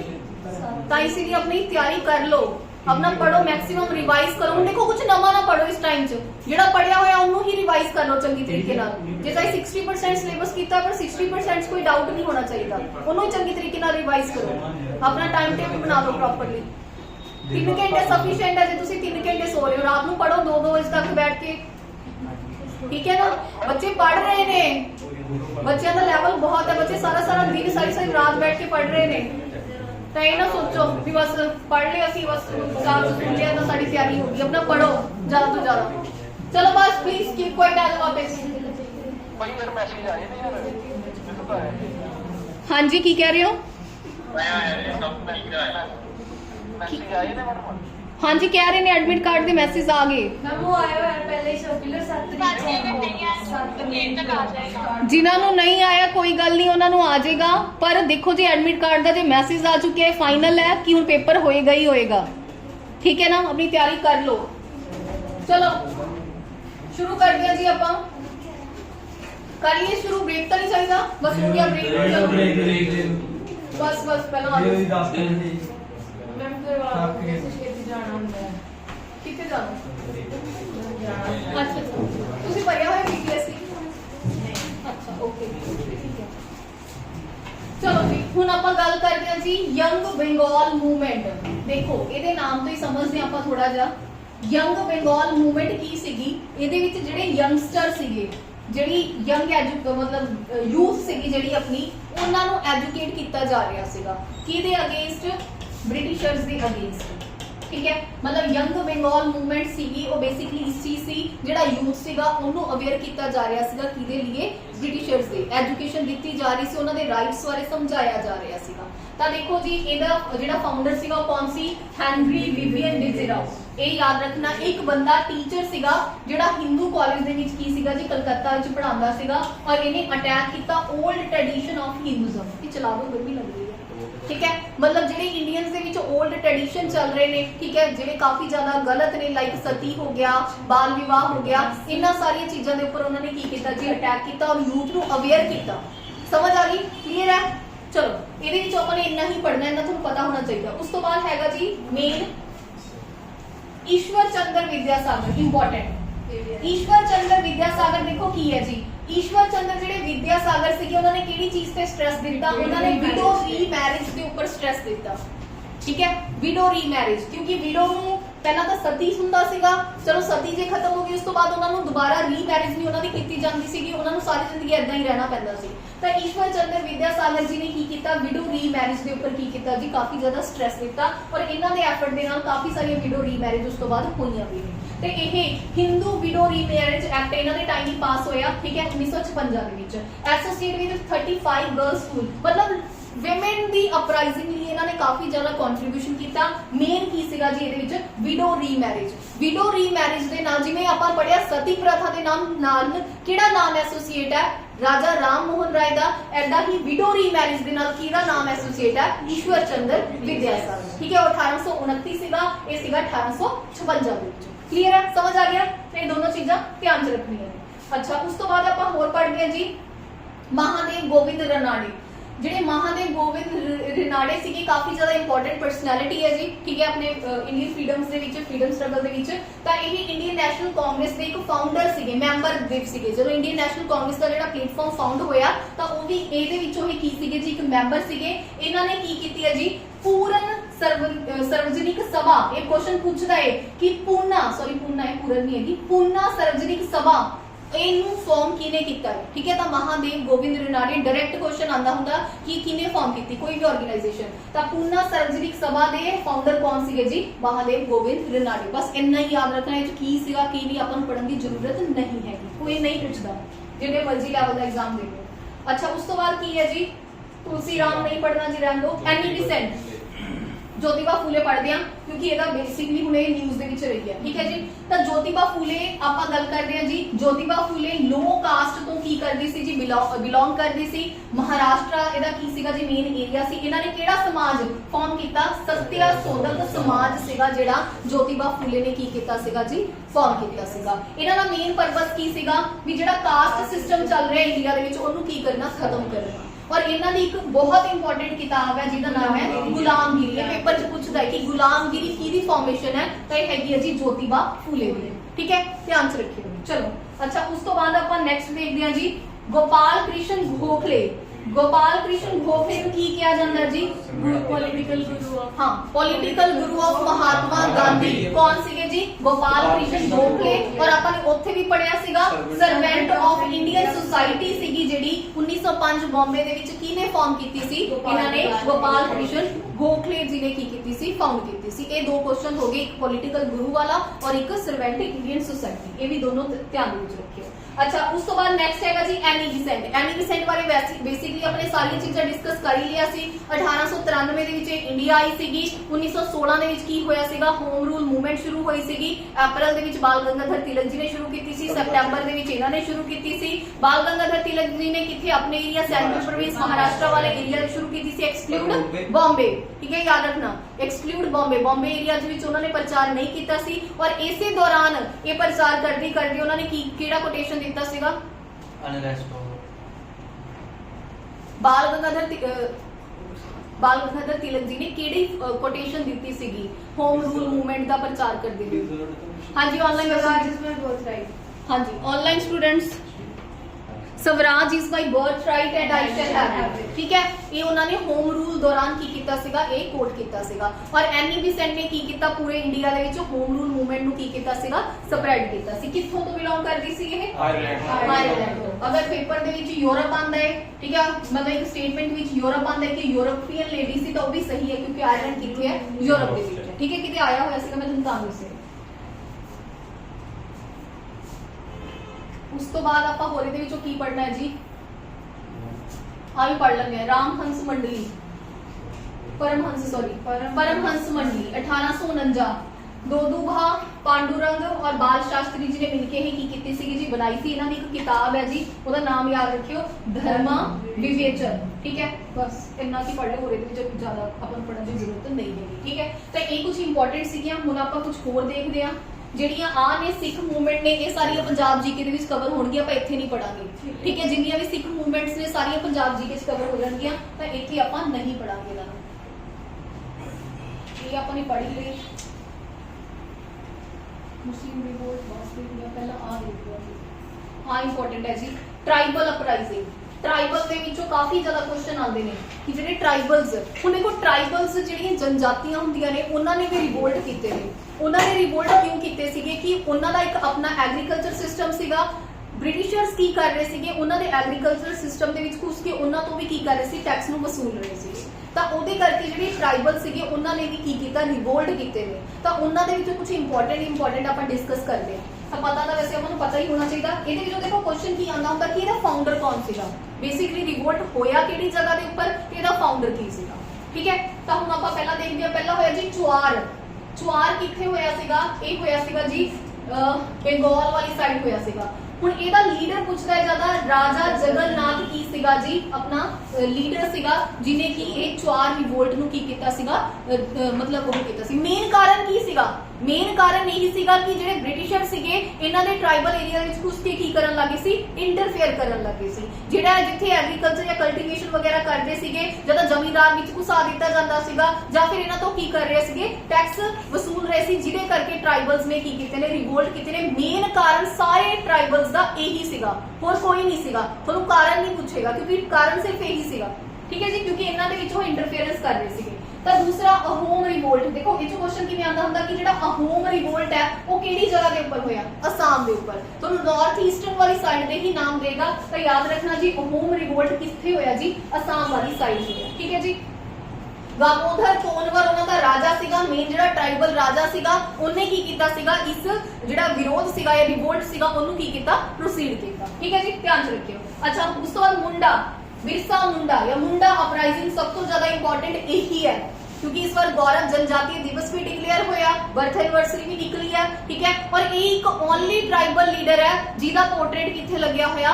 पार्लीमेंट दे विच लग्या होया ठीक है ਇਹਦਾ पता है ना ਇਹ ਸਿਰਫ ਇੱਕ ਇਕਲੌਤਾ ਇੱਕ ਟ੍ਰਾਈਬਲ ਕੀ ਹੈ ਆਪਣੇ ਪਾਸ ਲੀਡਰ ਹੈ ਜਿਹਦਾ ਜਿਹੜਾ ਪੋਰਟਰੇਟ ਹੈ ਪਾਰਲੀਮੈਂਟ ਦੇ ਵਿੱਚ ਲੱਗਿਆ ਹੋਇਆ ਠੀਕ ਹੈ ਇਹ ਵੀ ਚੀਜ਼ ਯਾਦ ਰੱਖਿਓ ਅੱਛਾ ਇਹਦਾ ਜਿਹੜਾ ਲੀਡਰ ਸੀਗਾ ਉਹ ਕੌਣ ਸੀਗਾ ਜੀ ਬਿਰਸਾ ਮੁੰਡਾ ਕਿੱਥੋਂ ਛੋਟਾ ਨਾਗਪੁਰ ਪਲੇਟਿਊ ਕਿੱਥੇ ਹੈ ਜੀ ਝਾਰਖੰਡ ਵਾਲਾ ਏਰੀਆ ਅੱਜ ਦੇ ਟਾਈਮ ਉੱਥੇ ਇਹਨਾਂ ਨੇ ਕੀ ਕੀਤਾ ਸੀਗਾ ਇਹ ਜਿਹੜਾ ਰਿਵੋਲਟ ਸੀਗਾ ਉਹਨੂੰ ਲੀਡ ਕੀਤਾ ਸੀਗਾ ਇਹਦੇ ਵਿੱਚ ਵਿਮਨ ਨੇ ਵੀ ਕੀ ਕੀਤਾ ਸੀਗਾ ਪਾਰਟਿਸਿਪੇਟ ਕੀਤਾ ਸੀ ਪਰ ਉਸ ਤੋਂ ਬਾਅਦ ਇਹ ਜਿੰਨੇ ਵੀ ਰਿਵੋਲਟ ਹੋਏ ਨੇ ਸਾਰੇ ਦੇ ਸਾਰੇ ਬ੍ਰਿਟਿਸ਼ਰਸ ਨੇ ਆਲਮੋਸਟ ਕੀ ਕਰਦੇ ਸੀ ਸਪਰੈਸ ਕਰਦੇ ਸੀ ਜਦੋਂ ਮੁੰਡਾ ਨੂੰ ਕੀ ਕਰ ਲਿਆ ਗਿਆ ਬਿਰਸਾ ਨੂੰ ਅਰੈਸਟ ਕਰ ਲਿਆ ਗਿਆ ਤਾਂ ਇਹ ਜਿਹੜੀ ਮੂਵਮੈਂਟ ਸੀਗੀ ਇਹ ਵੀ ਕੀ ਹੋ ਗਈ ਜੀ ਸਪਰੈਸ ਹੋ ਗਈ ਤਾਂ ਇਹਨੂੰ ਇੱਕ ਦੋ ਤਿੰਨ ਨਾਮ ਦੇ ਨਾਲ ਜਾਣਿਆ ਜਾਂਦਾ ਜੀ ਇੱਕ ਬੋਲਿਆ ਜਾਂਦਾ ਇਹਨੂੰ ਧਰਤੀ ਅੱਬਾ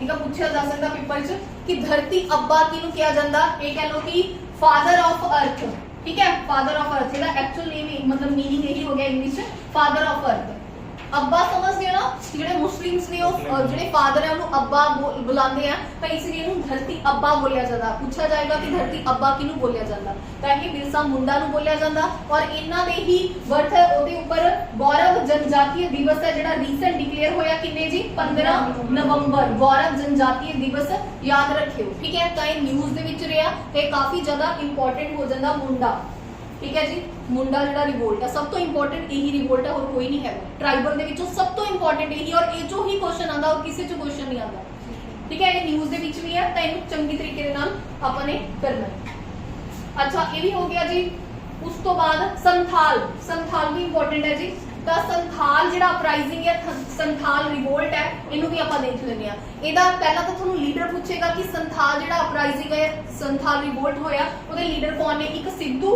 ਔਰ ਦੂਸਰਾ ਕਾਨੂੰ सिद्धू और कानू दो की सीगे ब्रदर सीगे जिन्हां ने संथाल अपराइजिंग या संथाल रिवोल्ट ਨੂੰ ਕੀ ਕੀਤਾ ਜੀ ਲੀਡ ਕੀਤਾ और ਇਹ ਕਿੱਥੇ ਹੋਇਆ ਜੀ ਝਾਰਖੰਡ ਦੇ ਵਿੱਚ ਇੱਥੇ ਬੇਸਿਕਲੀ ਕੀ ਸੀ मतलब एक्सप्लॉइट ਕੀਤਾ ਜਾ ਰਿਹਾ ਸੀਗਾ ਮਨੀ ਲੈਂਡਰਸ ਦੇ ਦੁਆਰਾ ਕਿਹਨਾਂ ਨੂੰ ਟ੍ਰਾਈਬਲ ਪੀਪਲਸ ਨੂੰ ठीक है जी क्योंकि ਉਹਨਾਂ ਤੋਂ ਟੈਕਸ ਲਿਆ ਜਾ ਰਿਹਾ ਸੀਗਾ ਉਹ ਪੈਸਾ ਕਿਤੋਂ ਬੋਰੋ ਕਰ ਰਹੇ ਸੀ ਮਨੀ ਲੈਂਡਰਸ ਉਹਨਾਂ ਤੋਂ ਕਾਫੀ ਜ਼ਿਆਦਾ ਕੀ ਲੈ ਰਹੇ ਸੀ ਇੰਟਰਸਟ ਲੈ ਰਹੇ ਸੀ ਤਾਂ ਉਹਨਾਂ ਦਾ ਕੀ ਹੋ ਰਿਹਾ ਸੀ ਐਕਸਪਲੋਇਟੇਸ਼ਨ ਹੋ ਰਿਹਾ ਸੀਗਾ ਠੀਕ ਹੈ ਜੀ ਕਲੀਅਰ ਹੈ ਤਾਂ ਉਸ ਤੋਂ ਬਾਅਦ ਇਹ ਰਿਵੋਲਟ ਨੂੰ ਵੀ ਕੀ ਕਰਤਾ ਸੀਗਾ ਬ੍ਰਿਟਿਸ਼ ਗਵਰਨਮੈਂਟ ਨੇ ਕੀ ਕਰਤਾ ਸਪਰੈਸ ਕਰਤਾ ਸੀਗਾ ਔਰ ਇੱਕ ਚੀਜ਼ ਆ ਯਾਦ ਰੱਖਿਓ ਉਸ ਤੋਂ ਬਾਅਦ ਜਿਹੜਾ ਸੰਥਾਲ ਵਾਲਾ ਏਰੀਆ ਸੀ ਉਹਨੂੰ ਸੰਥਾਲ ਪਰਗਨਾ ਦੇ ਵਿੱਚ ਕੀ ਕਰ ਦਿੱਤਾ ਗਿਆ ਛੋਟੇ ਛੋਟੇ ਪਾਰਟਸ ਦੇ ਵਿੱਚ ਡਿਵਾਈਡ ਕਰ ਦਿੱਤਾ ਗਿਆ ਇਹ ਚੀਜ਼ ਯਾਦ ਰੱਖਿਓ ਇਹ ਸਟੇਟਮੈਂਟ ਪੁੱਛਦਾ ਹੈ ਕਿ ਜਦੋਂ ਸੰਥਾਲ ਅਪਰਾਈਜ਼ਿੰਗ ਨੂੰ ਸਪਰੈਸ ਕਰ ਦਿੱਤਾ ਗਿਆ ਸੀ ਰਿਵੋਲਟ ਨੂੰ ਸਪਰੈਸ ਕਰ ਦਿੱਤਾ ਗਿਆ ਸੀ ਤਾਂ ਸੰਥਾਲ ਜਿਹੜੀ ਲੈਂਡ ਸੀਗੀ ਉਹਨੂੰ ਪਰਗਨਾ ਦੇ ਵਿੱਚ ਕੀ ਕਰ ਦਿੱਤਾ ਗਿਆ ਸੀਗਾ ਡਿਵਾਈਡ ਕਰ ਦਿੱਤਾ ਗਿਆ ਸੀ ਠੀਕ ਹੈ ਜੀ ਕਲੀਅਰ ਹੈ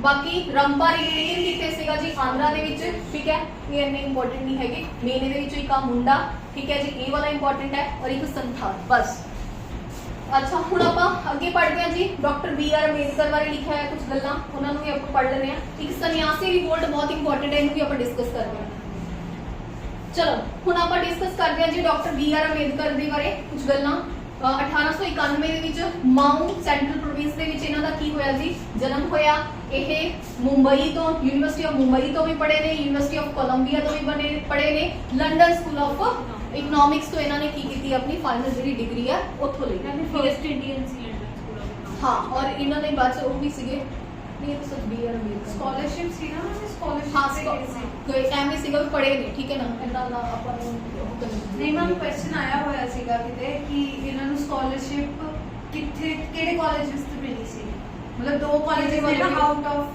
ਕਿਹੜੇ ਵਾਲੇ papers I don't know previous year ਮੈंने ਕਿਤੇ ਦੇਖਿਆ ਇਹ London school of economics answer ਦਾ ਕਰੈਕਟ ਹੈ ਜਿਹਦੇ ਵਿੱਚ ਮਤਲਬ ਕੋਲੰਬੀਆ ਚ ਪੜ੍ਹਾਈ ਕੰਪਲੀਟ ਕਰਨ ਤੋਂ ਬਾਅਦ ਫਰਦਰ ਸਕਾਲਰਸ਼ਿਪ ਮਿਲੀ ਸੀ ਜਿੱਥੇ ਇਹਨਾਂ ਨੂੰ ਪੀਐਚਡੀ ਡਿਗਰੀ ਮਿਲੀ ਹੈ ਇਨ मतलब इकोनॉमिक्स शायद इकोनॉमिक्स इकोनॉमिक्स पीएचडी हाँ ठीक है लंडन स्कूल ऑफ इकोनॉमिक्स तो इन्होंने की कीती है जी अपनी फाइनल जी डिग्री है वो कीती है जी ਲਈ है अच्छा उस तो बाद ਇਹਨਾਂ ਨੇ ਕੀ ਕੀਤਾ ਜੀ ਕੁਝ ਇੰਪੋਰਟੈਂਟ ਹੋਰ ਚੀਜ਼ਾਂ ਨੇ ਇਹਨਾਂ ਦੇ ਨਾਲ ਐਸੋਸੀਏਟ ਇੱਕ ਤਾਂ ਦੇਖੋ ਆਲ ਇੰਡੀਆ ਐਸਸੀ ਫੈਡਰੇਸ਼ਨ याद रखो बहुत इंपॉर्टेंट है all India SC federation B R Ambedkar ji ने फाउंड की है the all India depressed class association Mahatma Gandhi ji ने फाउंड की है देखो दोनों के नाम सेम ही ने ये भी ऑल इंडिया ये अगे दो लग्या होया ए है जी एससी फेडरेशन एससी फेडरेशन ए है डिप्रेस्ड क्लास एसोसिएशन हैगी दोनों सेम ही है दोनों का काम की है ਜਿਹੜੀ ਆਪਣੀ ਡਿਪਰੈਸਡ ਕਲਾਸ ਹੈ ਉਹਦਾ ਅਪਰਾਈਜ਼ ਕਰਨਾ ਠੀਕ ਹੈ ਜੀ ਤਾਂ ਇਹ ਹੈ ਜਿਹੜੀ ਬੀ ਆਰ ਅੰਬੇਦਕਰ ਜੀ ਨੇ ਸ਼ੁਰੂ ਕੀਤੀ ਹੈ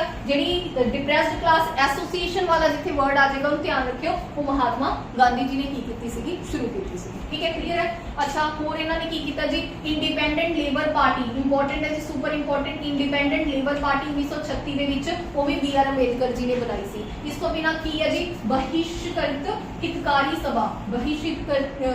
ਸਭਾ ਵੀ ਕਿਹਨੇ ਬਣਾਈ ਸੀਗੀ ਬੀ ਆਰ ਅੰਬੇਦਕਰ ਜੀ ਨੇ ਬਣਾਈ ਸੀ ਠੀਕ ਹੈ ਇਹ ਕੁਝ ਇੰਪੋਰਟੈਂਟ ਆਰਗੇਨਾਈਜੇਸ਼ਨਸ ਨੇ ਇਹਨਾਂ ਦੇ ਨਾਮ ਰਿਲੇਟਡ ਇਹ ਤੁਸੀਂ ਯਾਦ ਰੱਖਣੀ ਹੈ ਇਹਨਾਂ ਚੋਂ ਕੁਐਸਚਨ ਆ ਸਕਦੇ ਕਾਫੀ ਇੰਪੋਰਟੈਂਟ ਨੇ अच्छा उस तो बाद सन्यासी रिवोल्ट इंपॉर्टेंट है जी सन्यासी रिवोल्ट जो पीपीएससी ਦੇ ਵਿੱਚ ਕਾਫੀ ਸਾਰੇ ਕੁਐਸਚਨ ਨੇ ਦੋ ਤਿੰਨ ਕੁਐਸਚਨ ਪੁੱਛੇ ਹੋਏ ਨੇ ਤਾਂ सन्यासी रिवोल्ट देखो ਇਹਦੇ ਨਾਮ ਤੇ ਸਮਝਦੇ ਆ सन्यासी ਕਿਹੜੇ ਹੁੰਦੇ ਆ ਬੇਸਿਕਲੀ ਜਿਨ੍ਹਾਂ ਨੇ ਸੰਨਿਆਸ ਲੈ ਲਿਆ ਹੁੰਦਾ ਦੁਨੀਆ ਤੋਂ ਉਹਨਾਂ ਨੂੰ ਆਪਾਂ सन्यासी ਬੋਲਦੇ ਆ ਹੁਣ ਕੀ ਹੋ ਰਿਹਾ ਸੀਗਾ ਇਹਨਾਂ ਨੇ ਜਿਹੜੇ सन्यासी मतलब ਜਿਹੜੇ ਪਿਲਗ੍ਰਿਮ ਯਾਤਰਾ ਵਗੈਰਾ ਤੇ ਜਾਂਦੇ ਸੀਗੇ ਐਵੇਂ ਟੂਰ ਕਰਦੇ ਸੀਗੇ ਉਹਨਾਂ ਦੇ ਉੱਪਰ ਵੀ ਕੀ ਲਗਾਉਣਾ ਸ਼ੁਰੂ ਕਰਤਾ ਸੀਗਾ ਟੈਕਸ ਲਗਾਉਣਾ ਸ਼ੁਰੂ ਕਰਤਾ ਸੀਗਾ ਉਹਦੀ ਵਜ੍ਹਾ ਕਰਕੇ ਇਹਨਾਂ ਨੇ ਕੀ ਕੀਤਾ ਜੀ ਰਿਵੋਲਟ ਕੀਤਾ ਠੀਕ ਹੈ ਹਿੰਦੂ ਸੰਨਿਆਸੀ ਔਰ ਮੁਸਲਿਮ ਫਕੀਰਸ ਨੇ ਇਸ ਰਿਵੋਲਟ ਨੂੰ ਕੀ ਕੀਤਾ ਜੀ ਲੀਡ ਕੀਤਾ ਠੀਕ ਹੈ ਔਰ ਆਨੰਦ ਮਠ ਜਿਹੜੀ ਕਿਤਾਬ ਹੈ ਦੇਖੋ ਕੁਐਸਚਨ ਇਹੀ ਆਇਆ ਹੋਇਆ ਕਿ ਜਿਹੜੀ ਆਨੰਦ ਮਠ ਕਿਤਾਬ ਹੈ ਉਹ ਕੀ ਹੈ ਜੀ ਕਿਹੜੇ ਰਿਵੋਲਟ ਦੇ ਉੱਪਰ ਬੇਸਡ ਹੈ ਉਹ ਸੰਨਿਆਸੀ ਰਿਵੋਲਟ ਦੇ ਉੱਪਰ ਬੇਸਡ ਹੈ और इसको बिना ये पूछा कि आनंद मठ लिखी किने लिखी है जी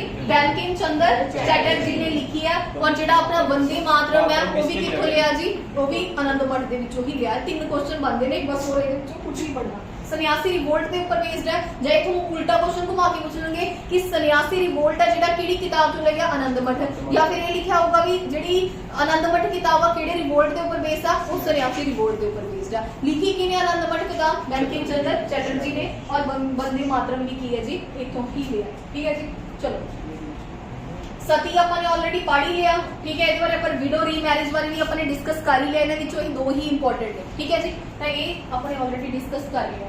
ਹੁਣ ਆਪਾਂ ਪੜ੍ਹਦੇ ਹਾਂ ਜੀ ਕੁਝ ਹੋਰ ਚੀਜ਼ਾਂ। ਬ੍ਰਿਟਿਸ਼ਰਸ ਨੇ ਟੈਕਸ ਲਗਾਉਣਾ ਸ਼ੁਰੂ ਕੀਤਾ ਸੀ ਉਸ ਟਾਈਮ ਹਾਂ, ਬ੍ਰਿਟਿਸ਼ਰਸ ਆਬਵੀਅਸਲੀ ਜਿਹੜੇ ਟੈਕਸ ਲਗਾ ਰਹੇ ਸੀ ਉਹ ਸਾਰੇ ਬ੍ਰਿਟਿਸ਼ਰਸ ਹੀ ਲਗਾ ਰਹੇ ਸੀ, ਠੀਕ ਹੈ। ਤਾਂ BD ਸਰ, ਹਾਂਜੀ ਥੋੜਾ ਜਿਹਾ ਆ ਵੀ ਦੇਖ ਲਓ ਜੀ। ਇਹਦੇ ਵਿੱਚੋਂ ਦੋ ਹੀ ਚੀਜ਼ਾਂ ਨੇ ਆਪਾਂ ਨੇ ਪੜ੍ਹਨੀਆਂ ਨੇ। ਇਹਦੇ ਵਿੱਚੋਂ ਕੀ ਦੇਖੋ, VD ਸਰਵਾਕਰ ਨਿਊਜ਼ ਦੇ ਵਿੱਚ ਨੇ ਜੀ, ਸੁਣ ਲਓ। ਜਿਹੜੇ VD ਸਰਵਾਕਰ ਦੀ ਪਰਸਨੈਲਿਟੀ ਹੈ ਨਿਊਜ਼ ਦੇ ਵਿੱਚ ਹੈ, ਤਾਂ ਇਹਨਾਂ ਦੇ ਨਾਲ ਕੀ ਕੀ ਚੀਜ਼ਾਂ ਆਪਾਂ ਨੇ ਯਾਦ ਰੱਖਣੀਆਂ ਨੇ ਉਹ ਸੁਣੋ। ਮਿੱਤਰ ਮੇਲਾ ਇੱਕ ਸੁਸਾਇਟੀ ਬਣਾਈ ਸੀ VD ਸਰਵਾਕਰ ਨੇ, ਠੀਕ ਹੈ, ਇਹ ਯਾਦ ਰੱਖਿਓ 1899 ਦੇ ਵਿੱਚ। ਉਸ ਤੋਂ ਬਾਅਦ ਇਸ ਮਿੱਤਰ ਮੇਲਾ ਨੂੰ ਕਿਹਦੇ ਨਾਲ ਇਹਨਾਂ ਨੇ ਜੋੜਦਾ ਸੀਗਾ, ਅਭਿਨਵ ਭਾਰਤ। 1906 ਨਹੀਂ ਹੈਗਾ ਜੀ, 1904 ਦਾ ਹੈ, ਠੀਕ ਹੈ। 1899 ਦੇ ਵਿੱਚ ਮਿੱਤਰ ਮੇਲਾ ਬਣਾਈ ਸੀਗੀ VD ਸਰਵਾਕਰ ਨੇ। ਉਸ ਤੋਂ ਬਾਅਦ ਮਿੱਤਰ ਮੇਲਾ ਜਿਹੜੀ ਇਹ ਮਿੱਤਰ ਮੇਲਾ ਸੀ ਉਹਨੂੰ ਕਿਹਦੇ ਨਾਲ ਮਰਜ ਕਰ ਦਿੱਤਾ ਗਿਆ ਸੀ, ਅਭਿਨਵ ਭਾਰਤ ਨਾਲ 1904 ਦੇ ਵਿੱਚ। ਤਾਂ ਯਾਦ ਰੱਖਿਓ ਕਿਉਂਕਿ ਇਹ ਨਿਊਜ਼ ਦੇ ਵਿੱਚ ਨਹੀਂ। ਉਸ ਤੋਂ ਬਾਅਦ ਇਹ ਲੰਡਨ ਚਲੇ ਗਏ ਸੀਗੇ। ਉਸ ਤੋਂ ਬਾਅਦ ਕਨਸਪੀਰੇਸੀ ਦੇ ਵਿੱਚ ਇਹਨਾਂ ਨੂੰ ਕੀ ਕਰ ਲਿਆ ਗਿਆ ਸੀ, ਅਰੈਸਟ ਕਰ ਲਿਆ ਸੀ। ਉਹ ਜਦੋਂ ਆਪਾਂ ਕਨਸਪੀਰੇਸੀ ਪੜਾਂਗੇ ਨਾ ਉਹਦੇ ਵਿੱਚ ਆਪਾਂ ਇਹਦੇ ਵਿੱਚ ਇਹੀ ਬਣੇਗਾ ਮਿੱਤਰ ਮੇਲਾ। ਮਿੱਤਰ ਮੇਲਾ ਕਿਹਨੇ ਫਾਰਮ ਹਾਂ ਕਿਹਨੇ ਫਾਰਮ ਕੀਤੀ, ਕਿਹੜੇ ਸਾਲ 'ਚ ਕੀਤੀ। ਉਸ ਤੋਂ ਬਾਅਦ ਇਹਨੂੰ ਮਰਜ ਕਿਹੜੇ ਸਾਲ ਦੇ ਵਿੱਚ ਅਭਿਨਵ ਭਾਰਤ ਦੇ ਨਾਲ ਕੀਤਾ ਗਿਆ, ਤਾਂ 1904 ਵਿੱਚ। ਇਹੀ ਕੁਐਸਚਨ ਬਣੇਗਾ, ਹੋਰ ਨਹੀਂ ਬਣੇਗਾ, ਠੀਕ ਹੈ ਜੀ। अच्छा, उस तो बाद ਆਪਾਂ ਮੁਜ਼ੱਫਰਪੁਰ ਮਰਡਰ ਕਨਸਪੀਰੇਸੀ ਸ਼ਾਮਾ ਜੀ ਨਹੀਂ। ਉਸ ਤੋਂ ਬਾਅਦ ਆਪਾਂ ਪੜ੍ਹਦੇ ਹਾਂ ਜਿਹਦੇ ਵਿੱਚੋਂ ਹਾਂਜੀ ਸਭ ਤੋਂ ਇੰਪੋਰਟੈਂਟ ਆਹ ਵਾਲਾ ਪੇਜ ਕਾਫੀ ਇੰਪੋਰਟੈਂਟ ਹੈ। ਇਹਦੇ ਵਿੱਚੋਂ ਜਿਹੜੇ ਕੁਐਸਚਨ ਆਉਣ ਦੇ ਬਹੁਤ ਅੱਛੇ ਚਾਂਸਸ ਨੇ, ਠੀਕ ਹੈ ਜੀ। ਇਹ ਤਾਂ ਕਾਫੀ ਫੇਵਰਿਟ ਹੀ ਕੁਐਸਚਨ ਨੇ, ਤਾਂ ਪਾਉਂਦੇ ਹੀ ਪਾਉਂਦੇ ਨੇ। ਇੱਕ ਹੋ ਗਈ ਗਦਰ ਮੂਵਮੈਂਟ, ਇੱਕ ਹੋ ਗਈ ਕਾਮਾਗਾਟਾ ਮਾਰੂ, ਤੇ ਦੂਸਰਾ HRA ਹੋ ਗਿਆ, HSRA ਹੋ ਗਿਆ, ਠੀਕ ਹੈ। ਕਾਕੋਰੀ ਰੋਬਰੀ ਇਹਨਾਂ ਦੇ ਹੀ ਬੰਦਿਆਂ ਨੇ ਕੀਤੀ ਸੀ। ਤਾਂ ਇਹ ਪੇਜ ਕਾਫੀ ਜ਼ਿਆਦਾ ਇੰਪੋਰਟੈਂਟ ਹੈ, ਆਪਾਂ ਇਹਨੂੰ ਪੜ੍ਹਦੇ ਹਾਂ। ਪਹਿਲਾਂ ਇਹ ਦੱਸੋ ਜਿਹੜਾ ਹੁਣ ਤੱਕ ਪੜ੍ਹਿਆ ਉਹਦੇ ਵਿੱਚੋਂ ਕੋਈ ਡਾਊਟ, ਠੀਕ ਹੈ, ਕਲੀਅਰ ਹੈ। ਤੁਹਾਡੇ ਜੋ ਕਿਹੜੇ ਕਿਹੜੇ ਸਟੂਡੈਂਟਸ ਨੇ ਜਿਨ੍ਹਾਂ ਨੇ ਦੇਣਾ ਹੈ ਪੇਪਰ PPSC ਦਾ? ਇੱਕ ਤੁਸੀਂ ਹੋ, ਤੁਸੀਂ ਨਾਇਬ ਤਹਿਸੀਲਦਾਰ, ਜਿਨ੍ਹਾਂ ਦਾ ਨਾਇਬ ਤਹਿਸੀਲਦਾਰ ਦੀ ਪੁੱਛ ਰਹੀ ਹਾਂ ਮੈਂ ਸਪੈਸ਼ਲੀ। ਤੁਸੀਂ ਵੀ ਭਰਿਆ? ਤੁਸੀਂ ਨਹੀਂ ਭਰਿਆ? ਤੁਸੀਂ ਭਰਿਆ ਹੋਇਆ, ਓਕੇ। ਆਨਲਾਈਨ ਸਟੂਡੈਂਟਸ ਕਿਹੜੇ ਕਿਹੜੇ ਤੁਸੀਂ ਭਰਿਆ ਹੋਇਆ, ਓਕੇ। ਆਨਲਾਈਨ ਸਟੂਡੈਂਟ ਕਿਹੜੇ ਕਿਹੜੇ ਨੇ ਜਿਨ੍ਹਾਂ ਨੇ ਨਾਇਬ ਤਹਿਸੀਲਦਾਰ ਦੇਣਾ ਹੈ, ਓਕੇ। ਹਾਂਜੀ ਓਕੇ ਜੀ। ਜਗਪਾਲ, ਓਕੇ ਜੀ। ਸੁਖਿੰਦਰ ਜੀ ਨੇ ਭਰਿਆ ਹੋਇਆ, ਓਕੇ ਓਕੇ। ਇੱਕ ਹੋਰ ਨੇਮ ਸ਼ੋ ਹੋ ਰਿਹਾ, ਓਕੇ ਓਕੇ, ਠੀਕ ਹੈ ਜੀ, ਠੀਕ ਹੈ। ਚਲੋ ਫਿਰ ਤੁਸੀਂ ਤਾਂ ਕਿੱਦਾਂ ਜੀ, ਸੌਰੀ ਦੁਬਾਰਾ ਬੋਲੋ ਪਲੀਜ਼, ਕੀਪ ਕੁਆइट। ਹਾਂਜੀ ਕੀ ਕਹਿ ਰਹੇ ਹੋ, समझ नहीं आ रही जी, थोड़ा ऊंची बोलो। चलो हाँ जी, चलो हम आप अगे शुरू करते हैं। रेस्ट नहीं आप लेंगे, खत्म करिए इनू आप।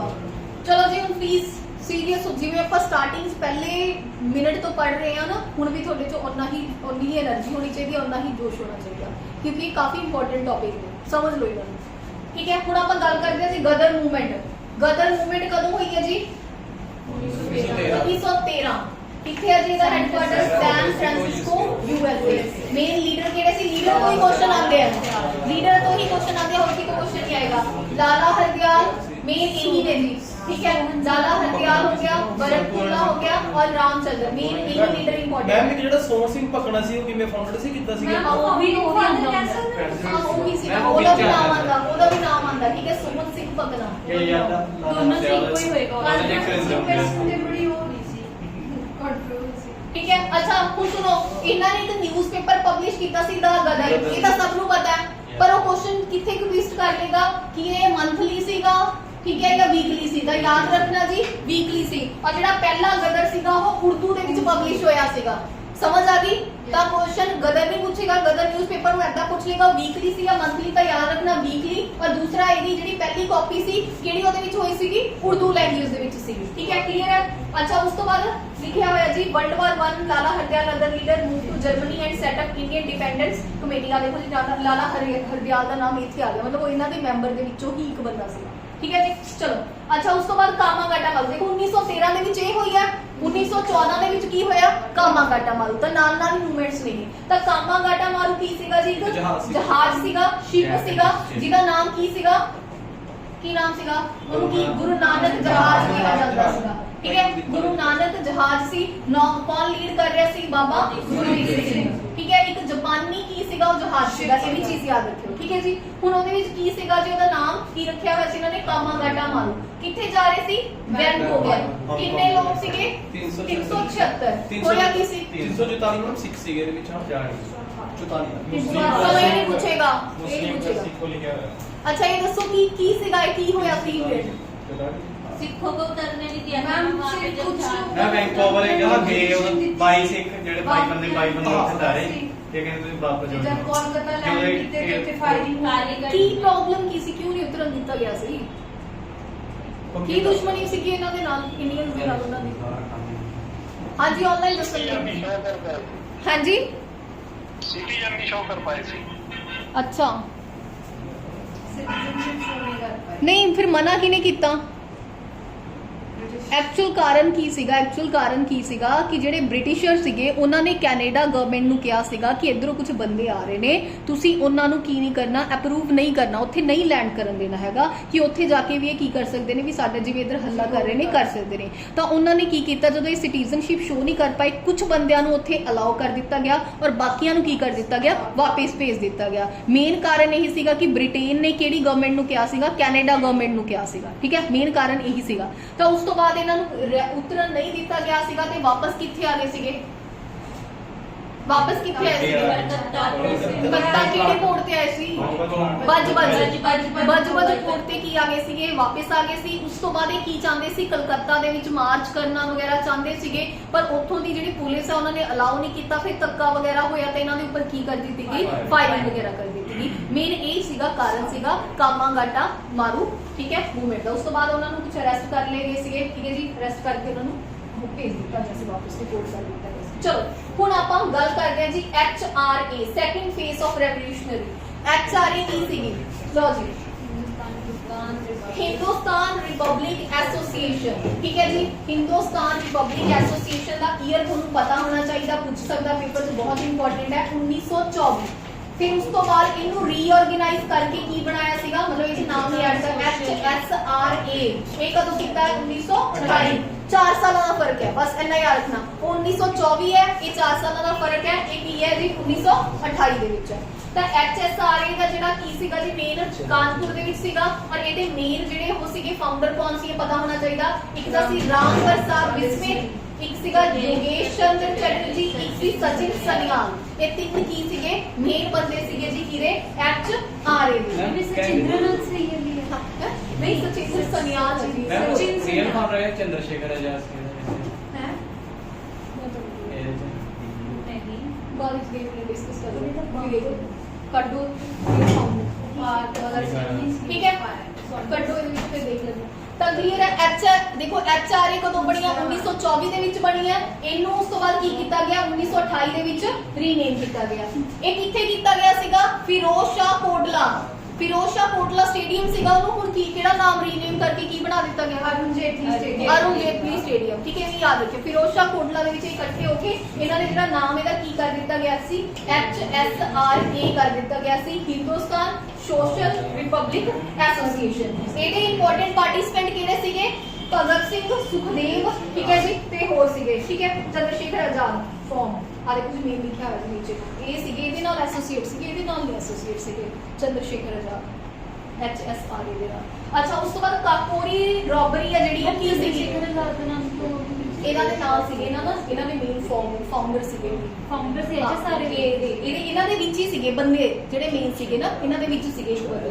ਅੱਛਾ ਇਹ ਦੱਸੋ ਕਾਕੋਰੀ ਜਿਹੜੀ ਰੋਬਰੀ ਸੀਗੀ ਉਹਦੇ ਬਾਰੇ ਤੁਸੀਂ ਕੀ ਜਾਣਦੇ ਹੋ? ਉਹਦੇ ਨਾਲ ਕਿਵੇਂ ਐਸੋਸੀਏਟ ਸੀ? ਇਹਨਾਂ ਨੇ ਕੀ ਕੀਤੀ ਸੀ? ਟ੍ਰੇਨ ਲੂਟ ਕੀਤੀ ਸੀ ਇਹਨਾਂ ਦੇ HSRA ਦੇ ਬੰਦਿਆਂ ਨੇ। ਠੀਕ ਹੈ, ਇਹਨਾਂ ਨੇ ਬੇਸਿਕਲੀ ਕੀ ਕੀਤਾ ਸੀਗਾ? ਜਿਹੜੀ ਇਹ ਕੁਐਸਚਨ ਆਇਆ ਹੋਇਆ ਜੀ, ਬ੍ਰਿਟਿਸ਼ਰਸ ਦੇ ਜਿਹੜੇ ਹਥਿਆਰ ਵਗੈਰਾ ਸੀਗੇ, ਉੱਥੇ ਜਿਹੜਾ ਪੈਸਾ ਵਗੈਰਾ ਸੀ ਉਹਨਾਂ ਨੂੰ ਕੀ ਕਰਨਾ ਸੀਗਾ? ਲੁੱਟਣਾ ਸੀਗਾ। ਔਰ ਲੁੱਟ ਕੇ ਕਿਉਂ? ਕਿਉਂਕਿ ਇਸ ਆਰਗੇਨਾਈਜੇਸ਼ਨ ਨੂੰ ਚਲਾਉਣ ਦੇ ਲਈ ਕੀ ਸੀਗਾ? ਫੰਡਸ ਦੀ ਜ਼ਰੂਰਤ ਸੀਗੀ। ਤਾਂ ਕਰਕੇ ਇਹਨਾਂ ਨੇ ਕੀ ਕੀਤੀ ਸੀ, ਇਹ ਜਿਹੜੀ ਕਾਕੋਰੀ ਰੋਬਰੀ ਕੇਸ ਸੀ ਜਾਂ ਟ੍ਰੇਨ ਰੋਬਰੀ ਸੀਗੀ ਉਹਨੂੰ ਕੀ ਕੀਤਾ ਸੀ ਇਹਨਾਂ ਨੇ ਲੁੱਟਿਆ ਸੀ। फर्स्ट वर्ड की लिखा हुआ है रेवोल्यूशन हेल्ड अप द 8 ਹਾਂਜੀ ਰੈਵੋਲੂਸ਼ਨ ਲਿਖਿਆ ਹੋਇਆ ਇਹਨੂੰ ਨਾ ਅਲੱਗ ਆਪਣੀ ਫਾਈਲ ਹੈ, ਜਿਹੜੇ HSRA ਸੀ ਇਹ ਇਸ ਤੋਂ ਅਲੱਗ ਬਣਾਈ ਸੀ ਕਿ ਉਹਦਾ ਹੀ ਨਾਮ ਉਹਦਾ ਹੀ ਨਾਮ ਚੇਂਜ ਕਰਤਾ ਸੀ, ਉਹਦਾ ਨਾਮ ਰੀਨੇਮ ਕੀਤਾ ਸੀਗਾ। ਠੀਕ ਹੈ, ਇਹ ਜਿਹੜੀ ਆਪਣੀ ਇਹ ਹੈ ਨਾ ਜਿਹੜੀ ਆਪਣੀਆਂ ਕਨਸਪੀਰੇਸੀਜ਼ ਨੇ ਉਹਦੀ ਤੁਸੀਂ ਆਪਾਂ ਨੇ ਪੜ੍ਹੀ ਹੋਈ ਹੈ ਨਾ ਫਾਈਲ, ਉਹਦੀ ਇੱਕ ਅਲੱਗ ਫਾਈਲ ਹੈ। ਜਿੰਨੀਆਂ ਵੀ ਕਨਸਪੀਰੇਸੀਜ਼ ਹੋਈਆਂ ਨੇ ਨਾ ਉਹਨੂੰ ਆਪਾਂ ਉੱਥੇ ਡਿਸਕਸ ਕਰ ਲਾਂਗੇ। ਇਹਨਾਂ ਨੂੰ ਫਿਲਹਾਲ ਆਪਾਂ ਇੱਥੇ ਨਹੀਂ ਪੜ੍ਹਦੇ। ਪਹਿਲਾਂ ਆਈ ਥਿੰਕ ਤੁਸੀਂ ਪੜ੍ਹੀ ਹੋਈ ਹੈ ਰਾਈਟ, ਤੁਹਾਨੂੰ ਉਦੋਂ ਆਪਾਂ ਪੜ੍ਹੀ ਸੀਗੀ। ਆ ਦੇਖੋ ਜਿਹੜੀਆਂ ਸਾਰੀਆਂ ਕਨਸਪੀਰੇਸੀਜ਼ ਨੇ ਉੱਥੇ ਹੈਗੀਆਂ ਨੇ, ਤਾਂ ਇਹ ਆਪਾਂ ਇੱਥੇ ਕੁਝ ਨਹੀਂ ਡਿਸਕਸ ਕਰਾਂਗੇ। ਨਹੀਂ ਇਹ ਜੋ ਆਪਾਂ ਪੜ੍ਹਨ ਦੀ ਜ਼ਰੂਰਤ ਨਹੀਂ, ਬਾਕੀ ਨਿਊਜ਼ਪੇਪਰ ਇਹ ਤੁਸੀਂ ਆਪਣੇ ਆਪ ਪੜ੍ਹਨੇ ਨੇ। ਠੀਕ ਹੈ ਜੀ, ਤੇ ਉਸ ਤੋਂ ਬਾਅਦ ਆ ਗਏ ਇੰਪੋਰਟੈਂਟ ਫੈਕਟਸ। ਉਸ ਤੋਂ ਬਾਅਦ ਆ ਦੋ ਇੰਪੋਰਟੈਂਟ ਚੀਜ਼ਾਂ ਆਪਾਂ ਇਹਦੇ ਵਿੱਚੋਂ ਡਿਸਕਸ ਕਰਨੀਆਂ ਨੇ। ਬਾਕੀ ਆਪਣੀ ਐਕਸ ਵਾਲੀ ਵੀ ਅਲੱਗ ਤੋਂ ਫਾਈਲ ਇੱਕ ਬਣੀ ਹੋਈ ਹੈ, ਪੜੀ ਹੋਈ ਹੈ ਨਾ ਜੀ, ਐਕਸ ਵਾਲੀ 1773 ਵਾਲਾ ਐਕਸ, 1858 ਵਾਲਾ ਐਕਸ, ਉਹਦੀ ਵੀ ਇੱਕ ਲॉर्ड्स ਹੈ ਜਿਹੜੇ ਹਾਂ ਜਿਹੜੀ ਐਕਸ ਔਰ ਇੱਕ ਗਵਰਨਰ ਜਨਰਲ ਦੀ ਵੀ ਅਲੱਗ ਤੋਂ ਫਾਈਲ ਬਣੀ ਹੋਈ ਹੈ। ਇੰਪੋਰਟੈਂਟ ਗਵਰਨਰ ਜਨਰਲ ਕਿਹੜੇ ਇਵੈਂਟ ਦੇ ਨਾਲ ਐਸੋਸੀਏਟ ਨੇ ਉਹਦੀ ਇੱਕ ਅਲੱਗ ਫਾਈਲ ਬਣੀ ਹੋਈ ਹੈ। ਜਿਹੜੀਆਂ ਇੰਪੋਰਟੈਂਟ ਕਨਸਪੀਰੇਸੀਜ਼ ਹੋਈਆਂ ਨੇ ਉਹਦੀ ਇੱਕ ਅਲੱਗ ਫਾਈਲ ਬਣੀ ਹੋਈ ਹੈ। ਤੇ ਇੱਕ ਆਪਣੇ ਪਾਸ ਕੀ ਸੀਗਾ, ਥਰਡ ਕਿਹੜਾ ਸੀਗਾ, ਜਿਹੜੇ ਇੰਪੋਰਟੈਂਟ ਐਕਟਸ ਨੇ ਉਹਦੀ ਅਲੱਗ ਫਾਈਲ ਬਣੀ ਹੋਈ ਹੈ। ਤਾਂ ਉਹ ਤਿੰਨੋਂ ਚੀਜ਼ਾਂ ਆਪਾਂ ਨੇ ਏਰੀਆ ਵਾਲੇ ਨੋਟਸ ਦੇ ਵਿੱਚੋਂ ਨਹੀਂ ਪੜਾਂਗੇ, ਉਹ ਅਲੱਗ ਤੋਂ ਪੜ ਲਾਂਗੇ। ਠੀਕ ਹੈ, ਤਾਂ ਚਲੋ ਇਹਦੇ ਵਿੱਚੋਂ ਹੁਣ ਆਪਣੀਆਂ ਦੋ ਚੀਜ਼ਾਂ ਪੜ੍ਹ ਲਓ, ਇੰਪੋਰਟੈਂਟ ਹੈ। ਦੇਖੋ ਮੁਸਲਿਮ ਲੀਗ ਇੰਪੋਰਟੈਂਟ ਹੈ। ਮੁਸਲਿਮ ਲੀਗ ਦੀ ਜਿਹੜੀ ਫਾਰਮੇਸ਼ਨ ਕਦੋਂ ਹੋਈ ਸੀ, 1906 ਦੇ ਵਿੱਚ ਹੋਈ ਸੀ। ਠੀਕ ਹੈ, ਬਾਈ ਨਵਾਬ ਸਲੀਮੁੱਲਾ ਖਾਨ ਔਰ ਹਾਕਿਮ ਅਜ਼ਮਲ ਖਾਨ। ਪਰ ਇਹਦੇ ਜਿਹੜੇ ਪ੍ਰੈਜ਼ੀਡੈਂਟ ਸੀਗੇ ਉਹ ਕੌਣ ਸੀਗੇ, ਆਗਾ ਖਾਨ। ਕੁਐਸਚਨ ਇਹੀ ਪੁੱਛਦਾ ਕਿ ਮੁਸਲਿਮ ਲੀਗ ਦੇ ਜਿਹੜੇ ਪ੍ਰੈਜ਼ੀਡੈਂਟ ਸੀਗੇ ਉਹ ਕਿਹੜੇ ਸੀਗੇ ਜੀ, ਆਗਾ ਖਾਨ ਸੀ। 1906 ਦੇ ਵਿੱਚ ਕੀ ਹੋਈ ਸੀ, ਫਾਰਮ ਹੋਈ ਸੀ। ਨਵਾਬ ਸਲੀਮੁੱਲਾ ਤੇ ਹਾਕਿਮ ਅਜ਼ਮਲ ਖਾਨ ਮੇਨ ਕੀ ਸੀਗੇ, ਇਹਦੇ ਫਾਊਂਡਰ ਸੀਗੇ, ਜਿਹੜੇ ਫਾਰਮ ਕਰਨ ਵਾਲੇ ਬੰਦੇ ਸੀਗੇ। ਠੀਕ ਹੈ ਜੀ, ਧਿਆਨ ਰੱਖਿਓ। ਤੇ ਬਾਕੀ ਇਹਨਾਂ ਦੇ ਕੁਝ ਇੰਪੋਰਟੈਂਟ ਸੈਸ਼ਨ ਆਪਾਂ ਡਿਸਕਸ ਕਰਦੇ ਹਾਂ ਜਿਹਦੇ ਵਿੱਚੋਂ ਪੇਪਰ ਦੇ ਵਿੱਚ ਕੁਐਸਚਨ ਆਉਂਦਾ ਹੈ। ਦੇਖੋ ਜਿਹੜੇ ਆਹ ਪੁਆਇੰਟਸ ਨੇ ਕਾਫੀ ਜ਼ਿਆਦਾ ਇੰਪੋਰਟੈਂਟ ਨੇ। ਹੁਣ ਦੇਖੋ ਪਹਿਲਾ ਸੈਸ਼ਨ ਆਫ ਮੁਸਲਿਮ ਲੀਗ ਦਾ ਕਿੱਥੇ ਹੋਇਆ ਸੀਗਾ, ਕਰਾਚੀ ਦੇ ਵਿੱਚ ਹੋਇਆ ਸੀਗਾ। ਠੀਕ ਹੈ ਜੀ, ਇੱਕ ਤਾਂ ਇਹ ਚੀਜ਼ ਯਾਦ ਰੱਖਣੀ ਆ। ਤੇ ਸਭ ਤੋਂ ਇੰਪੋਰਟੈਂਟ ਇਹਦੇ ਵਿੱਚੋਂ ਹੈਗਾ ਜੀ ਆਹ ਵਾਲਾ ਸੈਸ਼ਨ, ਲਾਹੌਰ ਸੈਸ਼ਨ 1940। ਆਪਾਂ ਨੇ ਲਾਹੌਰ ਸੈਸ਼ਨ ਵੀ ਪੜਿਆ, ਇਹਨਾਂ ਦਾ ਅਲੱਗ ਤੋਂ ਸੈਸ਼ਨ ਹੁੰਦੇ ਸੀਗੇ। ਲਾਹੌਰ ਸੈਸ਼ਨ ਹੋਇਆ 1940 ਜਿਹਦੇ ਵਿੱਚ ਮੁਸਲਿਮ ਲੀਗ ਨੇ ਸੈਪਰੇਟ ਹੋਮਲੈਂਡ ਦੀ ਕੀ ਕੀਤੀ ਆ, ਡਿਮਾਂਡ ਕੀਤੀ ਹੈ। ਸੁਪਰ ਇੰਪੋਰਟੈਂਟ ਕੁਐਸਚਨ ਹੈ ਪੂਰੇ ਉਹਦੇ ਵਿੱਚੋਂ। ਠੀਕ ਹੈ, ਜਿਹੜਾ ਟੌਪਿਕ ਹੈ ਪੁੱਛ ਲੇਗਾ ਕਿ ਮੁਸਲਿਮ ਲੀਗ ਨੇ ਜਿਹੜੀ ਸੈਪਰੇਟ ਨੇਸ਼ਨ ਦੀ ਹੈ, ਸੈਪਰੇਟ ਸਟੇਟ ਦੀ ਮੰਗ ਕੀਤੀ ਹੈ, ਉਹ ਕਿਹੜੇ ਸੈਸ਼ਨ ਦੇ ਦੌਰਾਨ ਕੀਤੀ ਹੈ, ਉਹ ਕੀਤੀ ਹੈ ਜੀ ਲਾਹੌਰ ਸੈਸ਼ਨ 1940। ਔਰ ਇਹਦੇ ਵਿੱਚ ਮੁਹੰਮਦ ਇਕਬਾਲ ਸੀਗੇ, ਪਹਿਲਾਂ ਤਾਂ ਇੰਡੀਅਨ ਨੈਸ਼ਨਲ ਕਾਂਗਰਸ ਨੂੰ ਮਤਲਬ ਸਪੋਰਟ ਕਰ ਰਹੇ ਸੀ, ਉਸ ਤੋਂ ਬਾਅਦ ਉਹ ਇਹਦੇ ਫੇਵਰ ਦੇ ਵਿੱਚ ਆ ਗਏ ਸੀਗੇ। ਔਰ ਉਹਨਾਂ ਨੇ ਇੱਕ ਸਾਰੇ ਜਹਾਂ ਸੇ ਅੱਛਾ ਹਿੰਦੁਸਤਾਨ ਹਮਾਰਾ ਇਹ ਜਿਹੜਾ ਇਹ ਕਿਹਨੇ ਲਿਖਿਆ, ਇਹ ਵੀ ਮੁਹੰਮਦ ਇਕਬਾਲ ਨੇ ਲਿਖਿਆ। ਔਰ ਇਨਕਲਾਬ ਵਰਡ ਦਾ ਜਿਹੜਾ ਯੂਜ਼ ਇਨਕਲਾਬ ਵਰਡ ਦਾ ਇਹਨਾਂ ਨੇ ਕਿਹਾ ਜਾਂਦਾ ਕਿ ਇਹਨਾਂ ਨੇ ਯੂਜ਼ ਕੀਤਾ, ਕਿਤੇ ਕਿਹਾ ਜਾਂਦਾ ਇਹਨਾਂ ਨੇ ਯੂਜ਼ ਕੀਤਾ, ਪਰ ਉਹ ਤਾਂ ਇਨਕਲਾਬ ਜਿੰਦਾਬਾਦ ਸੀ। ਠੀਕ ਹੈ, ਇਨਕਲਾਬ ਵਰਡ ਦਾ ਨਾਲੇ ਤਾਂ ਪਾਕਿਸਤਾਨ ਦੇ ਵੱਲ ਸੀ, ਨਾਲੇ ਸਾਰੇ ਪਹਿਲਾਂ ਹੀ ਇੰਡੀਅਨ ਸੀਗੀ, ਇੰਡੀਅਨਸ ਦੇ ਫੇਵਰ ਸੀਗੇ। ਉਸ ਤੋਂ ਬਾਅਦ ਇਹ ਕਿੱਧਰਲੀ ਸਾਈਡ ਹੋ ਗਏ, ਪਾਕਿਸਤਾਨ ਦੇ, ਕਿਉਂਕਿ ਇਹਨਾਂ ਨੂੰ ਕੀ ਕਰ ਦਿੱਤਾ ਕਿ ਪਾਕਿਸਤਾਨ 'ਚ ਕਾਫੀ ਅੱਛੀ ਤਗੜੀ ਸੀਟ ਦਿੱਤੀ ਗਈ। ਉਸ ਤੋਂ ਬਾਅਦ ਇਹ ਫੇਵਰ ਕਰਕੇ ਕਿੱਧਰ ਚਲੇ ਗਏ, ਪਾਕਿਸਤਾਨ ਦੇ ਵਿੱਚ ਚਲੇ ਗਏ ਸੀ। ठीक है, पहला ही इंडियन वाली साइड से सारे जहां से अच्छा है पूछा जाता कि किने लिखिया, ये मोहम्मद इकबाल ने लिखिया। ठीक है जी, अच्छा एक क्वेश्चन हो रहा होता कि जेड़ा पाकिस्तान वर्ड है वो किने की कितना कॉइन किया। देखो मोहम्मद अली जिन्ना ने नहीं कॉइन किया, क्योंकि मोहम्मद अली जिन्ना की कह रहे थे सानू सैपरेट स्टेट चाहिए, सानू सैपरेट नेशन चाहिए, पर उन्होंने पाकिस्तान वर्ड नहीं यूज किया।